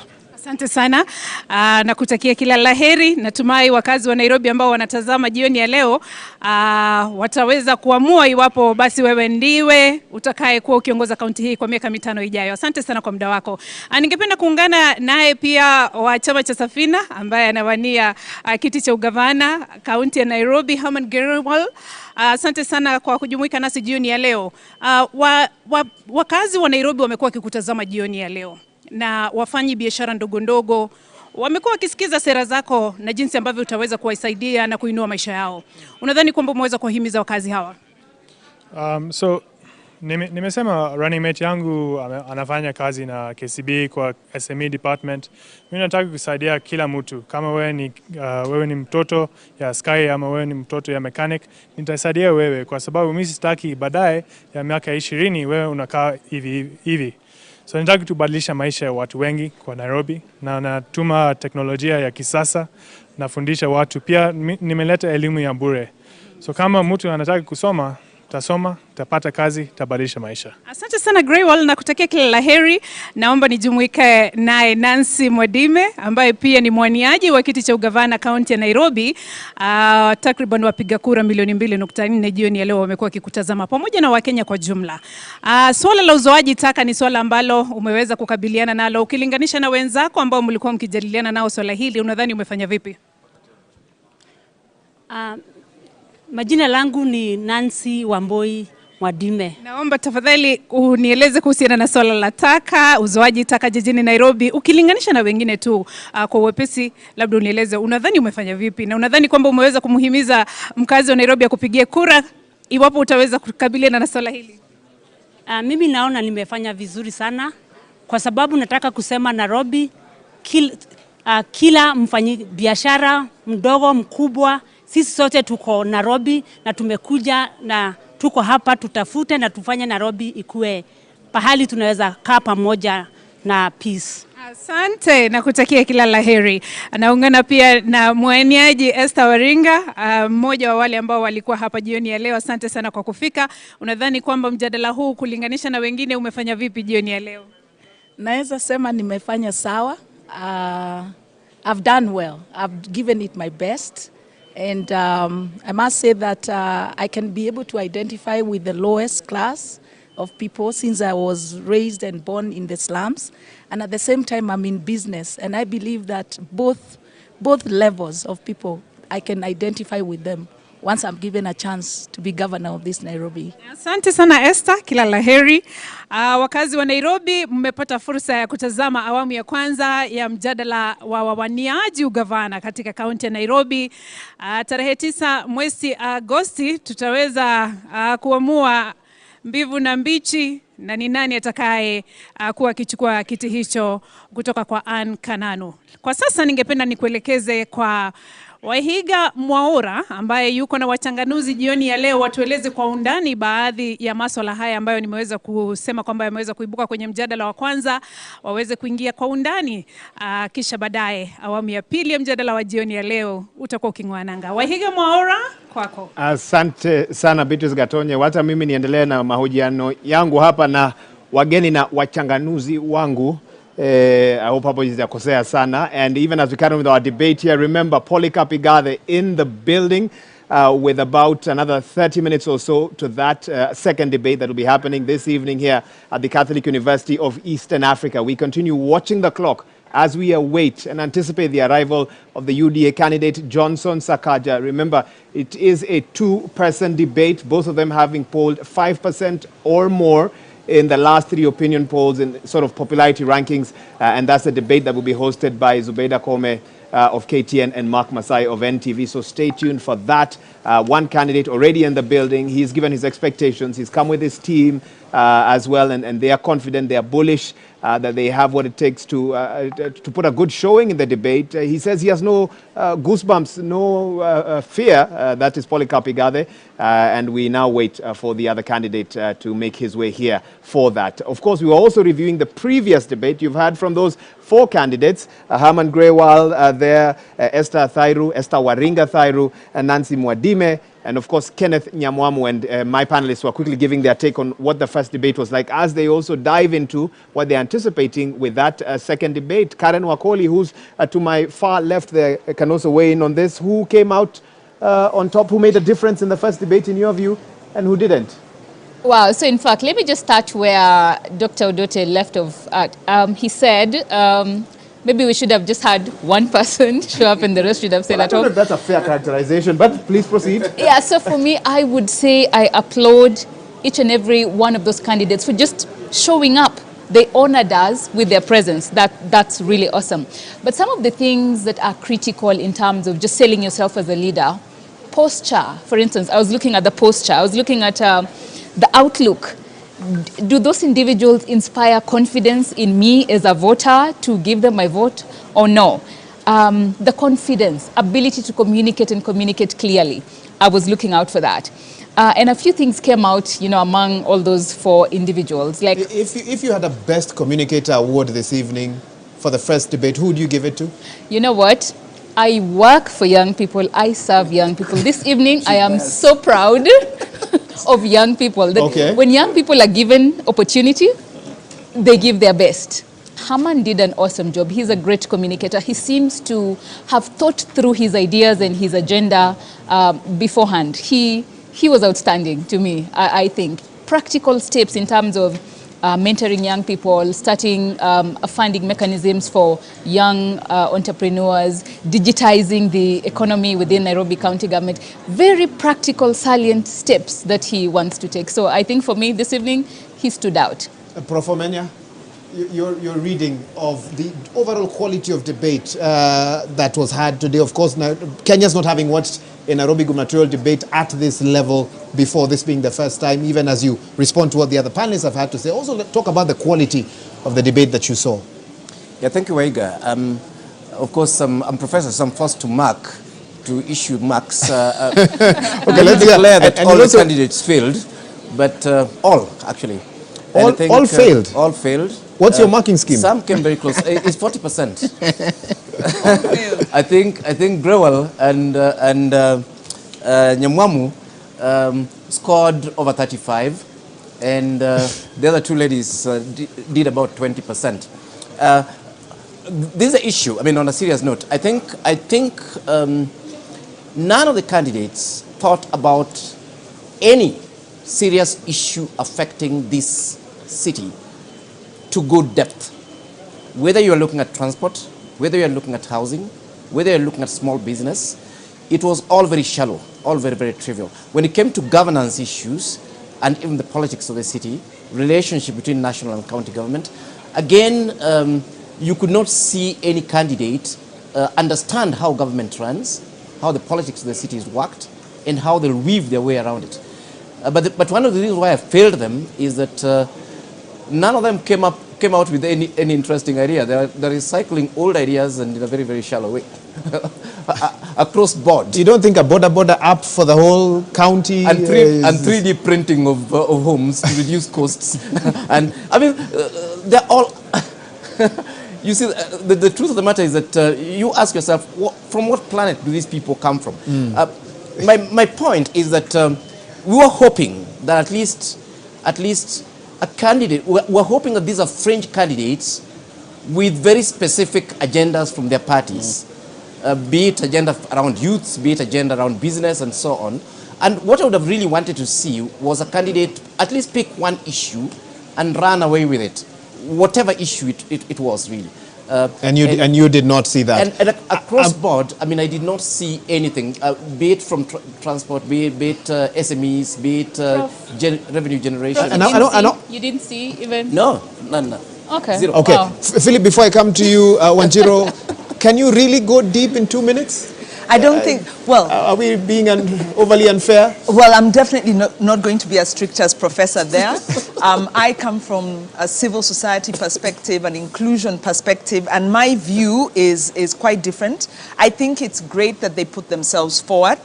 I think in time, we are going to get more serious candidates, and I think it's a reflection on the parties in a way. I think in terms of Herman Grawal, the ideas he put forward may not be necessarily new. I think in terms of technology, some very good ideas, maybe not new earth-shattering, but that goes to show that we have an implementation gap because we have loads of good policies that aren't implemented. So don't blame the candidates for not having new ideas because we are not lacking new ideas. What we wanted here is to have a more convincing kind of a manifesto. And I felt that Herman Grawal, as a youth, presented himself very well. I think he executed his points very well. His closing was excellent. He brought in his party. He brought in his party leadership. And listening to him, I could see if he stays this course, you can see a leader in the making. Having said all that, I do think there is a need for candidates to start at a level that, to find their level. You want to build your political name and your capital. MCA is a very valid position, and I just felt there were good ideas, good intent. It was more like a public participation session, and I was thinking it would be great if these people put themselves forward for MCA and show a commitment to political change. We invited them for a debate, not a public participation in terms of session, but yes, the level of contribution was more of a public participation session, and I think the level of contribution also means they should start, if I'm going into a job, I start at my entry level and build up. Okay. You don't go to the top without the credentials. So yes, a bit of reality. I think the last thing is, in terms of the no-shows, Agnes Kagore hasn't been doing too badly in terms of the polls. She may lose out by not showing up, and we may see Herman Grawal really gain from being here.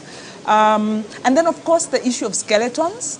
When you put yourself forward for political office, your skeletons will come out, and you could lose very badly, and it could affect even your private and personal life. So, yes, do your homework on all fronts. Okay, yeah. Philip, let me allow you to win, but I'm told we'll also be hearing from our Francis Gashuri shortly as well. But Bonakisia, was there any highlight for you this evening? Well, I think, first of all, let me join my colleagues in congratulating those who turned up for the debate. So that's your first I think it's only fair, yes, because you must be brave to present yourself in such a high-level debate.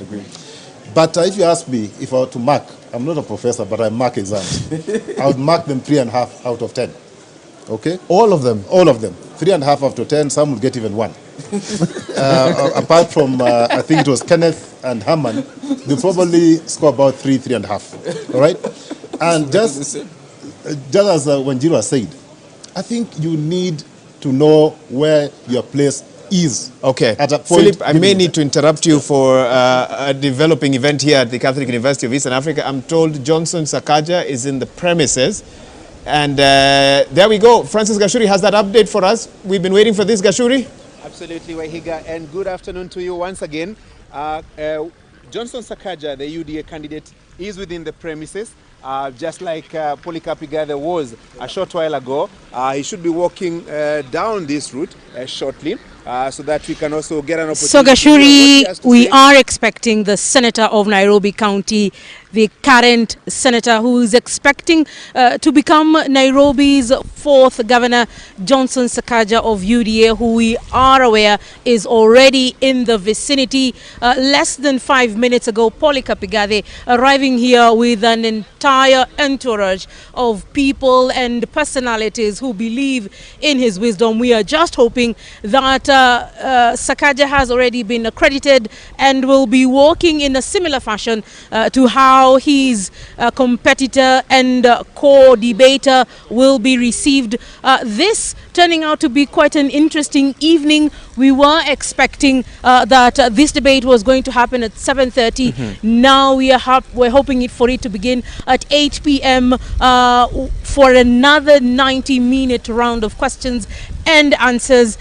Some of the questions being undertaken in the first debate, inclusive of insecurity, unemployment, the cost of unga, traveling around the city. How does this city look like? Why is it important to this country that is Kenya? The gentleman expected to walk into into this red carpeted area is no stranger to politics of Nairobi, having served as a senator for the last 5 years. Absolutely. Why is it important for him to be here today to try and convince Nairobians as the best candidate for governor? Absolutely, Leila. And just a short while ago, Professor Philip Kaloki, he's a running mate to Polycarp Igathe, just walked in. We're waiting to see Sakaja. As soon as we are able to do that, we'll be able to inform our viewers that Sakaja is around. But the wait and see continues for now. Remember, he's been a nominated member of the National Assembly and senator for 5 years, representing Nairobi County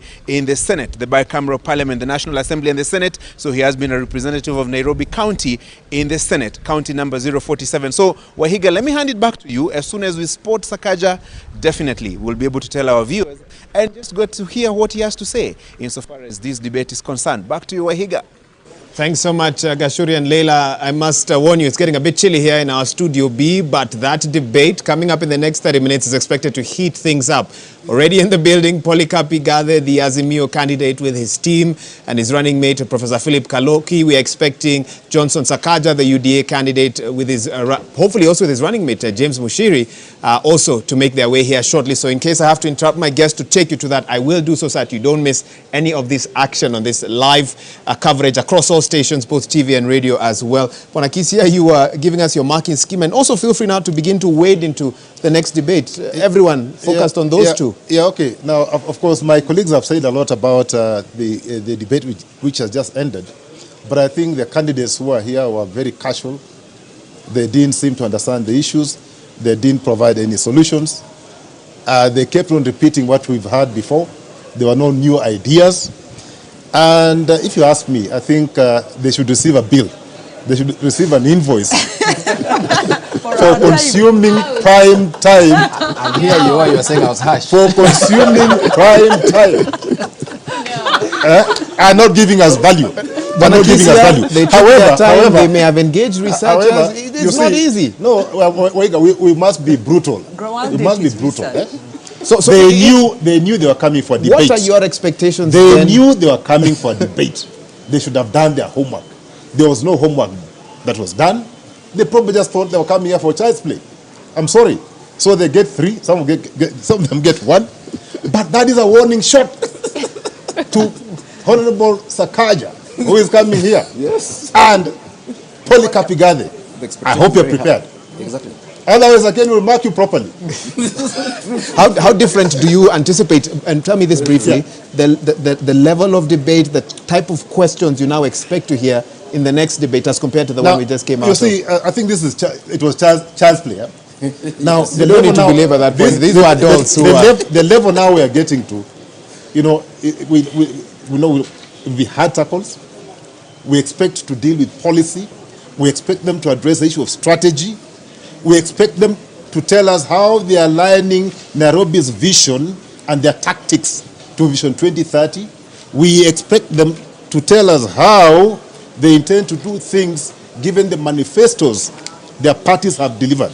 Because you see, you are not going to work in a vacuum. Already, the country has Vision 2030. It has about 7 8 years to go. Already, government has programmed itself for the next 7 to 8 years. So if you don't align your thinking to the national government thinking to Vision 2030, you may lose a lot. And you're in the capital city. So I expect these two gentlemen to tell us very, very clearly how they have aligned their programs to the national government. How they, for example, intend to retire the debts. We are now at 75 billion. When I left office, I think it was about 14 billion. Now 75 billion.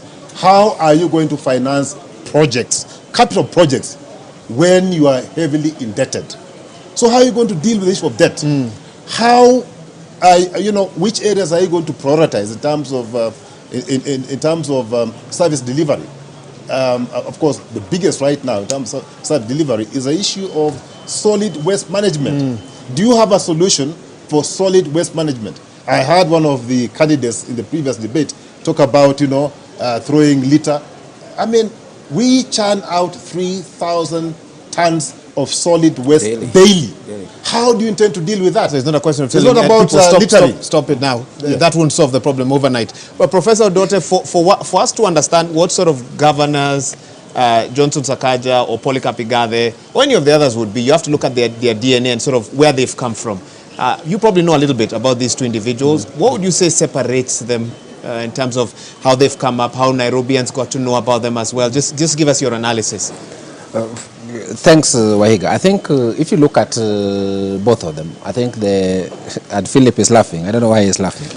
But if you look at both of them, I think what separates them is in terms of their background. If you look at both of them are fairly young, so they aren't too old. So you expect modern thinking, which is a good thing. But if you look at the experience that they have, one has an experience in politics, and that's Johnson.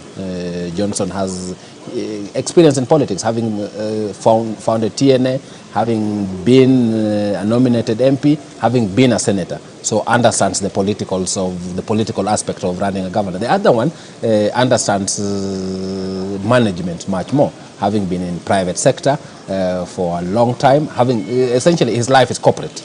I think his experience with politics was just 6 months. So I think the debate, and you know, there's been a huge debate in the past. What does county governments require? Do they require a manager or do they require a politician? And the answer is out there. I think in 2013, we thought you required a manager. Later on in 2017, we got to get largely politicians. And if you look at the performance of the governors, you can't say whether the manager is better than the politician or vice versa. So I think that's going to be a lot of the conversation going to take place. On the one instant, when you talk about do you have the experience, the question is going to be what kind of experience? Is it management experience or is it a political experience? That's going to be the critical issue that's going to stand up between the two of them, in my view. And a very important point that you've raised that I want to hear more from Karen on. Karen, when you look at where Nairobi is right now, with NMS still very much involved in Nairobi affairs, with the challenges that Nairobi faces, rapidly increasing population, under pressure from other capitals around the region who are seemingly shining as well, garbage and transport and housing and so forth. Does Nairobi or would Nairobi fare better in the hands of a career politician or a career professional? Is one of the debates I've been hearing out there, and I'd be keen to hear from you on where you think sort of is the best way forward. Nairobi would fare well in the hands of a leader, in the hands of a true leader, not a politician and not whatever else you're talking about. But even if it's a politician, are they leaders? Do they have the ability to tap into the power of the resource of the people they have? Do they have a track record to be able to actually transform one thing to the other? Do they have a vision? Are they committed to that? Are they committed to listening to people and implementing policies to the latter? So it's about leadership. It's not about politics or management. They both have a track record. They have led, Igathe has led a business and a number of businesses, been in several management. Businesses, actually. Several businesses. Sakaja has been in the political space from student leadership at SONU at the University of Nairobi. So they both have a track record. But the question is, do they have the leadership ability to transform the county? That is the question. That's the big question for you this evening. Professor Omenya, I'm going to put you in the shoes of the moderators this evening, and they have their own questions which they'll pose. But if you had a chance to pose a question to each candidate this evening, Johnson Sakaja on one end, Polycarp Igathe on the other, only one, which question, one for each, would you pose? I think I would pose 2 questions. You've added more than... No, there are 2 guys. One for each. So you can decide which one you take, who takes what. I think one key question is really about what the position Nairobi occupies in the nation, in the region, and in the globe. So basically, if you're looking at Nairobi as a potential future economic capital, literally, of Africa, how do you get the city there? The other question would be the other way, would be the reverse. Cities are for people. Cities are fundamentally for people. And currently, Nairobi is serving less than actually 10% of the citizens, largely corporates. And we are saying these invisible majorities that live in the slums, that contribute to the economy without getting a service, that, you know, have no place for their children to play, whose buildings collapse every day and die there, that walk to industrial area on a day-to-day basis. What are we going to do about them? Are we sending them to Sri Lanka, or will develop the city in a way that all the citizens prosper socially and economically? And what would they realistically do to deal with this dichotomy? The need to create a glitzy city with an expressway, and on the other hand, the need to ensure that this resident of the informal settlement, whose water has been increased today by 40%, who was already paying, you know, 40 shillings per jerrycan, now they'll be paying 60. That this person actually finds Nairobi livable. That's the issue that I would have really wanted them to pose to the both of them. And coming to you, Wanjiru, before I hear from Philip Kisi, and you can respond obviously on the wider topic of any advice you'd have for the two candidates that will be coming up next. As much as there's great contestation to lead the county of Nairobi, that seat is a hot one. The first two office holders, I believe, are still battling cases in court at the moment over the same. What advice would you have for the next governor? You lead an accountability institution. What must they do to ensure that they tick the accountability box should Nairobians give them the mandate on the 9th of August? Well, yes, they should veer away from what has landed their predecessors into this problem. So it's more of what they should not do in their individual capacity. But I think the more crucial question is, how do you transform the culture? Because Nairobi has a culture dating back many years of ingrained corruption, unfortunately. And the issue of transformation is about changing systems. It's also about changing perspectives. It's about changing how we work and how we interact with each other. So beyond the ideas, because Nairobi has good policies. We were talking during the break. We have the master plan, the Nairobi land use master plan that was developed in 2015, you know. We've got an integrated solid waste management plan that was developed for us by JICA and was, I think, enacted maybe in 2015 again. So we've got a public participation law. We have the laws. We don't have the culture. So how do we change from a county that is rooted in, violation of rule of law, breaking rules? You talk about politicians, you talk about public officers. How do you transform that culture? I think is the bigger thing. Because until we close the implementation gap, I sit on the County Budget Economic Forum, or I used to. It kind of fizzled out.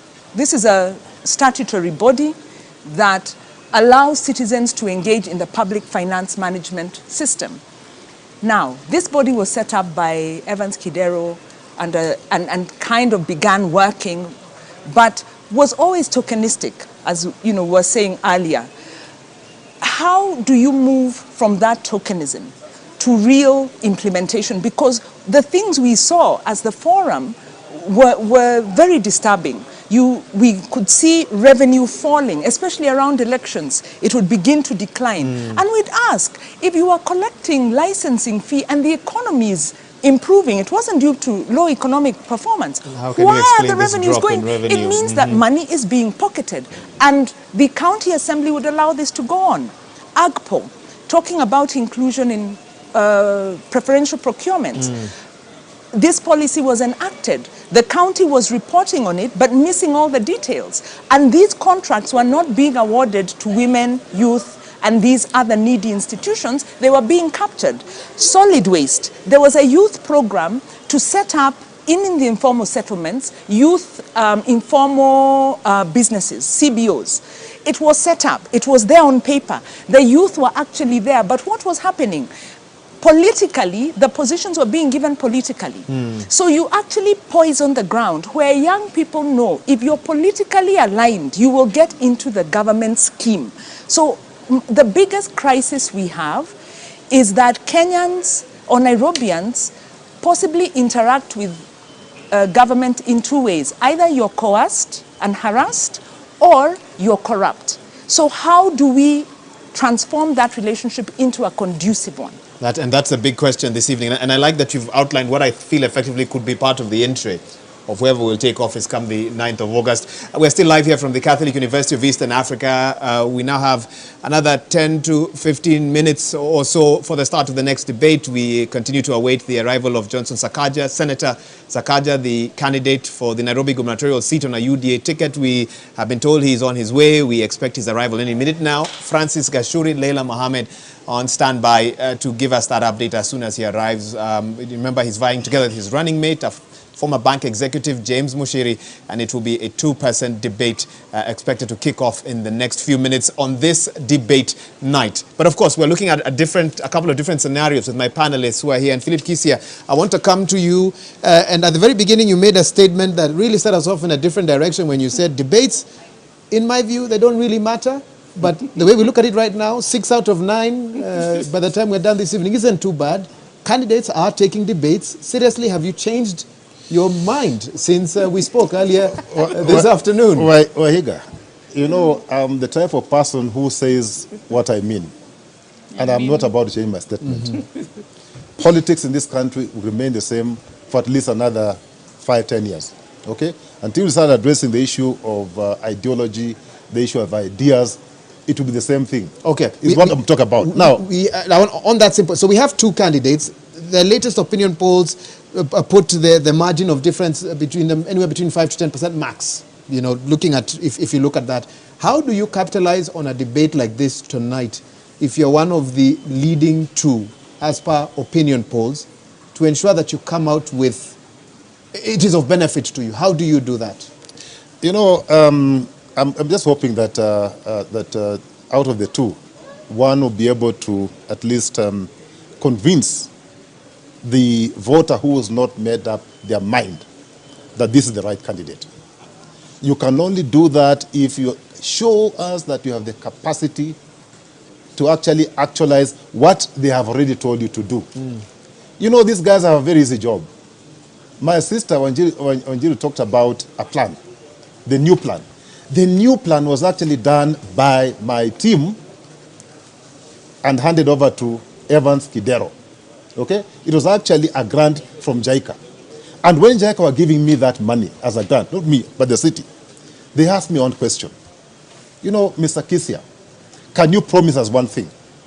That this money we are spending, because these are public resources from Japan, that this plan will be implemented. And I said, you know what? I promise you that this time round, it will not be a plan that will be put on the shelves to gather dust. It will be implemented. So it has not been implemented by, it was not implemented by Evans. It was not implemented by my friend Sonko. I'm hoping that out of the two, that this person from day one, that they'll pick up that plan and start implementing. Because the plan talks about solid waste management. It talks about public transport. It talks about housing. It talks about road infrastructure. It talks about everything. It talks about the Nairobian, how you can better the lives of the people of Nairobi. You know, what bottlenecks? The two gentlemen, Waiga, they just need to prove that they have capacity to implement this plan and how they are going to implement the plan. Because if they don't demonstrate, if they don't show us how they intend to implement this plan, I don't think they'll do better than the ones who have been there before. So what am I expecting them to do when they get into office? Just to add on what my colleagues have said. Number one, you know, the issue of integrity, which touches on graft, corruption. That is number one. Are you going to deal with it? Do you really have the willpower to get there and deal with decisively with the issue of corruption? Don't talk about cartels. Cartels are human beings like you. If you cannot get rid of them, get rid of yourself. Get rid of yourself. Those questions that you want to pose to them, how did you perform during your tenure? Well, the records are there. It is during my tenure. It's sometimes good to yes, look at it practically. It is during my tenure, Waiga. Go to the records and check. In 2010, City Council of Nairobi was rated in top 5 amongst the most reformed public institution and most collaborative. Top 5 in a matter of 2 years, my friend. Actually, it was 1 year because I took over in May 2009. In less than a year, I was in top 5. Reforms, my friend. So again, this master plan that we are talking about, and we're happy to talk about. Okay. We delivered the master plan through a grant from JICA in 36 months.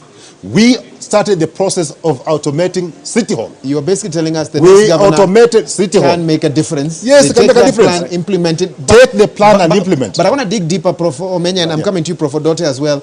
There must be bottlenecks. I'm sure every governor that came into that office received the plan, looked at it, and thought, probably these are good ideas. Which bottlenecks? Mora, which one? We must look at this scientifically, Philip Kisia. Let me hear from the professor. Scientifically, what are possible bottlenecks? Because the ideas are known. Yes, I think the big challenge that we have in the country is, I would look at it, is actually both technical and political capacity to translate plans into action. Because plans may seem to be neutral, but they're not. In fact, they're arrived at through a consultative and a broadly a political process. And then on the other hand, you not just get a plan and implement. How do you implement a plan? You have to go to the assembly and have the MCAs, look at these plans, turn them into annual development plans so that they can actually draw money out of them. In between there's a political process. It's not a technical process. And this is why we're saying that we need a leader who has the bigger vision, clearly spelled out, and then has all these plans. And then it can be able then to sit down with MCAs and say, look here, you're coming from this area, this part of the city, this is what you're looking for, this has been taken care of in the plan. You are coming from this area, you're looking for this has been taken care of in this plan. So we're breaking this down so that in this particular year, why don't we do 1, 2, 3, 4 things that are in the plan? Because if you don't do that, then you end up doing what's happening in the country. Is planning by MCAs or planning by cartels or assuming that disparate projects will result into some coherent future whole. Is the plan that ties everything together. And to me, that's what I want to hear from both Polycarp and my friend Johnson Sakaja. That how will they be able to get these technical, very good documents that have been done and nobody disputes that they're actually good documents, and be able to go through this political quagmire that is packed with all sorts of crocodiles called MCAs, and then be able to still deliver on these processes. Another thing, we need a leader who understands both management and planning processes, but at the same time is suave politically, so that then they're able to get these things done. Okay, I need to interrupt you there because I need to take a break right now. Remember, the hashtag is Nairobi Gov Debate 2022. We are live across all TV and radio networks. We're also using the hashtag Presidential Debates KE 2022 as well. We await within the next few minutes the start of the next debate. Already in the building, Polycarp Igathe, the Azimio candidate for the Nairobi gubernatorial seat, and any minute now we expect the arrival of Johnson Sakaja, the UDA candidate, of course, in the Kenya Kwanza team as well. But for now, let's take that break. We are live from the Catholic University of Eastern Africa, and we're here from our Studio B, where we continue to analyze everything that happens around this debate today, this being the first one in a set of 3, with the other 2 coming up over the next 2 weeks or so. Stay with us.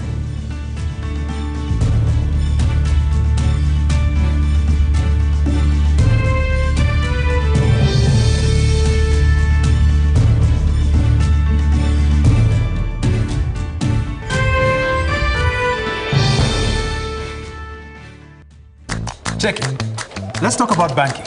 Or let's talk about dreams and goals. Your dreams, your goals. If you're like Louise, you value doing biz with ease. Or maybe you're like Dan, a family man with a plan. At Diamond Trust Bank, it starts with one dream, one goal, one deposit, and one transaction. Pamoja, let's make it happen. So don't just bank with us, bank on us.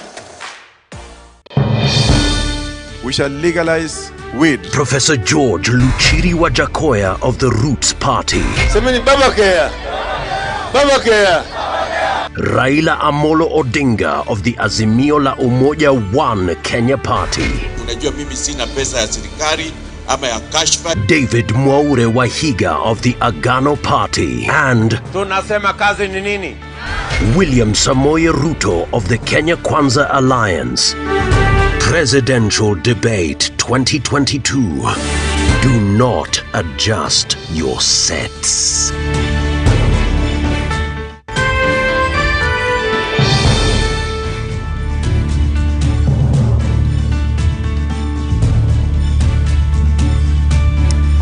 Good evening and welcome to the Pope Paul VI Learning Resource Center, the Catholic University of Eastern Africa in Nairobi. My name is Mark Masai of NTV. Na jina langu ni Zubeida Kome kutoka runinga ya KTN News. Kutoka popote pale ulipo na kukaribisha katika mdahalo huu unaowahusisha wagombea wa ugavana katika kaunti ya Nairobi. This is the final of 2 debates involving the 9 candidates cleared to run for governor. In the second debate, we are hosting Senator Johnson Sakaja of the United Democratic Alliance, UDA, which is affiliated with the Kenya Kwanza Alliance, and Mr. Polycarp Igathe of the Jubilee Party, member party of the Azimio la Umoja One Kenya Coalition Party. Kulingana na kanuni zinazosimamia mdahalo huu, wawaniaji wana muda wa dakika 90 za kulumbana kupitia maelekezo na maswali kutoka kwangu na mwenzangu Mark. Maswali tumeabuni wenyewe na hayajadiliwa na wahusika kwenye mjadala huu. And our questions are clustered into 6 segments, each running for 15 minutes. As per our debate rules, each candidate has 2 minutes to make an opening statement, 1.5 minutes to answer a question, and 60 seconds for a rebuttal. The topics have been carefully selected after a thorough assessment of sentiments of the regular residents and voters in the city of Nairobi. Na maelekezo yetu pia yanahitaji wagombea wanaoshiriki mjadala huu kuzingatia tasfida wakati wa mjadala, kumaanisha kwamba wasitumie lugha chafu ya matusi au kudhalilisha wenzao, waendesha mjadala na watazamaji wanaofuatilia mjadala huu mbashara. Lugha ya maneno au ishara zinazoweza kutafsiriwa kuwa matusi hazitaruhusiwa kutumika kwenye mjadala huu. The same responsibility is shared by the audience seated here in this auditorium. Debate rules do not permit any cheers or jeers except now when we turn our attention to the debate platform to welcome the candidates Polycarp Igathe and Johnson Sakaja. Na mtazamaji, kuingia katika ukumbi huu tulikuwa tumeweka kura ambayo ilistahili kuelekeza ni nani ataingia kwanza na kuwapa nambari wale wawaniaji wawili ambao tunatarajia kwenye mdahalo huu. Kwa sababu Sakaja kufikia sasa hajawasili, inamaanisha kwamba Polycarp Igathe wa Jubilee ndiye atakuwa ukumbini kwa hivi sasa. And the show must move on, so we will call in this first candidate, Polycarp Igathe of the Jubilee Party.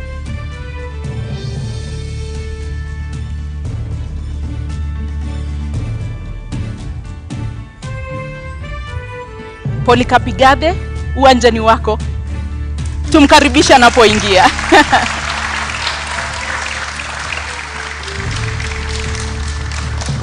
Thank you. Maintain the position of your podium for the length of this debate. And as indicated, our starting time was clear to all the candidates invited. Thank you for honoring this invitation. And that slot remains open for Johnson Sakaja, the UDA candidate running for governor. I'll start with you, sir. And in leadership and integrity, definitely we look at the importance of that within your leadership once you or when you make the governorship. But start us off by telling us what separates you apart from your competitor. Thank you very much for that question, and thanks for having me. I'm a product of Kenya's public education system. I'm a product of Kenya's public health system. I was born in Pumwani Hospital. I was educated through Kenya's public education system. I went to a public university, the University of Nairobi. And that sets me apart because in all those 3 levels, I came out through my upbringing by my dad and mom. My mom, who was a primary school teacher, Mrs. Kamau, and my dad, Mr. Kamau, who was an accountant. My teacher, Francis Bogongare, who I'm very proud is watching me from his home in Meru today. my English teacher, Mrs. Kathucha. These people, my teachers, my parents, my early bosses, and my latest boss, Dr. James Mwangi, taught me 3 things which sets me apart. That approach every task, approach every calling with high intention, with sincere effort, and with intelligent execution. High intention is prayer, sincere effort is hard work, intelligent execution is discipline. That is what we call a PhD. That sets me apart. And Nairobi, I bring a PhD attitude to the job. Give it to me. Thank you. Naam, umetaja pale kuhusu masuala ya elimu, familia yako ina ueledi wa masuala ya elimu. Wewe mwenyewe umesema kwamba ni msomi wa katika chuo kikuu cha Nairobi. Je, unadhani ni muhimu kwa mgombea kuwa na degree ili kuweza kuongoza kaunti ya Nairobi? Ni muhimu kwa mgombea kiti chochote ambacho kiko katika katiba ya taifa letu kuwa amehitimu na amefikisha kiwango ambacho kinakubaliwa na katiba. Kwa hivyo huo umuhimu sio mimi kusema, ni katiba imesema. Ni lazima uhitimu uwe mwalimu, lazima uhitimu uwe daktari, lazima uhitimu uwe mechanic. Hata kuosha gari inahitaji uwe umehitimu au kuwa waiter. Kwa hivyo hata hii kazi ya gavana inahitaji kuhitimu, na hilo ni jambo ambalo latakikana na katiba ya taifa letu la Kenya. Lakini unadhani kwamba kuwa na degree ni ishara tosha kwamba utakuwa kiongozi bora? Kwa sababu kusoma ni kitu kimoja, uongozi ni kitu kingine. Je, kuwa na degree ndio ishara kwamba utakuwa kiongozi ambaye anastahili? La hasha, ni mwanzo. Kwa sababu lazima uwe umefikisha kiwango cha usomi. Lakini jambo muhimu kuwa kiongozi ni kuwa unaelewa masuala ambayo unakuja kuyashughulikia. Na pia la pili, pia wewe uwe ni mtu ambao wapenda watu. Hii kazi ya siasa, kazi ya kutumikia watu, ni kazi ambayo unaifanya kutoka kwa roho yako. Na lazima wewe ni mtu ambaye namba moja mcha Mungu, mtu ambaye anapenda kuhudumia watu. Na mimi maisha yangu yote nimefanya kazi ya huduma kwa wananchi. Nimeuza soda kwa kiosk, nimeuza bairo kwa bookshop, nimeuza pombe kwa bar, na hivi karibuni nilikuwa nauza pesa kwa mama mboga, kwa watu wa matatu, kwa watu ambao tunawaita wachuuzi wa kawaida. Kwa hivyo hiyo uzoefu wangu wa kazi umetokana na kushughulikia watu wa kawaida katika kazi ya mauzo, hasa katika sekta ya kibinafsi. It has been the accusation leveled against your side by your competitor. Would have been great to have him here to respond to the question of a degree for governors, that the fight at least and the clamor to fight him to qualify to be on the ballot is for the benefit of Igathe, to lock him out of the race. Just to clear the air on this, what is your response? I really want to meet my worthy competitor on the ballot. The fight is hard, is a fight I truly regret, because it's stopping Kenyans from actually stopping him from coming to office. When all constitutional institutions fail in their duty, then there is a duty by the citizen. And there is no bigger duty than the duty of voting on 9th of August 2022. I wish him well, and I hope that he can come tonight. I also hope that he will be on the ballot on the 9th of August so that we can beat him at 8:57 a.m. Na umetaja pale kwamba una ueledi na umejitolea na ule moyo wa kutaka kuwatumikia wakazi wa Nairobi. Lakini kweli uko tayari kuingia katika kazi ambayo itakubidi uwe pale kwa miaka 5, kwa sababu historia inaonyesha kwamba ulipochaguliwa kuwa naibu gavana uliondoka baada ya miezi 6. Hii kazi itakuhitaji kuwa pale miaka 5. Kweli uko tayari? Niko tayari, niko gangari, na nimejitayarisha vilivyo kutumikia wananchi wa Kenya katika jiji Nairobi kwa miaka 5. Mimi wakati nilipokuwa kwa kiti ya deputy governor nilisema kwamba sikupata na sikuweza kupatiwa kazi nifanye kama deputy governor. Na kuna jambo moja ambalo lazima tukubali. Ukiangalia wanasiasa katika taifa la Kenya, wako zaidi wanaochaguliwa kupitia kwa debe Wangapi wanafanya kazi yao na ukweli wanapewa mshahara kwa sababu wamefanya kazi? Hilo ni swali tunafaa kujiuliza. Mimi siwezi kubali mshahara bila kufanya kazi. Unasema kwamba hukupewa kazi. Ni kwamba haukuwa una ushirikiano na Gavana Sonko, ni kwamba ulijipata katika nafasi hiyo kimakosa, au ni vipi wewe kama naibu gavana unasubiri tu kupewa kazi? Gavana Sonko ni rafiki yangu, ni mwalimu wangu wa kisiasa, hasa siasa za Nairobi, na muheshimu na namuenzi mpaka wa leo. Ni rafiki yangu, hata dakika 5 zilizopita tumeongea. Lakini kazi ni tofauti na urafiki. Siwezi kuja ofisini na kila siku kazi yangu ni kusoma gazeti na kuacha koti kwa kiti alafu naenda na lala. Kazi, lazima uwe iko kazi ambayo na mpangilio wa kazi umepewa. Na usipopata hiyo kazi basi unaheshimu katiba. Na katiba ya Kenya inasema article 1 kwamba nguvu zote za katiba ni za mwananchi. Na kazi yangu nilipopiga reverse gear ilikuwa ni kusema na heshimu katiba ya Kenya, na heshimu mpiga kura, na hivi leo nafanywa interview kama mfanyikazi wa watu wa Nairobi, na nawaeleza nitawafanyia kazi. Na baada ya miaka 2-3 mambo ambayo niliona yaweza kutendeka yalitendeka, na tugange yajayo yaliyopita. In retrospect, you did not quit on the residents of Nairobi who entrusted you and in fact threw their weight behind your boss because you were there as a deputy. You didn't quit on them. Do you owe them an apology? I failed to earn the trust to deliver my mandate as deputy governor. I never blamed anybody. I blamed myself, and I fell on my sword. Today we see a lot of people who, rather than quit their position, continue to sit there and enjoy the trappings of power and enjoy a salary from government. They enjoy public money. I did not quit on you. If I quit on you, I would not have come to represent myself again through my party Jubilee, through Azimio la Umoja, and contest the nominations, and then win, and then be here as a candidate. I respect Kenya. In our national anthem, we always say, Kenya istahili heshima. And that is a prayer, and that's our national anthem. We put our hands on our hearts, and we say, Kenya istahili heshima. Na heshima ni kwamba, if you feel you're earning money you should not earn, especially public money, then you take a bow and you come back for a fresh mandate. Ladies and gentlemen, I've come for a fresh mandate. I seek to be governor of Nairobi. Please try me. Unadhani ulihitaji ujuzi wa kisiasa ili kuweza kustahimili mawimbi ambayo yalikukabili wakati huo? Ungekuwa na ujuzi, labda mambo yangekuwa tofauti.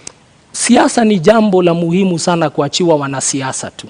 Sisi ambao tumefanya biashara katika sekta ya kibinafsi tunaelewa, na mimi kama kazi niliyokuwa nikifanya kwa benki, nimeona wafanyabiashara wengi ambao biashara zao wamefunga sababu ya maslahi yao kukataa kuangaliwa na watu ambao utengeneza sera, utengeneza sheria katika bunge. Na kwa hivyo nakuja hapa na uzoefu wa private sector, na nasema tuingie sasa. Let us change kidogo, let's change the tune. Tuingie, tupindue, tulete mapinduzi, tulete ari mpya, kasi mpya, mwamko mpya, tuendelee. Tujaribu mtu ambaye ana uzoefu ambao unaweza kusaidia kisiasa. Na siasa ni nini? Siasa ni ile mambo ya kuleta watu pamoja ili mtimize maslahi ya watu na jamii. Mtengeneze uchumi, tutengeneze mazingira, tutengeneze jamii, na tuendelee pamoja. Hiyo ndio siasa. Hata katika sekta ya kibinafsi, kazi ndio hiyo ya kufanya kazi na wenzetu. So nimekuja hapa, nimejitolea, nimeamua kwamba Nairobi hatuwezi tena tukaendelea jiji kubwa kama hili kuongozwa na uongozi ambao hauna uzoefu wa kufanya kazi. Mimi na kazi ya kuendesha jiji ni kazi ambayo inahitaji ufanye kazi na wafanyikazi ambao nimechunga.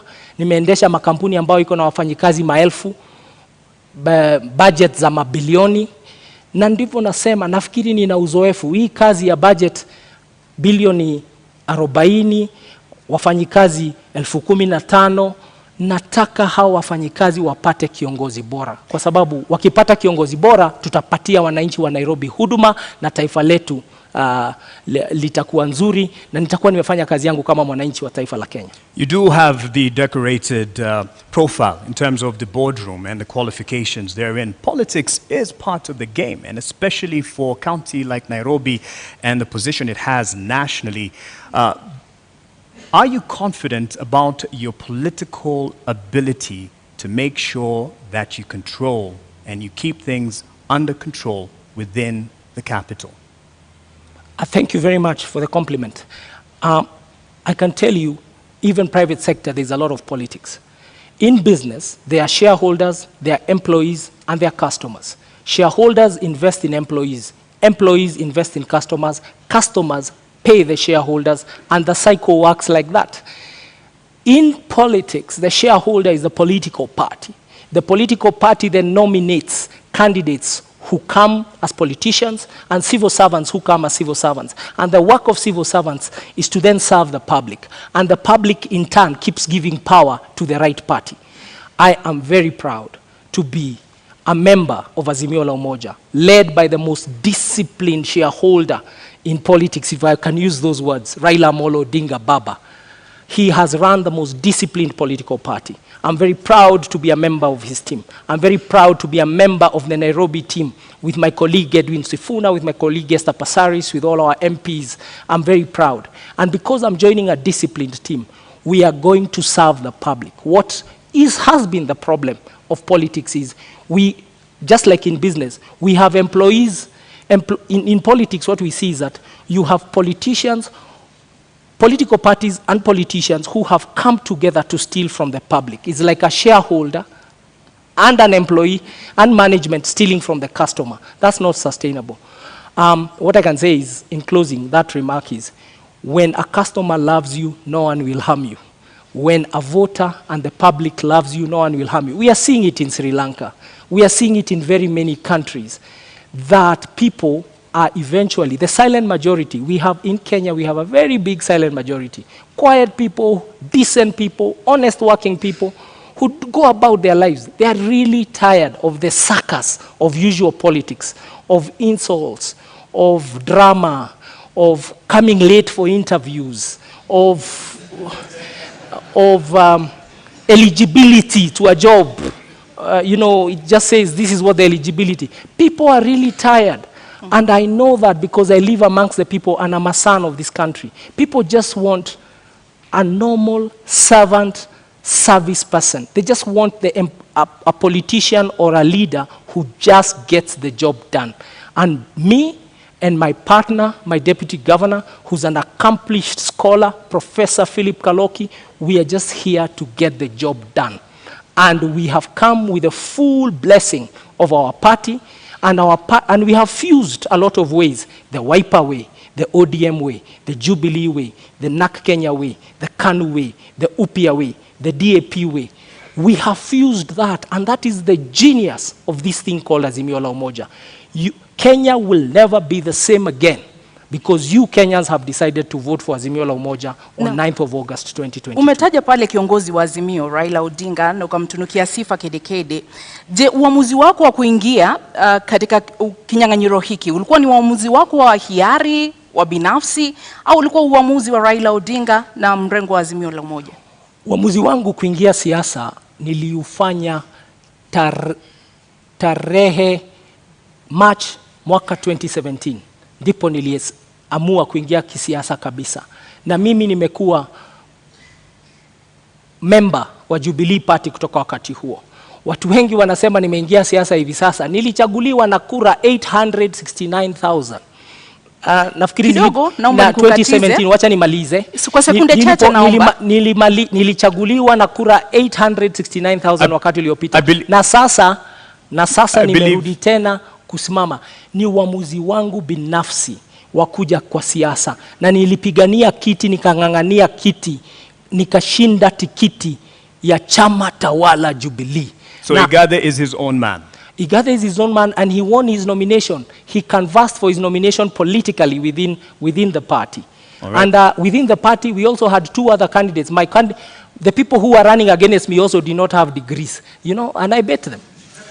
Kidogo, all right, on that point, I think you'll be happy with this intervention because your competitor for the governor's seat has arrived, and would like to now call in Senator Johnson Sakaja.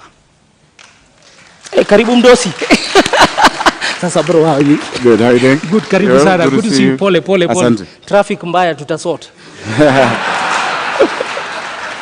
Thank you very much. Senator Sakaja, why are you late? Well, my opponent is used to head starts, and so I wanted to give him an opportunity, and we're here. Lakini mbona umekuja kuchelewa? Nilikuwa nataka kumpa nafasi, aanze amezoea kupatiwa nafasi ya kuanza.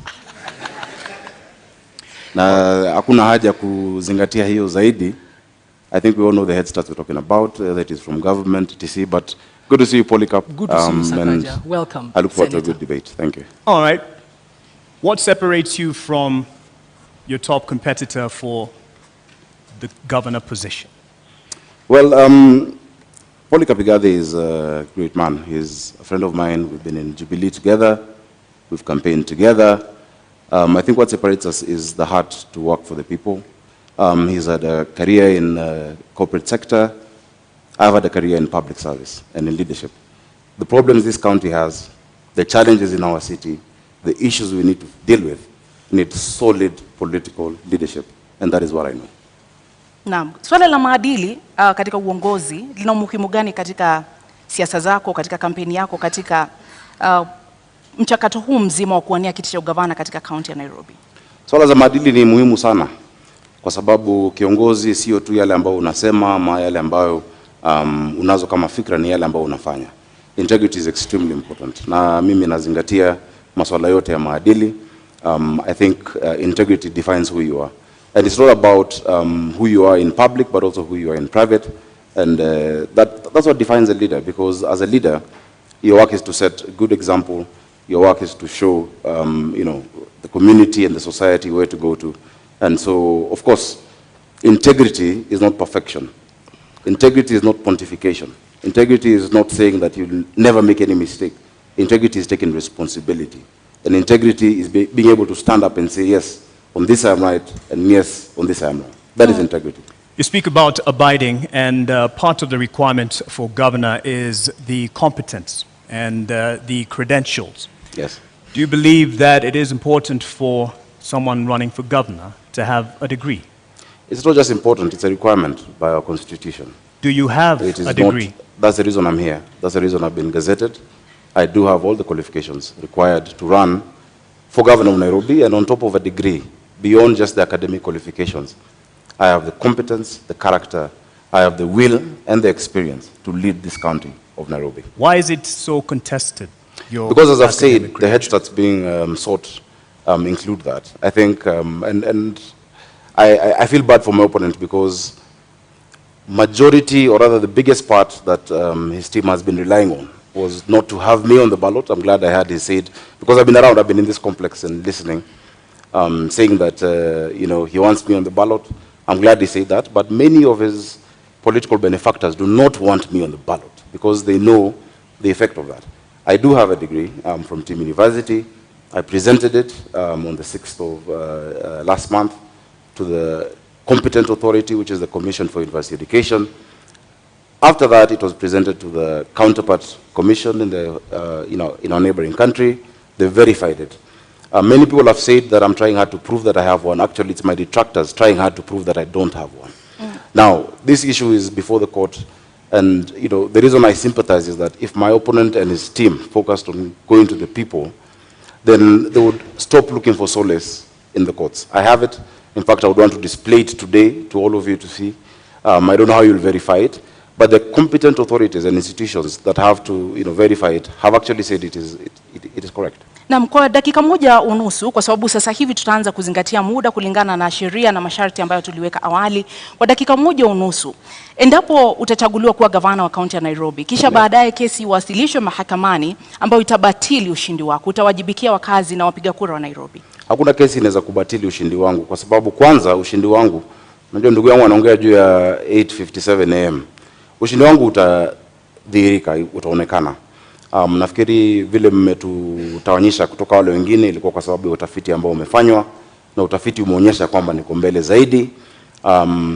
Mambo ambayo yako kotini yataisha kwa sababu tunajua ukweli ambao uko. Hakuna tashwishi hapo. Na zaidi ya hiyo, kwa sababu kumekuwa na hiyo, unajua, kizungumkuti ambayo imeongozwa na serikali, and I have said it, previously, who has been driving this and how it's been driven. I think by the time we're going for re-election, we'll make sure that there's even more to be able to show on that. So that is not an issue of concern.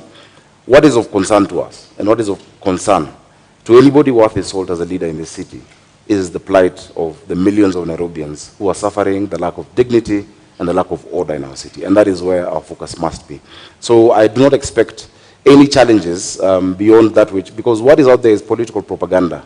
If you look at the lengths that the state has gone to try and stop my candidature, if you look at the resources deployed, including diplomats and the ambassador, etc., intimidation of institutions, revoking and revoking, etc., then you know that there's something there. And I think nothing of that source will stand the test of time. Are you saying that those who are backing this fight for your contestation for the position of governor are behind your competitor? Yes. What do you say about that? You have an opportunity to respond. Our worthy competitors have pitched themselves as victims, and the entire platform is victimhood. That they are victims of the weather, they are victims of the law, they are victims of what they call the system. But facts are facts, and the truth is the truth. I have said I really would love to meet Senator Sakaja. I think out of abundance of the heart, I would like to meet Senator. I would like to meet. I would like to meet Senator Sakaja on the ballot, because on the ballot, so that we can beat him, and so that the people who are the last line of defense when all other institutions fail, prove to him that they know better. That wajinga waliisha Kenya, na waliisha Nairobi. If any other institutions fail, the people should never fail on the ballot. Naam, muda umekwisha. Senator Sakaja, je, uamuzi wako kuingia kinyang'anyironi, ama niweke hivi, uamuzi wa kuingia kinyang'anyironi ulikuwa wako binafsi au ulikuwa wa chama na kiongozi wa chama? Nimefurahi kwanza tumemaliza hicho kipindi kwa sababu I'm able to prove and to show that I have the qualifications, and that is going on. I'm looking forward to it. And I know millions of Nairobians everywhere I've gone to tell me every day that they're praying, and because they can see that big hand of the state. And we shall be vindicated in due course. When there's time after this, I'm available to speak to that. Of course, my intention to run for governor of Nairobi has been my intention. I've grown up in this city. I was born in Ngara. I've seen this city when it had some semblance of, a working city. And I've also seen the lack of dignity and order in our people. The lack of dignity when Mama Mwende in Kayole had to watch her daughter die at Mama Lucy because of an ambulance. I've seen that, and I've committed myself to lead the charge of providing order and dignity in the city. So it was my decision, it is my decision, and beyond that, it is a resolve of the millions of Nairobians to rescue this city from state capture. Your decision, you say, but it is on a ticket UDA under Kenya Kwanza. Yes. If you are elected as governor, how much of a burden will the patrons of your particular alliance have or be to your leadership as governor? I think I've distinguished myself over the years as an objective leader, as a leader who stands his ground, as a leader who stands on principle. Many times, even before what my competitors and their colleagues thrive on, they like talking about the handshake, I've demonstrated what we call siasa safi. When the Honorable Prime Minister, former Prime Minister's retirement benefits were being rejected in Parliament because his now partner and brother said he must retire from politics, I'm the only person from Jubilee who stood up to defend. When Honorable Oloch was being fought at Pan-Africa by Jubilee members on the 26th of October, I'm the one who defended him. When Babu Owino was thrown into a cell and Raila Odinga and Wetangula could not remove him, I went, despite there not being any agreement before the handshake. I believe in siasa safi. I believe politics is not enmity. And I want to assure even my opponent that once we get into office, some of the ideas he has, because he's a good manager, and this city also needs, in some areas you need managers, of course, led by a leader with a vision will incorporate the ideas. Everybody sitting on that side knows that I have no negative relationship with them, and that is the siasa safi Nairobians want. And that is why all your polls show that Nairobians across the political divide have resolved to support me for the office of governor. Bwana Polycarp, je, ni kwamba Azimio mnaendesha siasa chafu katika kaunti ya Nairobi? Kwanza wacha tuangalie siasa safi ni nini. Mwaka uliopita taifa la Kenya, the amount of money, pesa ambazo walituma kwa serikali gatuzi kutoka kwa serikali ya kitaifa was 370 billion shillings. 370 billion, Nairobi ilipata 19 billion. 5% only ndio ilikuja Nairobi. Nairobi, wapiga kura Nairobi ni 11% ya tuko 2.4 million out of 2.4 million voters out of 22 million voters in the country. Now, Nairobi contributes 2.2 trillion wame collect Kenya Revenue Authority. 60% ya hiyo 2.2 trillion imetoka kwa viwanda na wafanyi biashara hapa Nairobi. How does somebody contribute 60% of revenue and you only share 5% back? Na hiyo siasa safi ndio seneta wetu amefanya katika Senate. Kazi ya seneta ni kutuombea pesa. Ametuombea tu 5%. Alienda huko kufanya kazi ya county zingine. Hapa ndio sababu Nairobi hamna mashule. Tuna nasari pengine 211. Tuko na health centers kidogo sana, da dispensary. Na ndipo njaa na umaskini umekithiri hapa kwa sababu watu hawajui Nairobi is unaffected and a very poor country. Muda wako umekwisha. A very poor county. Muda wako umekwisha. That is not siasa safi. Bwana Sakaja ameuliza umetetea vipi kaunti ya Nairobi ulipokuwa seneta katika kipindi hiki cha takriban miaka 5. Je, kweli umewajibika kama seneta wa kaunti ya Nairobi? Zaidi. Na zaidi ya wote wengine ambao walichaguliwa kama maseneta. Ukiangalia utafiti ambao umefanywa kwa miaka 3 ambayo imepita, for the last 3 years running, I've been rated the best performing senator in the Republic of Kenya. I brought more bills, more motions, more questions about the county administration of Nairobi than any other senator, and you can check. I can see you have laptops. You can check that.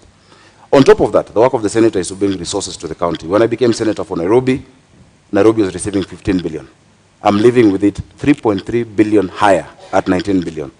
That is actually understanding your assignment and prosecuting it the way you need to. So I brought that money. In fact, naturally, it will take more than 10-15 years in terms of cycles of devolution to get to an increase of 3.3 billion. Something so Igathe says isn't quite enough, even though you've gotten it to 19 billion. Something he says isn't enough, given the contribution of the capital to the rest of the nation. Now, if you understand the framework of devolution under our constitution, fiscal decentralization has what we call the horizontal division of revenue. In that horizontal division of revenue, you have a county allocation of revenue bill, where you divide the amount that is given amongst the counties. So of course there is a ceiling of what has been given to all counties. What I have fought for is the fair share for Nairobi City County, which remains to be the highest, and over and above what any other county gets. Igathe, you have a response on that? I don't know how much is enough. What Senator ensured persisted in this country is a philosophy that is unsustainable. That you take from people according to their needs and give to others according to their ability and give to others according to their need. Nairobi is a very needy county. And the criticism I'm proffering here and submitting to him is that as senator, what did you do to help Nairobi overcome the hunger, the deprivation, the desperation in the informal settlements? Did you bring that matter to Senate? Did you make people understand that case? Instead, what we saw, he was a leader of a group called Team Kenya that even removed incentives for county to generate their own revenue. We used to get 1% extra if you generate your own source revenue. Like Nairobi is only generating 9, this is going to do about 9 billion of its own revenue. So the county, the CRA, Commission for Revenue Allocation, was giving us brownie points as a county if you collect your own revenue and you don't rely on the national government. And these are some of the things he did not protect as our senator.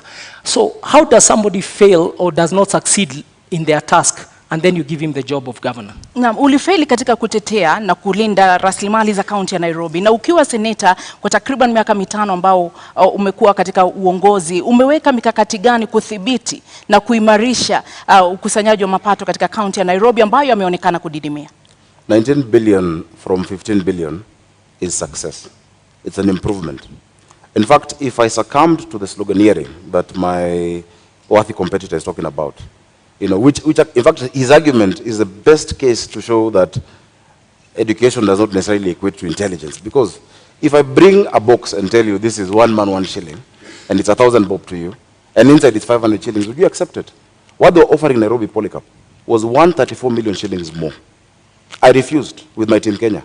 I said Nairobi has the depth of poverty, that urban poverty bites harder than rural poverty, that you have nothing in this city, you'll have nothing to eat, you'll have nowhere to stay. And I refused that 135 million shillings and got 3.35 billion shillings for the people of Nairobi. If I was just to fall for the empty slogan, Nairobi would still be at 15.8 billion shillings today.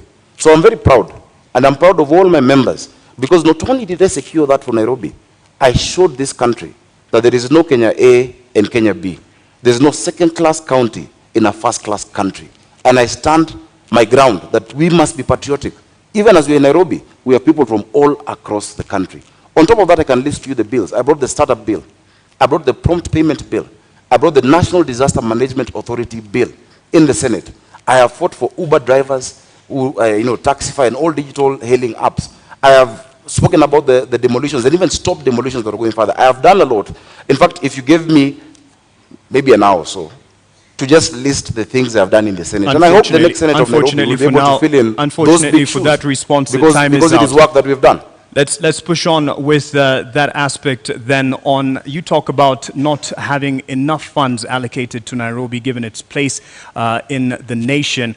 However, there is the issue of not being able to actually get the potential revenue that it can get owing to the cartels in the city, which have been a thorn in the flesh of the administration. But it can be argued also fostered by the leadership. What will you do to get rid or deal with the cartels? Igathe, you have a minute and a half. Thank you very much for that question. Nairobi collects, for sure, way above 200 million shillings every day. But what ends up in Nairobi coffers is around and about roughly 40 million a day. So over 160 million shillings is lost every day. That's the fact. We've had a senator whose work is also oversight. And Senator Sakaja, you had a chance to be seen in this country oversighting the county of Nairobi. When push came to shove and the impeachment question came to the floor of Senate, it's up to Kenyans to see how you voted. Not only did you did not even take a decision, you abstained. You walked away from the conversation. We have not seen you. Nairobi County employees, in fact, we have to apologize to them. They do unbelievable. Their salaries are delayed. Their remittances are delayed. The Auditor General's report about Nairobi City County is that Nairobi City County has a debt of over 80 billion now. That is what it has been given an adverse opinion. But have we ever heard once our senator speak about it? And that's why I'm saying the oversight role he did not do very well, and he actually did not succeed in that oversight role. But the cartels we will deal with, because we have the numbers and we know who they are, and you have seen them in the campaign season trying to fight and hide behind muda wako umekwisha. Bwana Sakaja, una muda wa dakika 1.5 kujibu. I'm actually quite tickled that Polycarp Igathe can talk about push coming to shove and me not making a decision. Before even push came to shove, in like 4 or 5 months, Polycarp Igathe quit on the people of Nairobi. In fact, that should have come in the question of integrity. Because when you talk about public trust, chapter 6, at the expense of private convenience, that is the question that we must answer. It did come up before you, right? The question on impeachment. Governor Sonko would not be facing an impeachment if you stuck in office. In fact, if you stuck in office, you probably would have been the incumbent governor. If you stuck in office, there'd be no NMS in Nairobi. The reason we have an NMS in Nairobi is after Polycarp Igathe could not wait or stand the heat in the kitchen, he ran away. in less than 6 months. This city needs resilience. You need to be tough. You cannot say that you have betrayed 800 and I think, how many votes did you guys get? 40 or something thousand votes, 840,000 votes, because you could not get the trust of one individual, yet 1 million Nairobians have given you the public trust. When push has come to shove, look at the Senate answered. I have spoken more times than any senator. I have raised more questions in the Senate than any other senator. In fact, I have taken the former Governor Sonko to court on the action he took on Matatus. The record is clear. This county needs a political manager who understands how to deal with the leaders and how to deal with the issues of the people, but has a thick skin. In fact, if half of the tribulations I'm facing right now in my bid were on Polycarp, Azimio would have no candidate. But I have stood. Your time is out, you've stood, you ran off. He'd have quit. Integrity, I define integrity as what you do in private. If it ever became public, you'll never be ashamed.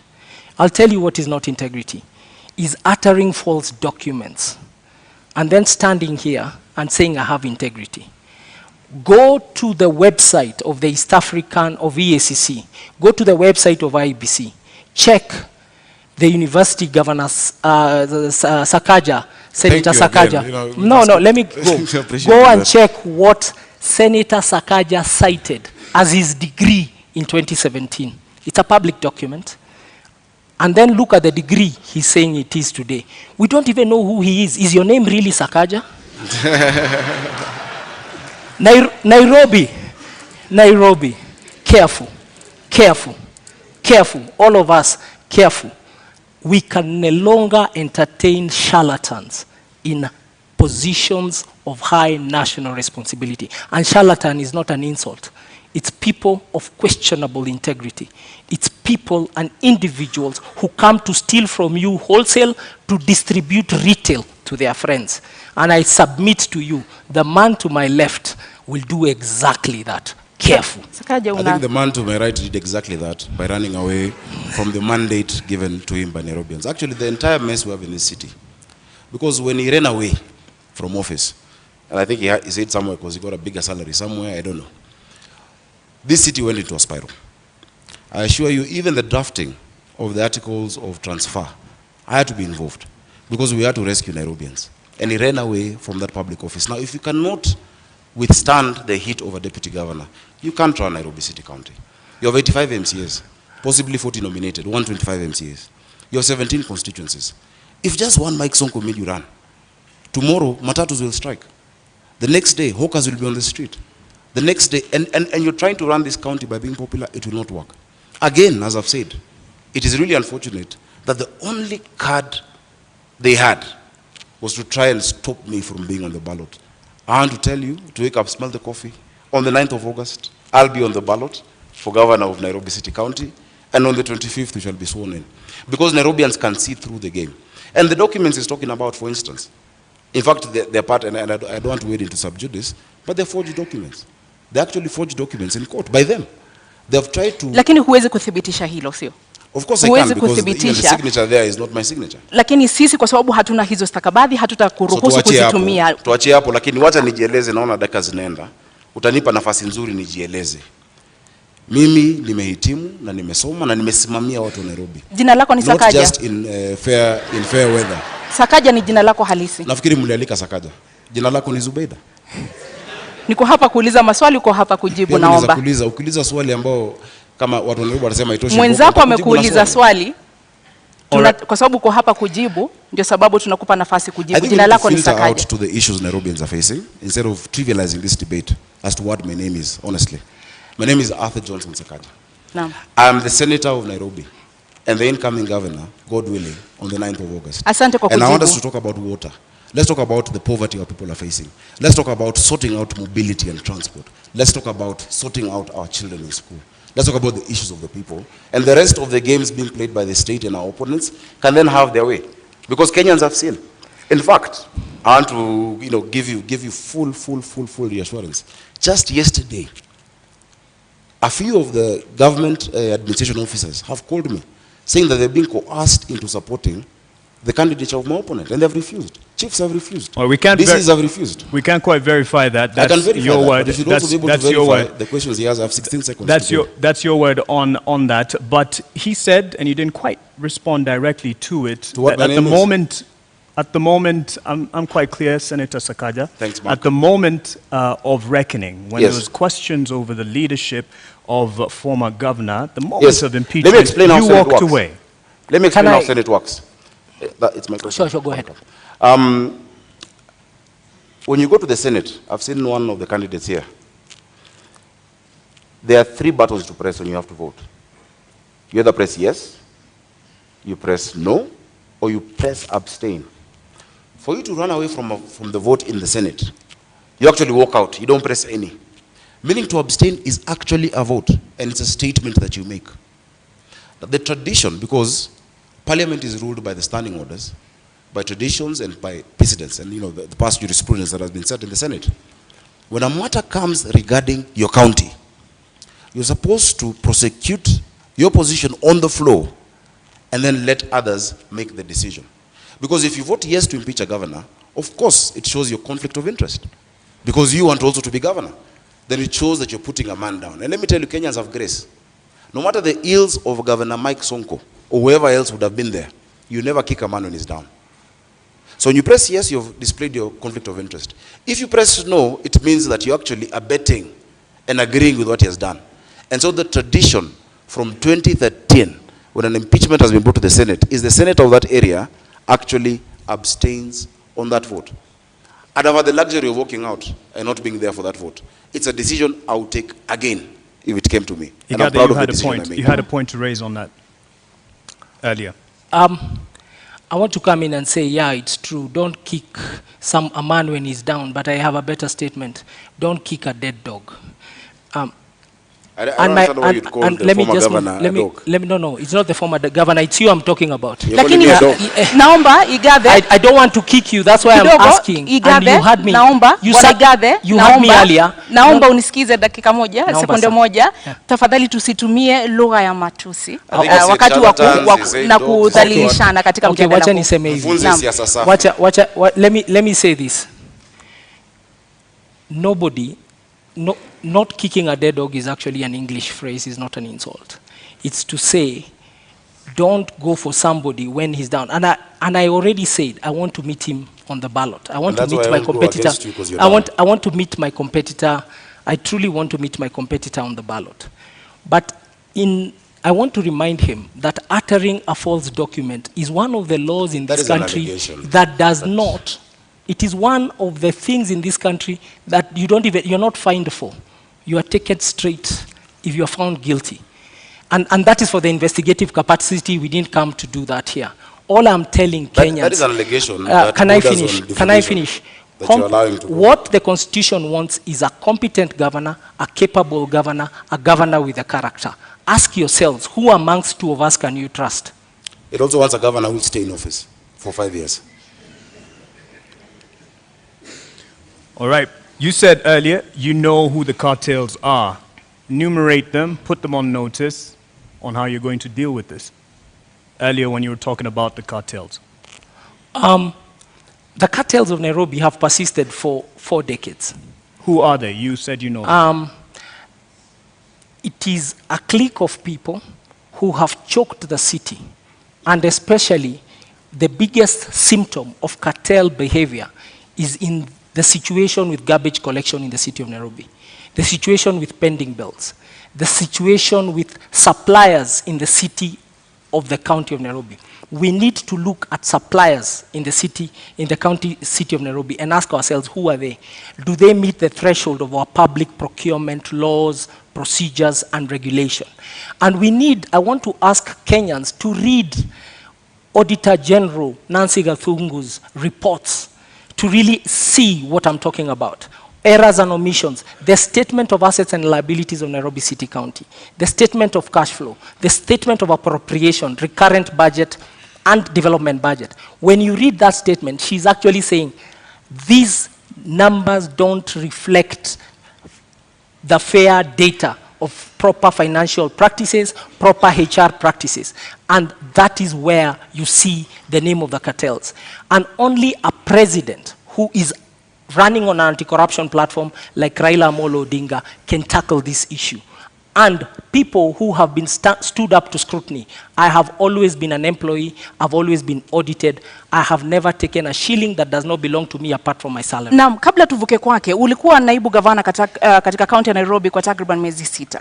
Katika muda huo ulijukumika vipi katika kuwakabili hawa cartels, hawa walaghai, hawa watu ambao wana na kwanza walaghai tulionana nao kwa sababu for the time when I was a governor, Nairobi City County moved its revenues from the 18-12 million we used to find to 100 million levels, 120 million a day. You're never a governor.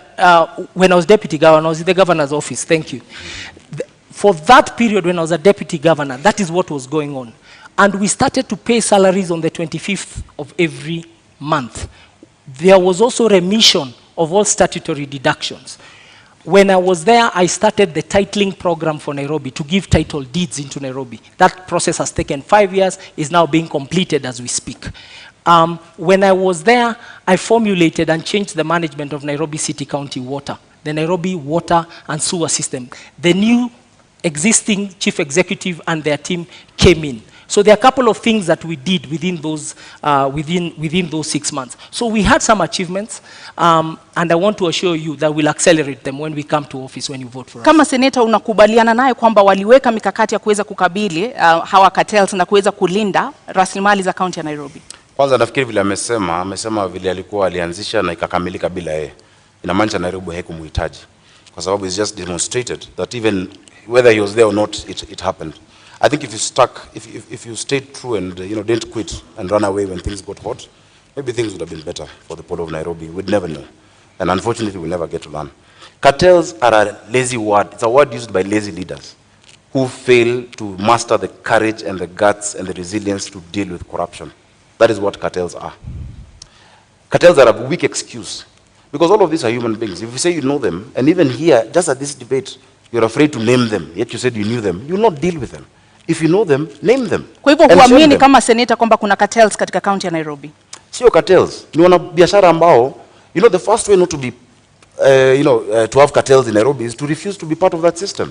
Lakini kama unaogopa hata wizi wasema, kesho wakikutisha utajiuzulu tena. We cannot have that in Nairobi. We just need to set systems that actually remove the place they are playing. Don't be afraid of cartels, Polycarp. Whatever name you choose. I will invite you on 10th of August when we are naming them. The opposition is not allowed to name cartels. You could also name them today, but whatever name you use to allude to them, how are you going to deal with those? Listen, the first thing you must do in the city, as I've said, is to refuse to be part of them before you even get into office. I have run my campaign by myself. I have struggled. I have funded myself. I have evidence. In fact, unfortunately, I can table it over here, that even the first billboards paid for my opponent are by the cartels, are by other shadowy figures who are convincing him to get out of office, to run for it. Once you are captured by them before you start, once you're captured by the state, once you're captured by these shadowy figures before you even set foot, you will not do anything when you're elected governor. Number two, we must reduce the human interaction with cash in Nairobi. We must digitize service provision, that all the 130-something revenue streams must be allowed to be paid digitally wherever you are. What we're going to do is this in Nairobi. We'll change the governance structure. We're going to have 5 boroughs in this city: Nairobi North, East, West, South, and Central. Each of those boroughs, pursuant to the Urban Areas and Cities Act and the County Government Act, Section 14, will have a urban area board or a borough board. And that borough, there will be an assistant city manager who will report to my deputy governor, Mushiri Njoroge, who we have agreed is not going to quit.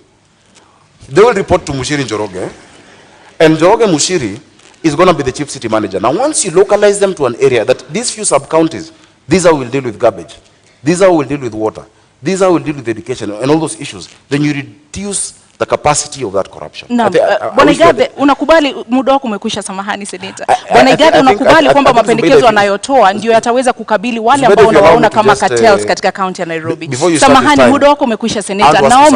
Naomba muda wako umekwisha, tumpe nafasi aweze. Mambo ya Nairobi ni mazito. Tafadhali baada ya kuzungumze utuongeze dakika Shida za Nairobi huwezi taja na dakika moja. Kama mnataka watu wa Nairobi wasikie vizuri, kwa heshima kubwa naomba kwa heshima zaidi, kisha utapewa muda zaidi. Utapewa muda. Wao wanataka majibu. Senator Sakaja, it's just a humble appeal. Senator Sakaja, with all due respect, you did come late. And in keeping time, there are rules that we announced at the beginning of this debate. And an answer to a question is 1.5 minutes, and you can see it clearly on the screen here. Rebuttal is 1 minute, and we did accommodate your lateness. Enough, but we'll summarized answers. Over to you, Igathe. Ukosefu wa nidhamu ni jambo la kawaida kwa watu ambao hawajamaliza shule. Let me move to, this is what we want to do. This is what we want to do. We want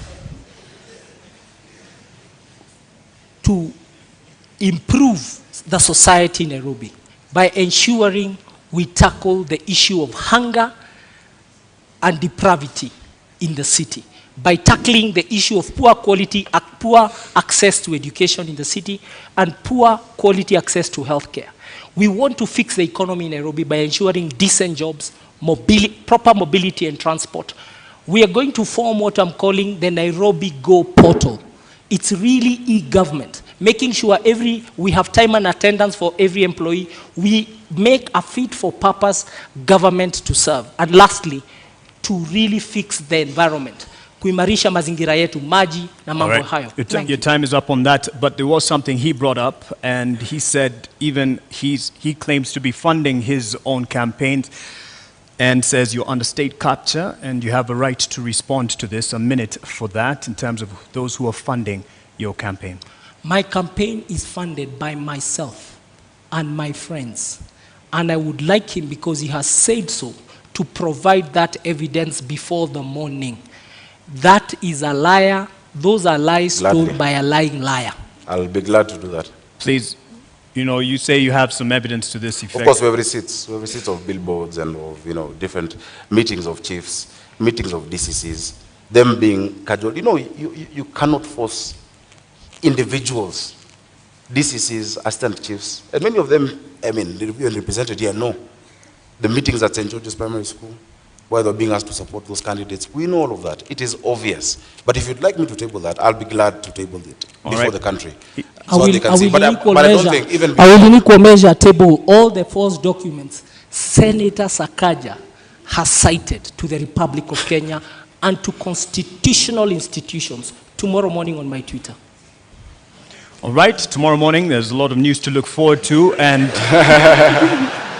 do you agree? And then you will know what we are facing, because the contest on 9th of August is a simple contest. It's a contest in this country. It's a census, actually. It's not an election. How many Kenyans believe in competence, character, capability, honesty, unity, moving forward? And how many believe in lies and all the other bad things we don't want and don't value as a society? That's the contest. We've moved into the governorship domain of this conversation, and we just like to cover more issues here. And there was a mention of Nairobi Metropolitan Services, NMS. First of all, do you agree with it having been brought in as an intervention? And in your view, was it because of a failed leadership? No, I celebrate the Nairobi Metropolitan Services, the NMS and General Badi and his team have done a wonderful job. And it was a creature of the law.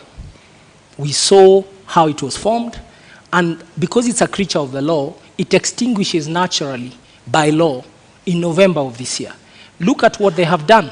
They have sunk 193 boreholes in the metropolitan area. 144 of those boreholes has been in our informal settlement. That has truly helped us fight COVID-19. The Metropolitan Authority has further worked on pedestrianizing the central business district, which is something we must do in this city. Make sure that non-motorized transport, we democratize transport, that the most important transporter is not the private car, but the pedestrian, the cyclist. They have done it, and we are now walking better. They've really tried to improve the environment, and they are it is part of the military to do civilian duty, and they came and answered the call of duty, and we truly celebrate what they have been able to achieve. And we are reverting back to a civil authority. As we speak, I believe General Badi is in transition, waiting for the election and then for the next people to take over office. He should not be vilified. And he really worked and he's been able to deliver. It's been a band-aid to the city of Nairobi. Labda kwa sekunde 30, iwapo utapewa nafasi ama ungepewa nafasi, ungetaka NMS iendelee kuhudumu katika kaunti ya Nairobi? NMS, siwezi pata hiyo nafasi kwa sababu sheria inasema NMS muda wao utakuisha Novemba mwaka huu. But it was extended and there's an opportunity to extend it. I will give better service as governor of Nairobi than NMS. Bwana Sakaja, on the issue of governorship and how Nairobi Metropolitan Services, beg your pardon, came in to rescue the day. Do you agree with this? And under governorship of Sakaja, would this continue? It is very interesting to hear a man praising his ex-wife's husband. The reason NMS came about is because Igathe quit. It's as simple as that. If the deputy governor of Nairobi, Igathe, did not quit, there'd be no need to have NMS. Those boreholes you're naming, you should have done them.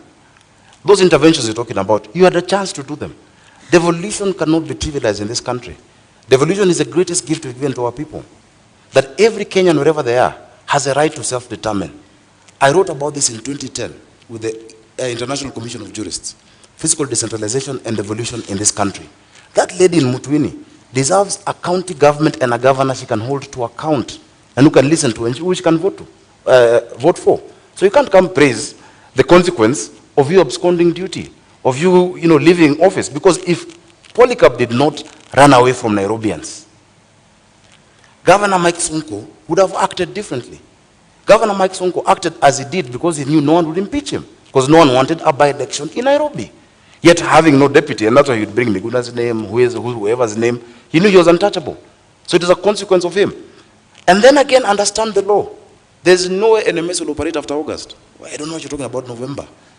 The county government that is being elected on the 9th, that will be led, hopefully, God willing, by myself, will take full control of Nairobi. So yes, NMS has had a cocktail of hits and misses, but you don't know Nairobi.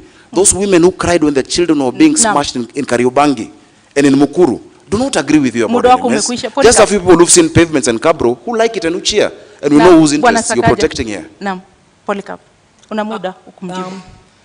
I think we should not dwell. The history is the history. No. But we should learn from history. What the citizens of Nairobi want is, what are we going to do for them?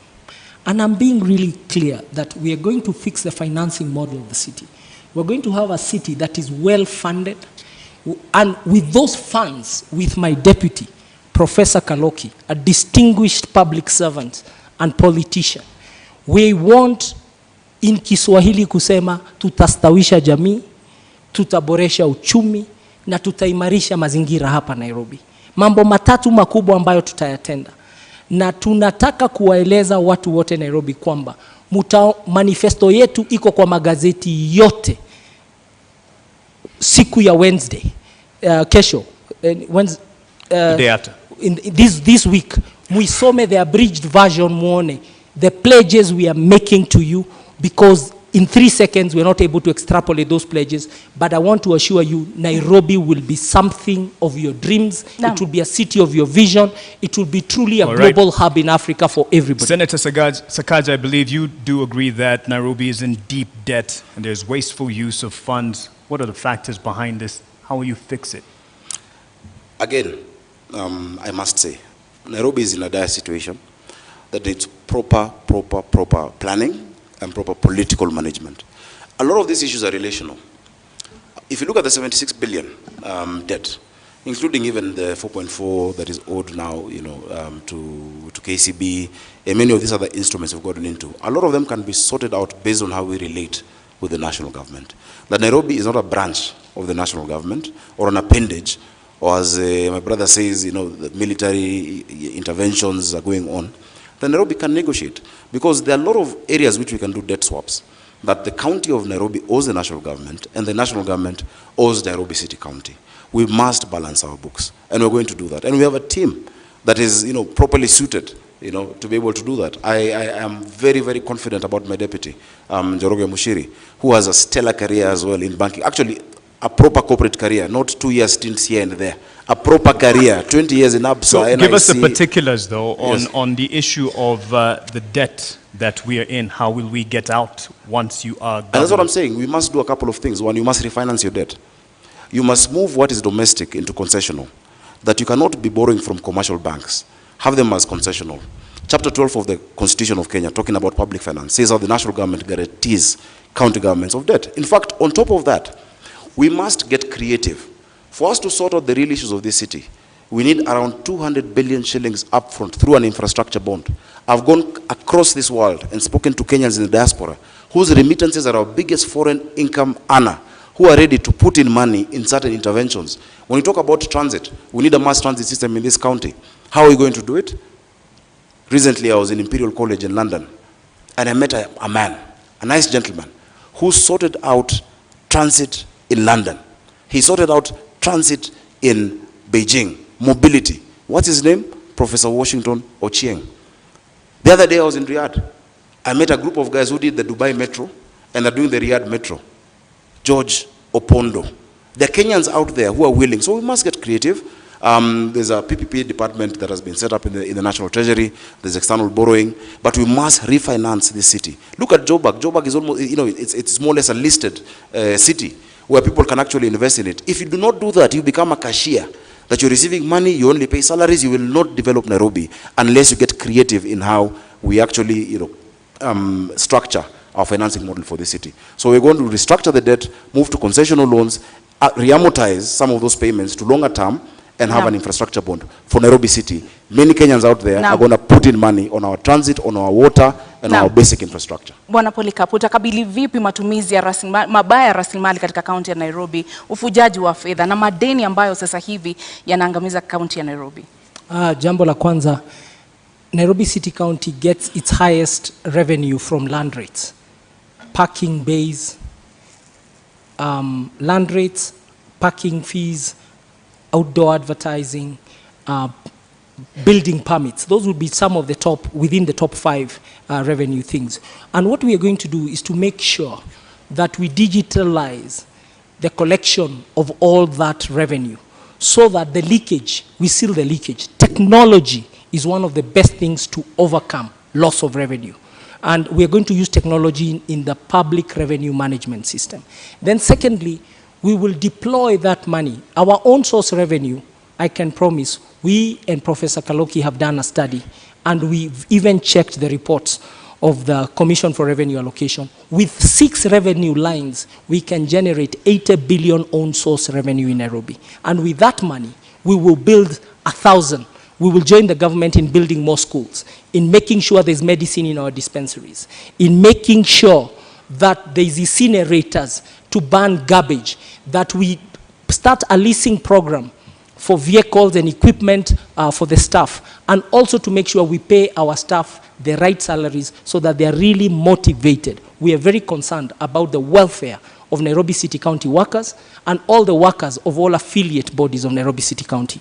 Only motivated workers can deliver essential services, and that's what Nairobians want. And that brings me to the next issue, and that is the competence of the Nairobi City County staff, and you will both have an opportunity to respond to this. How will you address the competence or lack thereof, overemployment, cases of ghost workers, and the issue of productivity to make those staff workers, the workers of Nairobi City County, that they will deliver the services for the Nairobians? I'll start with you. Every employee of Nairobi City County, from the 10th of August, we shall have a performance agreement with them. We will bring back to life performance contracting. And that performance agreement means what do they do every day, the few things they do every day to deliver the output Nairobians expect. And that output will be captured in a scorecard. So each one of us will have a scorecard and a performance agreement. The performance agreement is the input, the scorecard is the measure. And who will measure is the neighborhood associations. We're going to run Nairobi with the neighborhood associations as per the Neighborhoods Act. There is an act that demands the city is run in a see-through way, let me not call it transparent, that, and I want to use the analogy of an egg. The executive of Nairobi City County will be the yolk. Surrounding it will be the county assembly as the egg white. The egg shell will be the residents of Nairobi. Kwa sababu, we will not pay an invoice for a road or a broken sewer before the neighborhood association, say of Kayole, sends us a photo. So there's crowdsourcing. We are going to use technology and the cloud and a data center that can really be able to serve the city of Nairobi. And we shall decentralize services from City Hall. City Hall will be the headquarters of the corporate services. There is no use for a waiter, like I found a waiter, a restaurant, somebody working somewhere in Umoja, telling me they have to come all the way to CBD ati anakuja kutafuta food handler certificate. No. That food handler certificate, they should be able to get it in Umoja. Sakaja, I think you were tickled there again. Was a point that mentioned the cloud issue, but how will you address the staffing for Nairobi County? Unajua mavijana wa Nairobi wakisikia vile amesema hiyo story ya mayai, atasema anatubeba kimayai. Many of those ideas, really, you know, this is not equity, this is not corporate. You must take the bull by the horns and give practical solutions to our city. And let me give you an example. You're talking about, you know, one of the highest revenue streams, you know, being rates. Have you talked to us about the rate classification of those rates?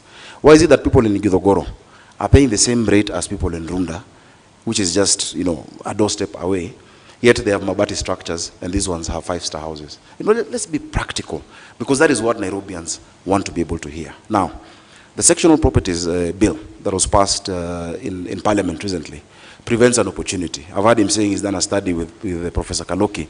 I know Professor Kaloki is a professor, and maybe that's why we've not been seeing you guys campaigning, because you're doing studies.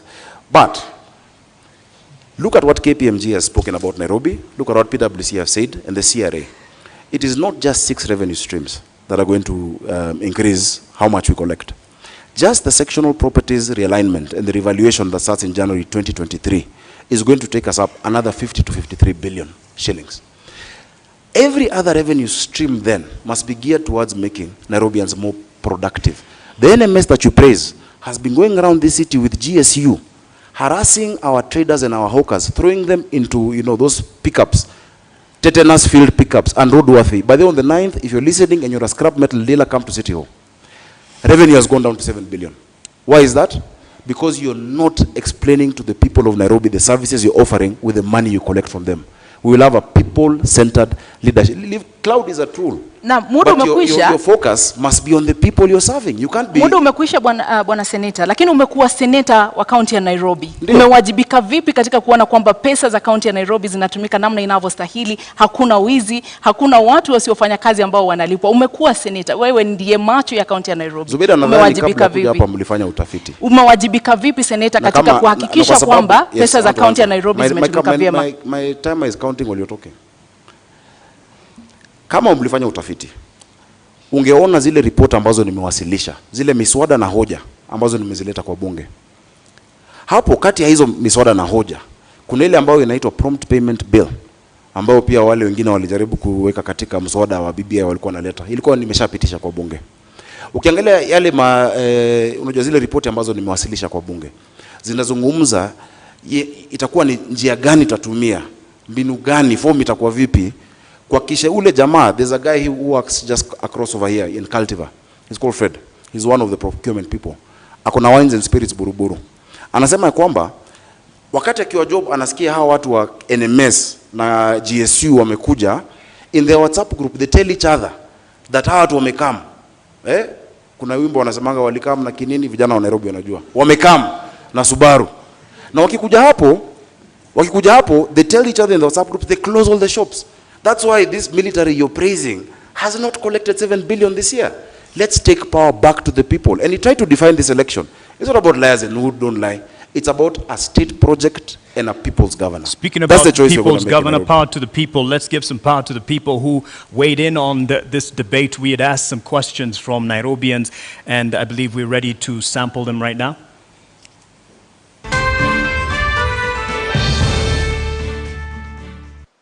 My name is Mercy Masila Achola, an executive program leader with the Maxwell Leadership Team and also serving in the Kenya Daima Steering Committee. My question to the Nairobi gubernatorial candidates is, if elected to office, could you share with the residents of Nairobi what can we expect from you in your first 100 days in office? In the first 100 days, I pledge with my deputy to have a very fit for purpose organization to deliver essential services that Nairobians have been deprived of in the past, and especially Nairobians in the informal settlements and in low-income areas. And therefore, there'll be Executive Order number 1 that establishes a good government, a coherent government, and a government where the deputy governor has clear responsibilities, a government where the governor himself has clear responsibilities, and where we work as partners, him playing to his strengths and me playing to my strengths, but a proper cabinet. Also, we promise you a proper cabinet that is fit for purpose, and the purpose is essential service delivery. The people watching us at home, actually, they just want services. They want water in their taps. They want garbage collected. They want storm drains covered. They want pedestrian walks repaired. They want markets made. They don't want to continue selling on the roadsides. They want their bills on time, and they want to be treated with honor, and they want to be treated like citizens of Kenya, and they want to be enabled to do their businesses. So the first 100 days is about reconstructing the organization called Nairobi City County, because it does not exist, and we have a lot of demotivated employees. Make sure that we convince them, they start to see their salaries are paid, they are well taken care of, career development is sorted. Thank you. Thank you. I want to thank the lady from Maxwell for that question. Maxwell Leadership Institute on Valley Road is an extremely important, pillar in mentoring many of our young people. I've actually taught many programs of leadership there, and I've been a participant in that. I think when she asked 100 days, maybe what she wanted to hear from me, Polycarp, was just to say, I will not quit first, as the beginning. Thanks for answering for me. Go ahead. Please keep reminding people, because people are afraid to okay. But secondly, I want to say this. In the first 100 days, I've said that you will not sort out Nairobi using quick fixes. The issues of this city don't need 100, and I'm not seeking a 100-day term. It's not quick fixes or bandage solutions that will sort it out. We have a 10-year vision and a 5-year vision with milestones. But in the first 100 days, what we're going to do, number 1, is to implement the Urban Areas and Cities Act together with Section 14 of the County Government Act to create the 5 boroughs that I'm talking about in Nairobi. That if the person in charge of garbage in Kayole does not need to think about Westlands, the person in charge of a road in Langata should have nothing to do with Roysambu or Marurui. Because that lack of accountability, when you ask them, okay, mbona hapa kuna takataka, pole boss kulikuwa na sijui crisis in Mukuru. So we'll set up the governance structure that will deliver to Nairobians. That is the first task, and that includes the county assembly. The second thing that we're going to do is to implement the standing orders that we've actually been working on, even as I've been in the Senate, proper standing orders for the inspectorate. We cannot have people criminalizing business, chasing our hawkers, throwing sticks at them. They must have proper, like any discipline force, standing orders. And finally, we'll implement the 1 business permit. You can't have businesses with 10 licenses.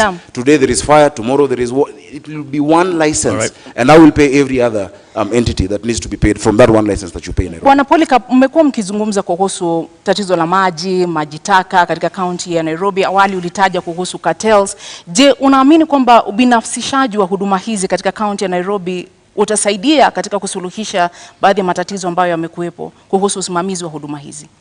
Huduma za maji zimekuwa ni tatizo kubwa.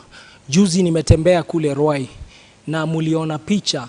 Sikujua kuna mahali Nairobi watu ubeba maji bado na punda. Pia, so you learn every day. Now, if you go to Ruai, the problem is a problem of way leaves, which the senator perhaps was even ignored in Senate. There is a way leave issue between Kiambu and Nairobi, because today we are consuming 500,000 cubic meters of water every day in Nairobi. But that's really the level of production of water from our water sources, Dakaine, Roiro Dam. But the Roiro Dam and the Northern Collector Tunnel, we need to connect it. Na hiyo shida ya way leave ni shida ya kisiasa, lazima tutatue, na hiyo kitatuliwa, there'll be an extra almost close to 100,000 cubic, so we'll go to 600,000 immediately. And people, watu wataanza kusikia relief. But in 5 years, we have to build new water sources and work with the national government to build new water sources. But you've got the government that builds new water sources has to be a government that does not believe dams are for eating and stealing, because dams have to be done in places like the Nyandarua ecosystem, Maragua Dam in Murang'a, and that's why Nairobi has to be secured by being assisted by the neighboring countries to the metropole that is Nairobi City County. Senator Sakaja, the taps in many homes and other businesses are running dry, but their water bowsers full to the brim and coming at a premium. How will you sort this? First, again, it's really nice that we're at a university, because I need to school my friend about water. There are many things you've said that are completely false. Number one, the quantity that we consume is not that 525,000 that you're speaking about. Nairobi has 4 water sources. The first water source is Kikuyu Springs, just after Kikuyu campus. That was set up in 1907. After that, we developed Uhuru Dam in 1936. It provides 4%. Kikuyu Springs provides only 1%, which is 4,000 cubic meters of water. The third one is Sasumwa in Njambini. Sasumwa produces 11% of our water requirement in Nairobi, comes through Kabete treatment plant, then comes down this way. And the fourth one, the biggest of course, is Ndakaine, which gives us 84% of our water. Now Ndakaine was last developed in 1997. There were 3 phases. After 1997, there's been no additional source. So every single day, the people of Nairobi require 850 million liters of water, but get 525.6 million liters per day. You need to bridge that gap. In fact, you'll be shocked, Polycarp. 70% of the people you're talking about, the ones you didn't know carry water in Mutungi, 70% of them, of Nairobians, have never had a shower from the top. They bathe bottom up, like with the bucket. Bottom up is how many of us shower in this city. We want to give our people dignity. There is no dignity when women are scrambling outside these, boreholes that have been created in the water sources every day for water. This issue of distribution then is the next thing that must be. I asked about this time thing, because I've just spoken about the quantity. So when we finish Northern Collector, December 2023, under our administration, I don't like saying our administration, we'll move into Northern Collector 2. One will sort out 85% of the water need, and then, 65%, and then Northern Collector 2 will give us 85%. Now the second most important issue, if you allow me on your quickly, time, let's give him an opportunity. Let's give him an opportunity. Just keep time. The challenge of water, the debate in Nairobi is not about what needs to be done and how. There is consensus that we are short of sources of water. It is who will do it, because you need to be trustworthy and you need to be capable to get it done. That issue of who is the most important issue in this election. And on the issue of water, for sure, the supply and demand, there's too little supply for very high demand. And the numbers are what it is. The metropolitan area, because Nairobi even supplies Machakos, the EPZ area, with water, the biggest challenge is new sources of water for the city county of Nairobi. And that is a task between ourselves and the national government. And thank God we have Martha Karua, the original champion of water, as Minister of Water during Kibaki's time. And she understands the task, and we are ready to work with her in Nairobi. For Nairobi, it will be a responsibility. On to housing, a majority of Nairobians live in informal settlement. I just want to cover as much as we can. And a majority of the populace here live in informal settlements. And how are we going to change this housing demand and give quality housing and other services for Nairobians? I'll start with you. Thank you. I'll just take the same time to finish on water. I've heard him mentioning Martha, earlier he mentioned Raila. These are people we all, we know and we've worked with many years. Don't run away and hide behind them when you don't have the point. Just say the point as it is. Because Nairobians are electing you to be governor of Nairobi, not Martha Karua, not Raila Odinga. They're electing you. If they elect you, if they make that decision, which I know they will not make. You must sort out the distribution issue of water, because water goes hand in hand with housing. So I've spoken about the quantity. And it's not about waiting for an angel from national government to do it. Already we're at 90% with the Northern Collector 1. The piping has been, or rather the tunneling has been done. The piping is at 34%. This side from Apro Isambu, coming from Kiambu Institute of Technology to USIU, moving down, is already going on. We have so many areas that do not have piping. I've never had piping in Nairobi. There are people who actually build houses across what were the physical levers. They shut it down, they collect water, and then you see these bowsers moving around the city, labeled clean water or NMS. That will come to an end using SCADA technology. Where as governor, I'll be able to see on my phone, Mali wamekata maji. Now, urban housing is a huge challenge in this city. And it's also something that the built environment has made people lack dignity in this city. The county government is not in the business of building houses. We shall facilitate the private sector through proper land tenure and giving them proper land of government to actually partner with them to build these houses. We can actually do it through the silo model, where you build and people move and come in there. Urban renewal is being resisted in Eastlands because of lack of trust of that institution or body that he is praising here today. I wish you go there tomorrow and tell them what you said about NMS. Bwana Polycarp, maji ni mojawapo ya shida ambazo zinakumba wale ambao wanaishi katika mitaa ya mabanda katika kaunti ya Nairobi. Hasa ni mpango upi ambao uko nao wa kuinua na kuimarisha hadhi ya watu ambao wanaishi katika mitaa ya mabanda katika kaunti ya Nairobi na changamoto ambazo wanakumbana nazo? So first of all, the county of Nairobi in its own books owns close to 532 hectares of land. On it sits 12,000 single dwelling units. Nairobi has to strategically densify, but that process requires proper public participation. You can already hear my competitor is whetting his appetite to steal your homes. You people in Makadara and Jericho, umesikia, he has pronounced himself that this will be private sector led. I have told you, this thing called urban renewal, which is what they want Nairobi to take, we have to be very careful. It needs proper conversations around it, and we must build housing that is truly affordable housing, decent housing, and before we build, we must ask the people who sit in those estates, mnataka nini? How will this work? And how will you be compensated? Before that is done, we are rushing. And you've seen a big rush towards that work, and we are saying, put it on hold. The Constitution demands proper public participation, proper understanding, and I want to believe that conversation has already not been held. So the housing question in the informal settlements is to continue the work that has started. Roads, water, sewer, boreholes. These informal settlements require a lot of investment, and that investment requires allocation of improving our revenue and also making sure Senate allocates us the money we require to attend to high density areas. Okay. A rebuttal in terms of what he said on your housing urban development plan there, an opportunity. There are people waiting in the wings to come and steal your houses, and you've had the private sector. He has the opportunity, you're in his time. You have an opportunity. I don't know who represents the private sector here on this stage, if you look clearly. But what I'll say is this. While you are away, when you ran away from Nairobians, Polycarp, I represented the people of Majengo in Kamkunji in court to fight what you're talking about. You were somewhere in your Bentley, living the life, never spoken about an issue of Nairobians. But now you're saying you want to steal. That they were moved from slums in Majengo, the slums were put down and put in 11,000 bob houses while they're paying 5,000 shillings, 4,000 shillings. Today, the amount of money owed that they need to pay 60 million shillings.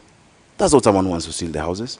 When I talk about urban renewal, the entity you're praising is rushing. Just this week, there have been more than 3-4 advertisements on the newspaper for them to engage contractors on urban renewal, and they have 28 days to go. They must stop that, and I'm putting them on notice. In fact, it's against the law. An entity whose time has ended cannot engage in 10, 15-year contracts today. He doesn't have the guts to talk against NMS, and he will not. But they must not do that, because the people that you're talking about, I have represented for NMS, 5 years. NMS is not an enemy of Nairobi. I have not ran away from them, and they are saying they believe urban renewal must be done. They don't trust those people who are doing it. And you say it's an issue of trust. It's not about who's going to do it. The first thing, basic thing that they want is to know that that person will be there to do it for 5 years and will not run away. first deliver on that. Unfortunately, it's time out for us in terms of this debate. There's a lot to cover. I believe both of you gentlemen have spoken and have alluded to the fact that you have the manifestos will be open to the public, Nairobians to be specific, to peruse and digest. And that is where we will end it at this opportunity. I believe even the time for closing remarks are not there. If we probably managed the time a bit better in the beginning, it would have ended up even better in terms of coverage of the discussion. Asanteni sana kwa kuja. Thank you very much. Thank you very much for having us. Naam, wasemapo wahenga kilicho na mwanzo lazima kiwe na mwisho. Hii sasa ndio tamati ya mjadala baina ya wanaomezea mate kiti cha ugavana katika kaunti ya Nairobi. Indeed, our appreciation to the candidates, Polycarp Igathe and Johnson Sakaja, and to you, the audience that turned up here and out there watching on television and from around the world, of course, online. Thank you all. My name is Mark Masai from NTV. Na mimi naitwa Zubeida Kome na kutakia usiku mwema. Zubeida Kome kutoka KTN News.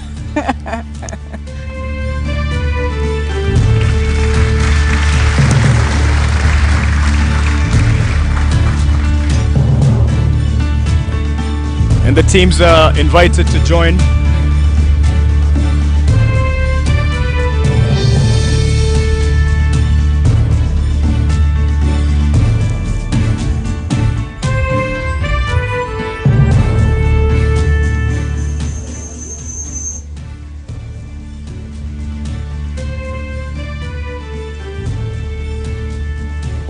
Well, there you have it, the first ever Nairobi gubernatorial debate hosted by the Presidential Debate Secretariat has, according to many of my analysts here, lived up to its billing and set the stage for the other two debates. One that will happen next week, Tuesday, and the other the week after for the Deputy President's race and the President's race as well. I dare say if it's a debate you tuned in for this evening, I'm pretty sure it's one you got. The question is, however, a debate on what? Was it a debate on the issues that plague Nairobians today that live within this great county? Or was it a debate on rebuttals and counter-rebuttals between Johnson Sakaja and, of course, Polycarp Igathe as well? That's some of the feedback I'll be looking from my panelists who've been patiently and keenly following this particular debate. But first, let me read your feedback. This is what Nairobians and Kenyans are saying this evening. Nathaniel Kevin on Twitter says, an insightful debate, character traits coming out strongly, a peek into the capabilities of each participant, and excavation of their track records as well. I perceive admirable leadership qualities. Let us vote wisely. Limuki Flora says, can these two candidates really articulate the real issues affecting the city, apart from throwing barbs at each other on quitting and degrees and stuff like that? And Paulo Lind says, debates, even chaotic ones, offer a great insight to a politician's character than any political rally. I'll also be reading some of your SMS messages, and we are getting them, but my panel are here with me, and I don't know where to begin. Professor Odote, I think let me start with you and get your immediate reaction to that debate. What do you take out of it? What do you now know about these two men that you did not know before the start? There were two debates. At the same time? Yes, there were two debates. So the first debate was a debate about madness, a debate where people were abusing each other, were shouting at each other, and were focusing on themselves and on the other side. I hated that debate because it didn't help me.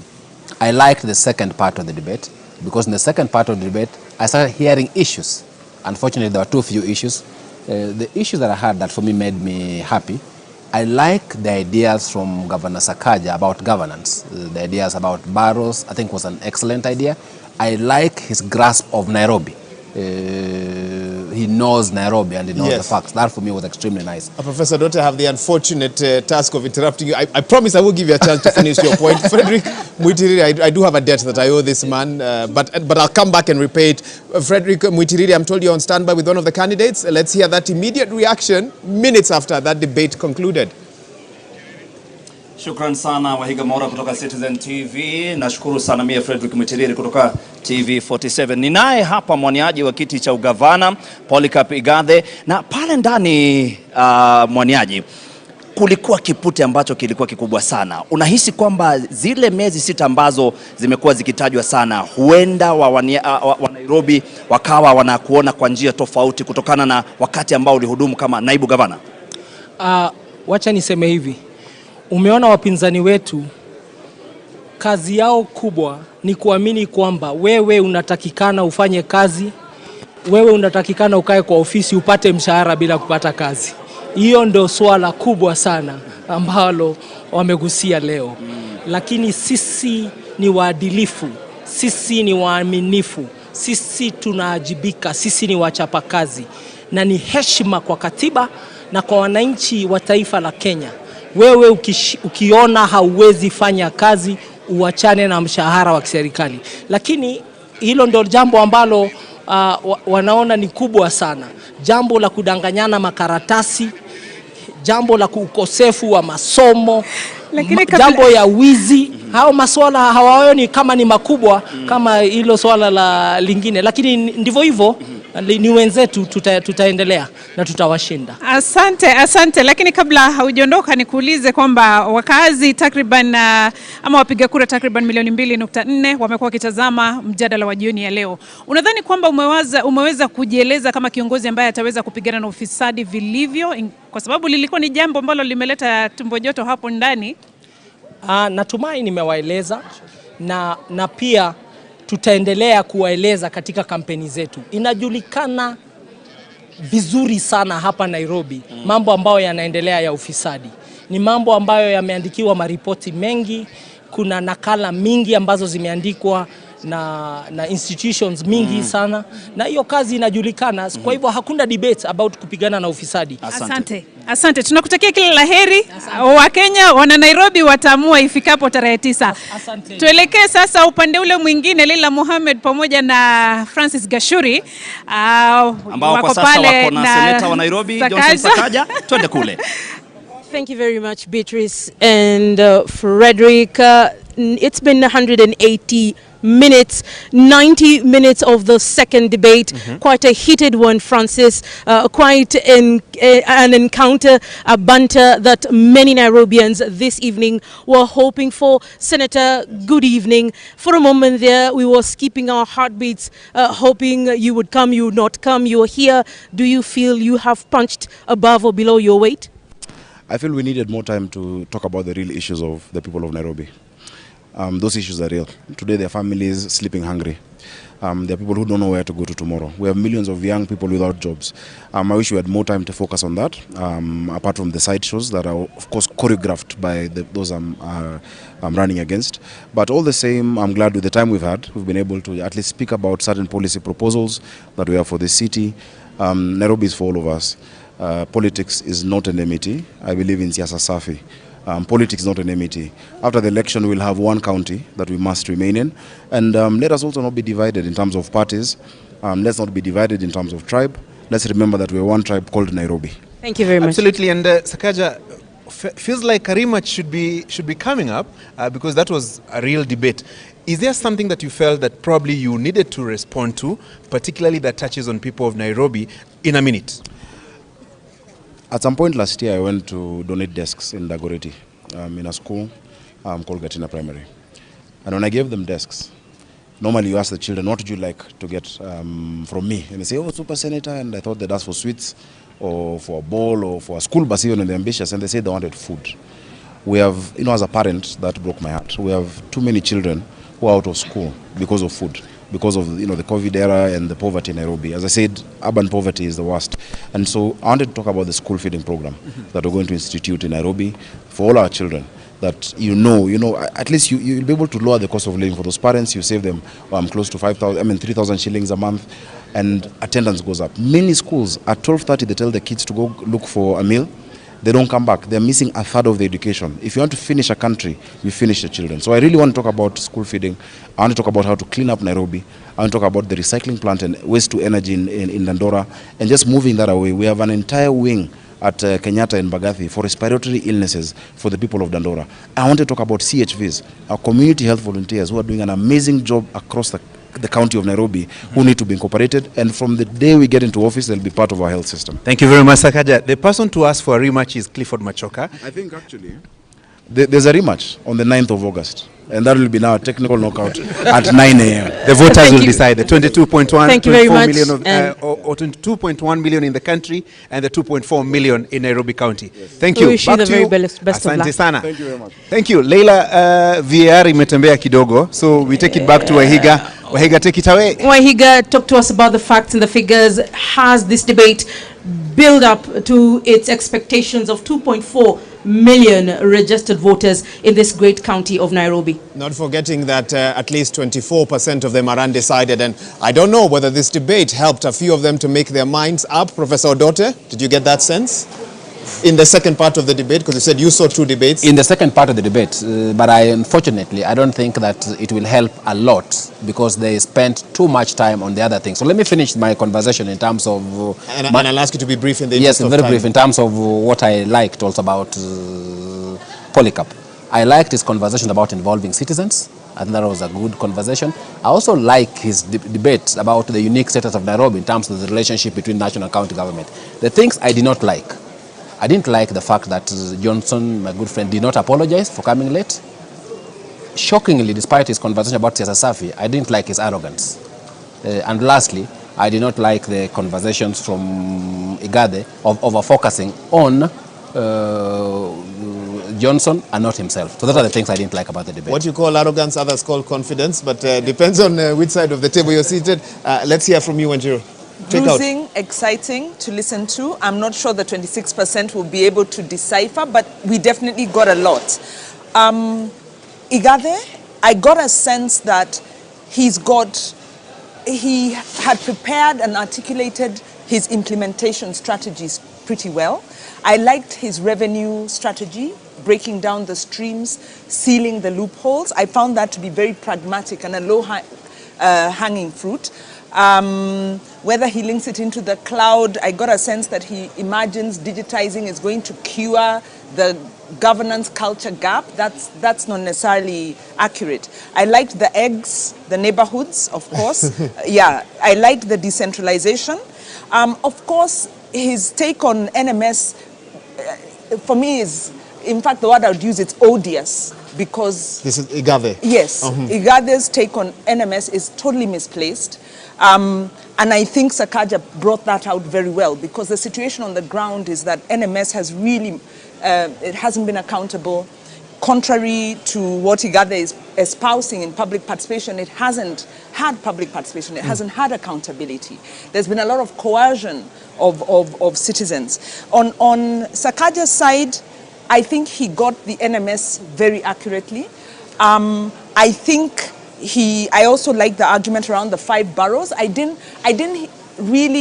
like the idea. I didn't hear much about how it would be implemented vis-a-vis the services and the particular sectors, because you need a policy framework for that. So I found his policy grounding to be weak. I thought he had ideas, but I didn't get a sense of policy. I got a real sense of what's happening on the ground. With Igathe, I got a sense of the policy, of the implementation, but no sense on the ground. So I found they have different strengths.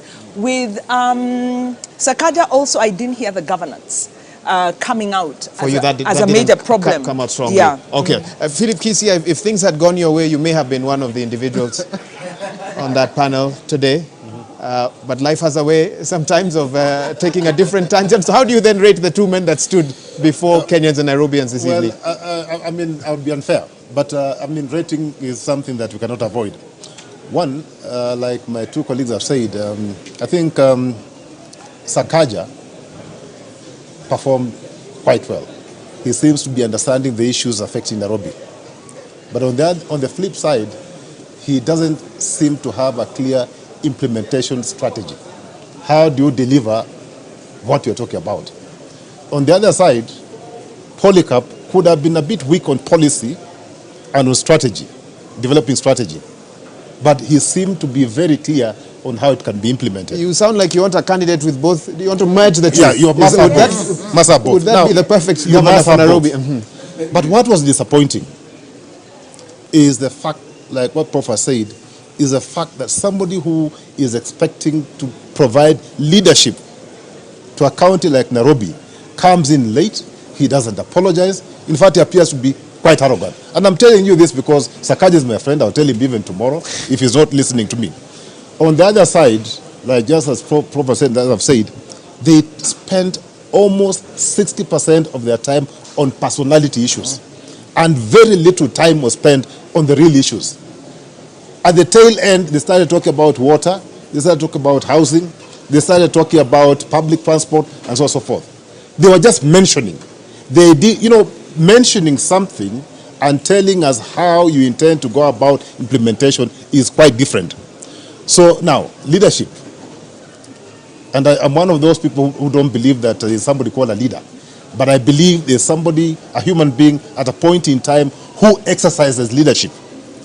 Now, if you look at those two gentlemen, I leave it to Nairobi to decide. Who has integrity? No, they're not mine. You sounded like you're about to make a very strong statement. Go ahead. Who is humble, humility? Because as somebody exercising leadership, you must show some humility. Who has integrity or integrity questions? Who is confident? Who is empathic? Who is charismatic? Who can we hold accountable? From the two, I can tell you, if there's a weakness I've seen in the two gentlemen, they know it all. So they may end up being very poor team players. So if they don't have a party that can whip them and remind them that they are there to serve people, we are again getting into another disaster. Okay. We had poor leadership, but now we can have arrogant leadership. And that's your concern this evening. Yes. Professor Omenya, I know you have notes and incisive analysis of the debate, but let me first ask a basic question. Did anyone emerge a winner tonight from that debate? You were very clear earlier with your marking scheme for the earlier debate, so I'm going to pose the same question to you. What's your marking scheme showing you for this debate? Yes, Who won? I'm not afraid to give marks because that's one of my key roles. I think despite coming late, Sakaja won by 65%. You didn't dock him for the lateness. And Igathe, in fact, I think it'll be a draw if you bring in the lateness. Igathe was at 63%, so they're very close. But I can justify why I actually believe that that Sakaja did win this debate. And I think when it comes to governance, I was a bit surprised that Igathe did not speak to the law relating to governance of the city, which is basically Urban Areas and Cities Act. And Sakaja elaborated that very well, with the 5 boroughs and so on. And those can actually be aligned, with the wards and so on. I thought that was a very, very good idea. When it came to the issue of revenue, I think both of them had pretty interesting ideas that are workable. However, my big problem with both of them, so they scored poorly there, was that again, counties and citizens don't just exist to pay taxes. We want counties to be engines of economic growth. So none of them actually articulated how Nairobi can grow its economy. In fact, Sakaja was talking about borrowing on the other side and refinancing debt and stuff. And Igathe was talking about land rates and so on. And I was fearing for Nairobi that both of those fellows are going to milk you dry when they get into office. And then just moving quite quickly on to another issue that they engaged with, which is the final one. When it came to the idea of housing, I think I liked Sakaja's idea. Because, of course, Igathe knows that his Jubilee government has failed to deliver any houses. So trying to do the same thing is stupid. He should know that, and that's partly why, for me, he lost the debate totally. Sakaja says, look here, these people, poor people living in informal settlements, we can improve their lives without necessarily building houses. We can put infrastructure there. We can put in water. We can put in these basic services and so on. So in a way, we're close, but I think Sakaja had an edge. And I think Sakaja was speaking more to governance and politics, while Igathe was, like an elected NMS, if I can call it that's that. That's how the professor sees it. Karen, coming to you, earlier on you said Nairobi doesn't need a politician, doesn't need a businessman or a corporate titan, it needs a leader. Did you see a leader on that stage tonight? Yeah, both gentlemen showcased qualities of leadership. And let me just point out a few things that I liked and what I did not like in how everything went. Like a number of us have said, I expected that Sakaja would actually apologize for showing up late. but I'm glad he still showed up anyway. But just that apology would send a statement to people that, you know what, I actually respect your time. But that did not come out, so that wasn't good. However, his idea about what he has in terms of housing, in terms of water, resolving the issue about revenue generation, policy implementation, I think that was good because it was quite practical. Igathe, on the other hand, I liked what he said, that he would like to continue with the work that has already happened or work that has already started. Because then a lot of times when there's regime change, you then see new MPs, new governors coming up and starting fresh projects and leaving stalling projects, and that is problematic. Something else that I liked with what Igathe said was about performance contracting, making sure that you're getting paid and yes, you're actually performing, because then we can see that is already working very well in public service. The other bit, at the beginning, he actually sort of tried to be relatable to the Nairobians, to the residents of Nairobi, by saying, mimi ningependa kuhudumia watu wa Nairobi, mimi I am a product of healthcare, public schooling, and being relatable. I think he did a good job in terms of that.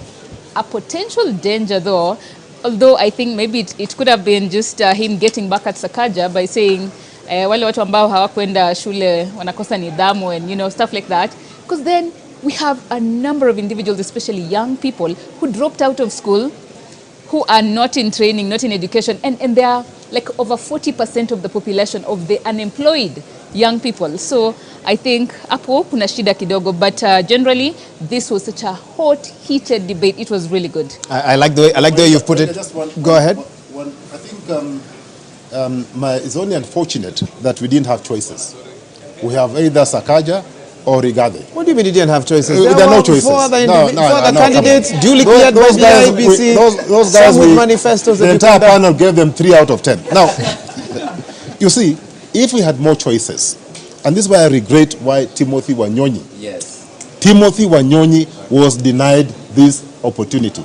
Because Timothy Wanyonyi has everything we are looking for. He's humble, he shows humility, he has experience in leadership, he is a good manager, he's a good team player, he has everything that you are looking for. It is extremely unfortunate that the powers that be never gave him an opportunity to serve. And I know I'm saying this at the cost of a very high cost. I thought you aligned with Azimio and wondering. No, I'm saying this at a very high cost. But I better say it than keep quiet. That we should have had many choices. Then Nairobians would have said, okay, maybe this one is arrogant, or maybe this one doesn't, but this one has a certificate, this one has a certificate, and this one's a big private sector. You need somebody with all those skills put together.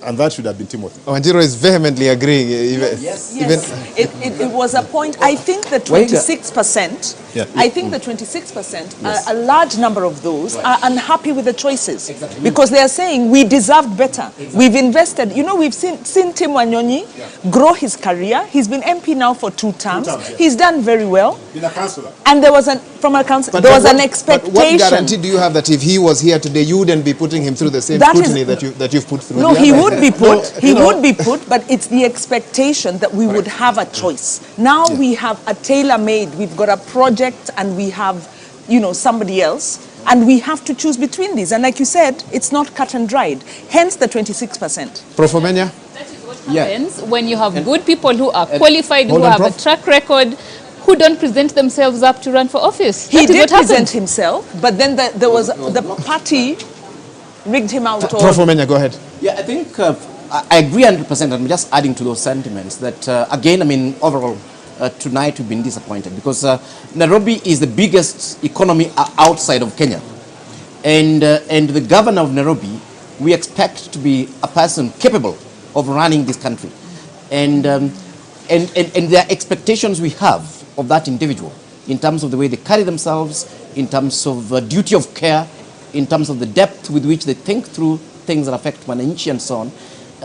And what we're seeing here are actually juveniles who still need a lot of growth to be at that particular level where you can say yes. Professor, I don't think it's fair to call adults. I've withdrawn and apologize to the 2 juveniles.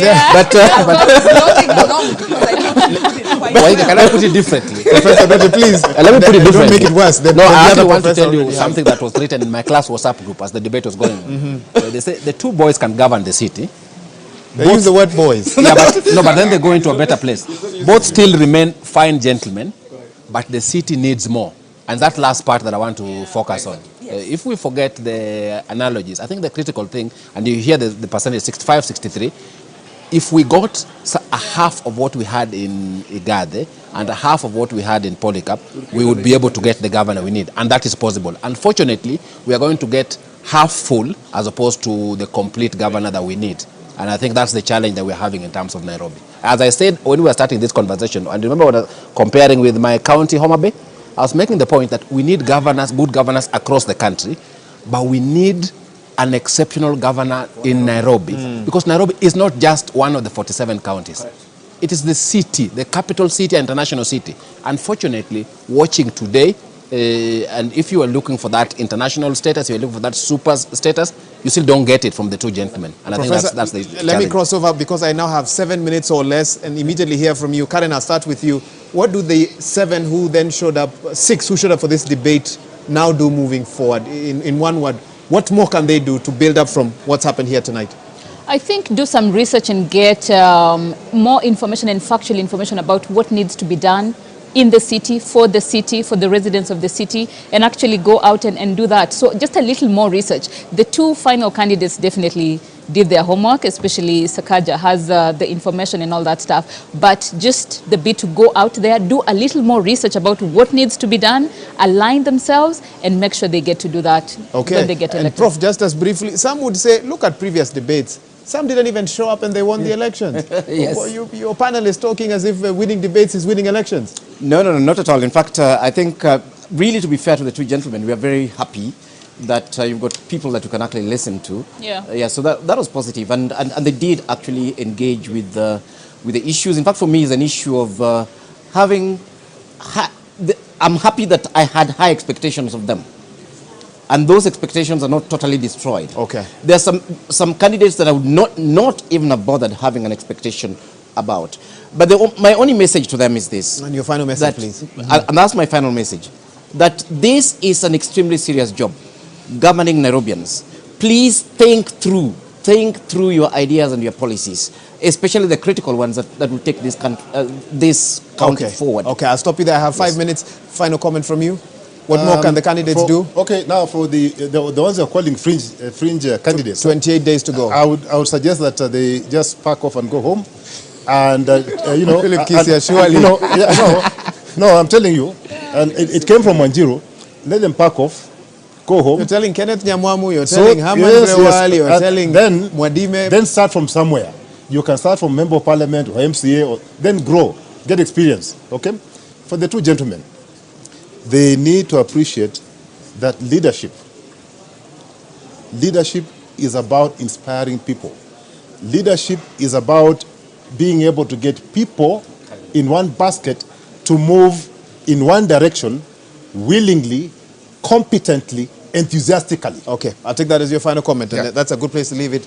Wanjiru? I think for me it's one, looking at these two candidates, citizens either way will need to hold them to account. These leaders need humility, to listen, to round off. For Igathe, he needs to understand the human rights-based approach. For Sakaja, we need to get that real servant leadership that he's listening, strengthen on that accountability. But the lesson is to us as citizens. Don't be discouraged by the choices. Go and vote for whoever, but let us be vigilant and hold them to account and force them to raise the level of their performance. And all this is possible in 28 or so days.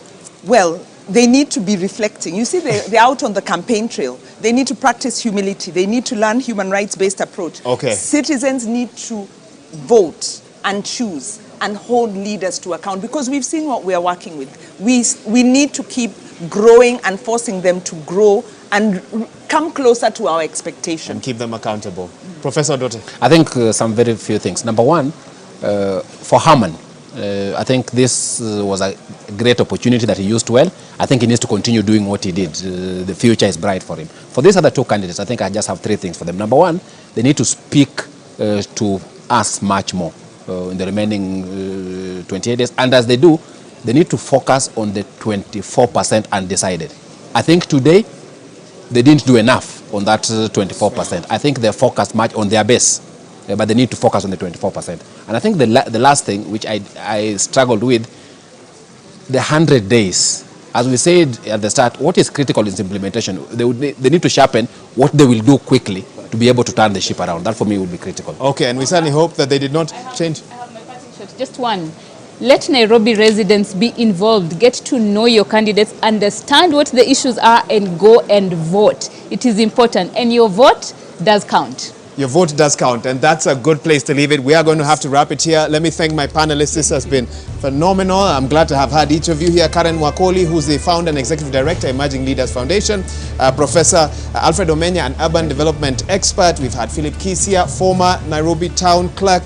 Wanjiru Gikonya, who's the national coordinator for the Institute for Social Accountability, and of course Professor Collins Odote, an associate dean, Faculty of Law at the University of Nairobi. Let me just quickly read one interesting message I've received from Justina Wamai, the running mate to Professor Wajakoya of the Roots Party. She says she's looking forward to attending the debate next week, Tuesday, but she says please give us more time to articulate our issues. I'm sure the organizers of this debate have heard, but of course you cannot have too much time, otherwise the debate would never end. But Justina, I have read your message, and we look forward to having you here at the Catholic University next week, Catholic University of Eastern Africa next week, Tuesday, for that debate that will kick off pretty much around the same one as the others that did here today. Let me also thank some of the organizers who've made this event a possibility, and this debate a possibility today, having concluded the first ever Nairobi Governors Debate, brought to you by the Presidential Debate Secretariat, the Media Council of Kenya, of course, and also the Kenya Editors Guild. And also on behalf of the wider media fraternity that has made this a possibility, it's also in partnership with Amnesty International, the Catholic University, Diamond Trust Bank, Homeboys, Kenya Association of Manufacturers, Kenya Human Rights Commission, Linton's Academy, Kenya Daima, NHIF, Okoa Uchumi, the Institute of Social Accountability, UNDP, Usawa Agenda, and Oxfam as well. We look forward to having you tune in across all TV and radio stations on the 19th of this month, next week, Tuesday, for the next debate where the deputy president candidates from each who have been cleared by the IEBC have been invited to attend those debates. And the other week, which is the Tuesday, should be the 26th for the presidential debates as well. And they'll be held here to give you a chance as a voter to make up your mind to decide who you will vote for on the 9th of August 2022. On behalf of the whole team, a big team, over 100 journalists, producers, editors, and so forth who've made this production possible, thank you for joining us. It's been an absolute pleasure bringing you this debate from 4 p.m. when we kicked off until now. My name is Wahiga Mwaura from Citizen TV. I wish you a good night.